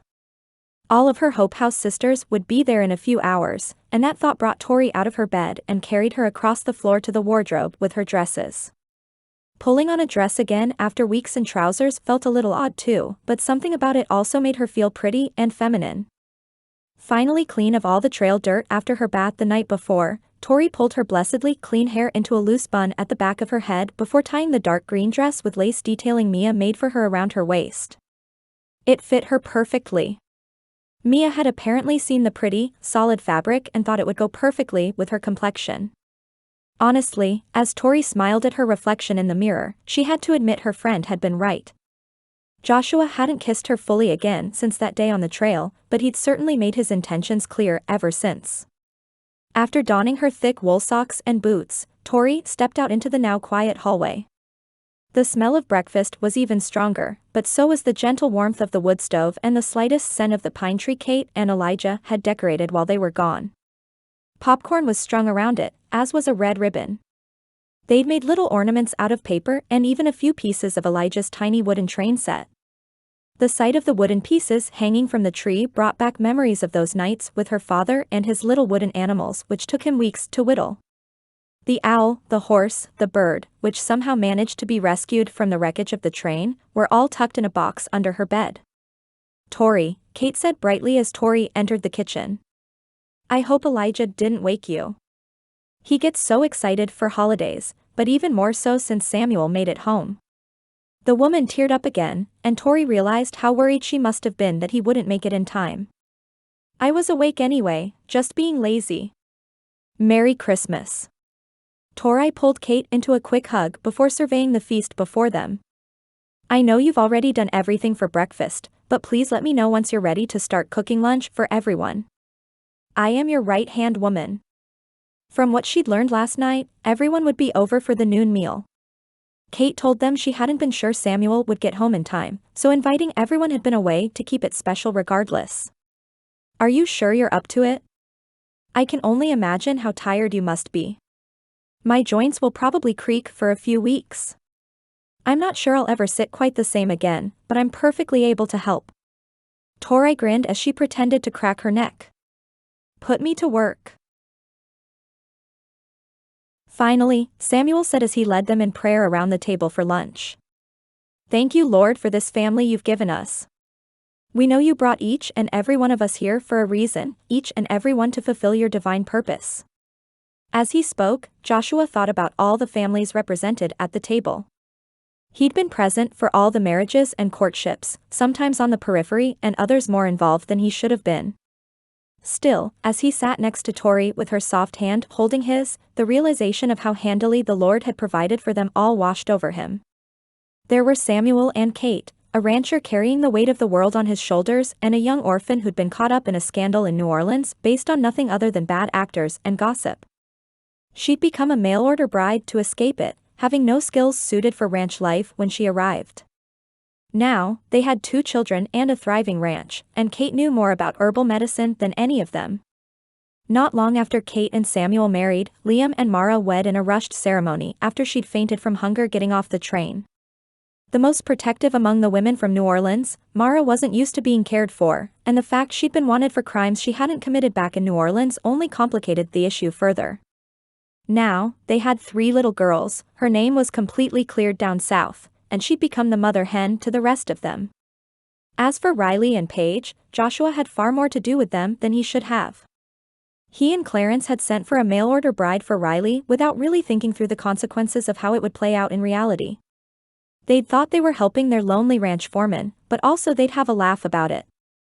Fortunately, Riley and Paige did fall in love after a time and had built a life they both loved on the ranch.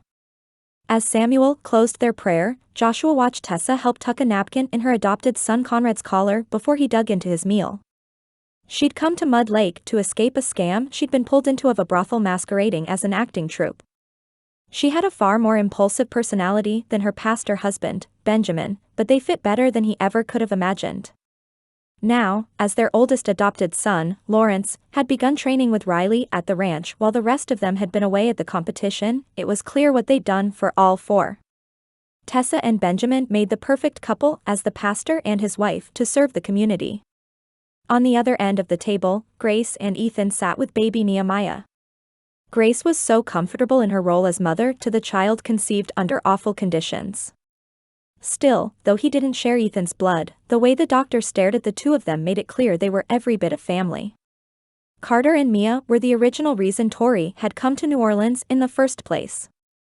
Joshua would forever be grateful for their love, which came out of nowhere, surprising both of them and everyone around them.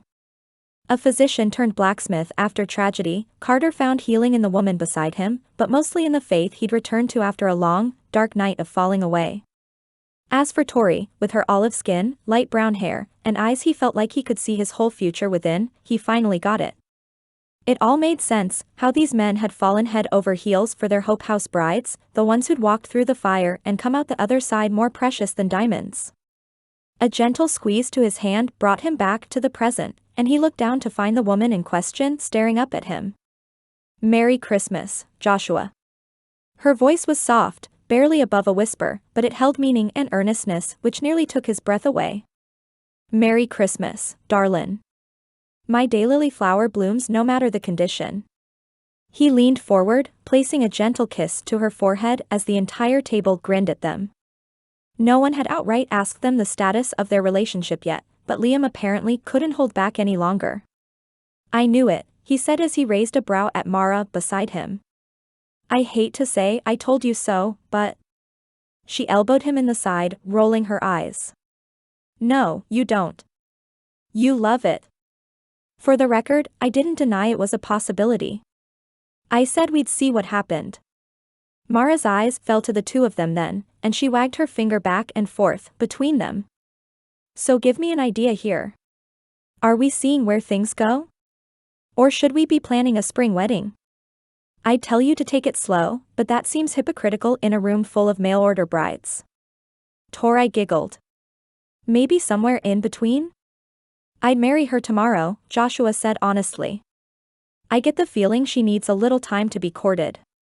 Don't put away all those white dresses y'all have yet." When the women who'd been mail-order brides came from New Orleans, each of them had been given a white dress from the woman in charge of the agency. She apparently had an obsession with Queen Victoria, and her use of a white dress on her wedding day inspired the woman to include them for each of her brides. The ones who'd married later had borrowed the others' dresses, so each of the Hope House ladies had worn the look on their wedding days. Mari grinned wide, nodding once with clear approval. "Right answer, cowboy." Later that evening, after most everyone had gone home, Joshua and Tori sat on the front porch of the farmhouse. The gentle sway of the porch swing and the feel of her snuggled under his arm all felt deeply and wholly right. "I don't have a Christmas gift for you," Tori said sheepishly.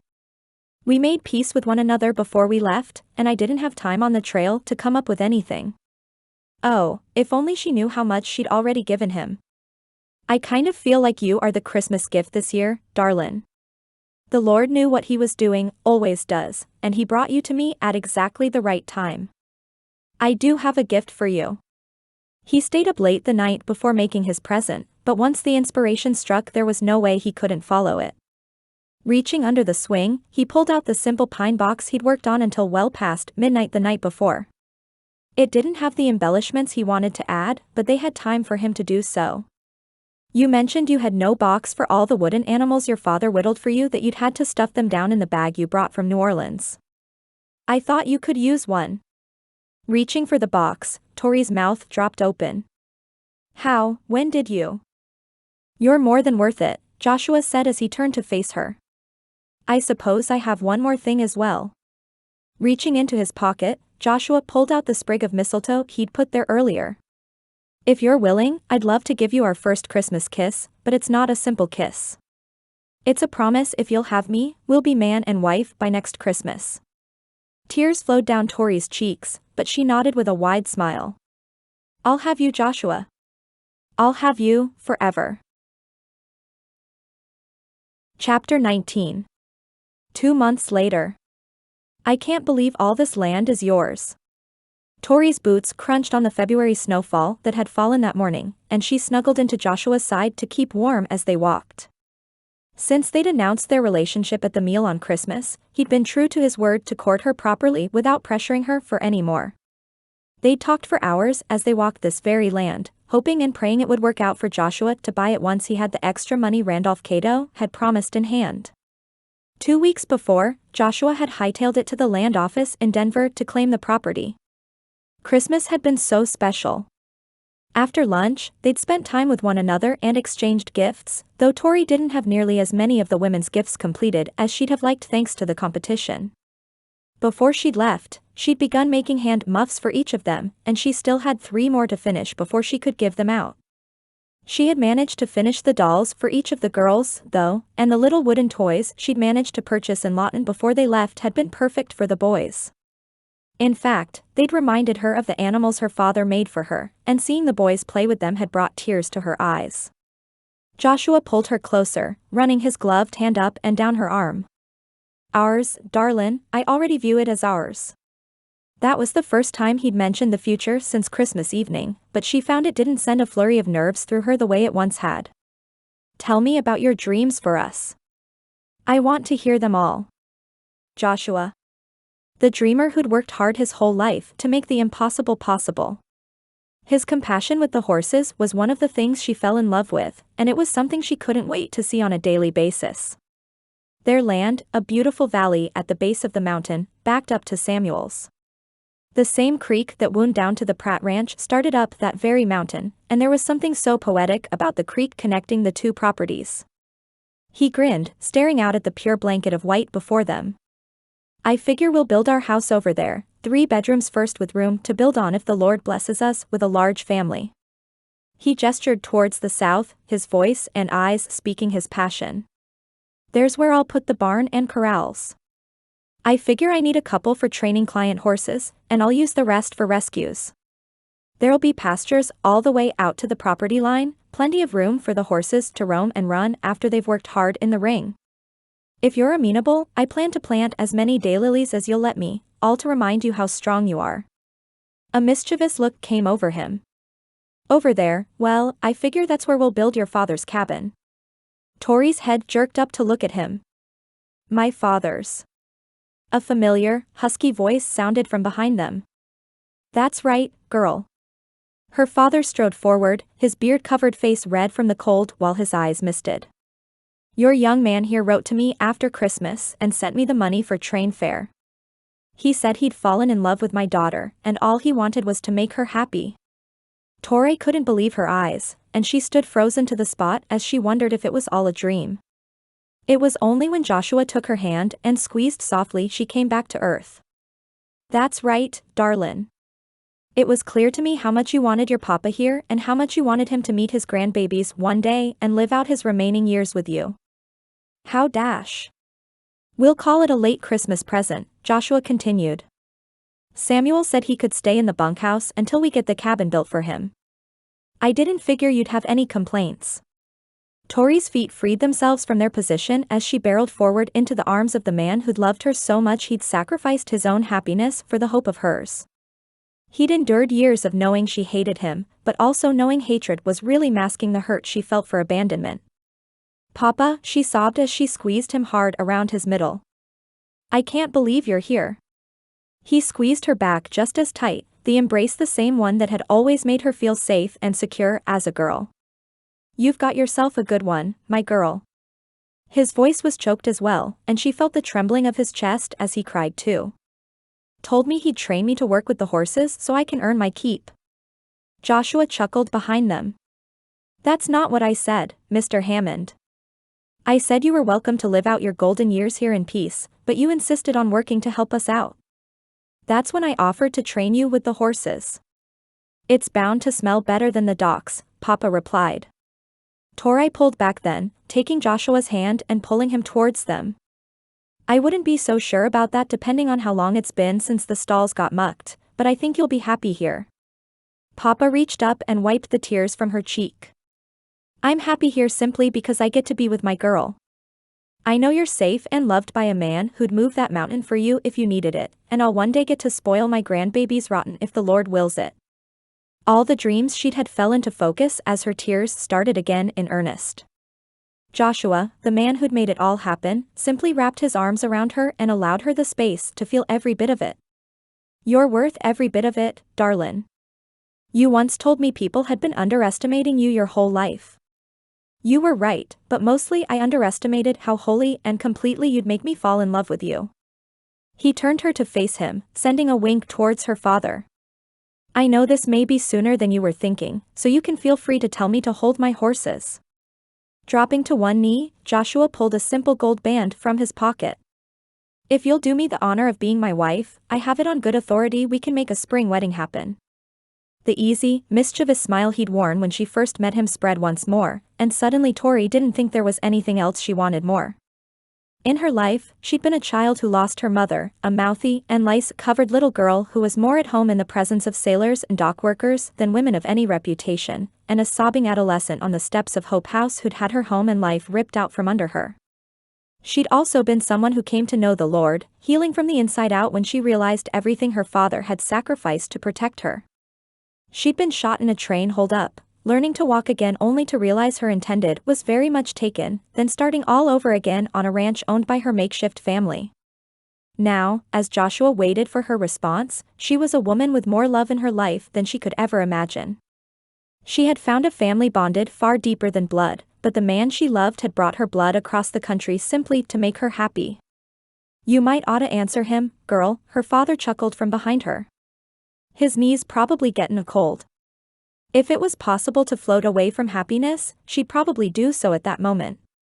Yes, I'll marry you.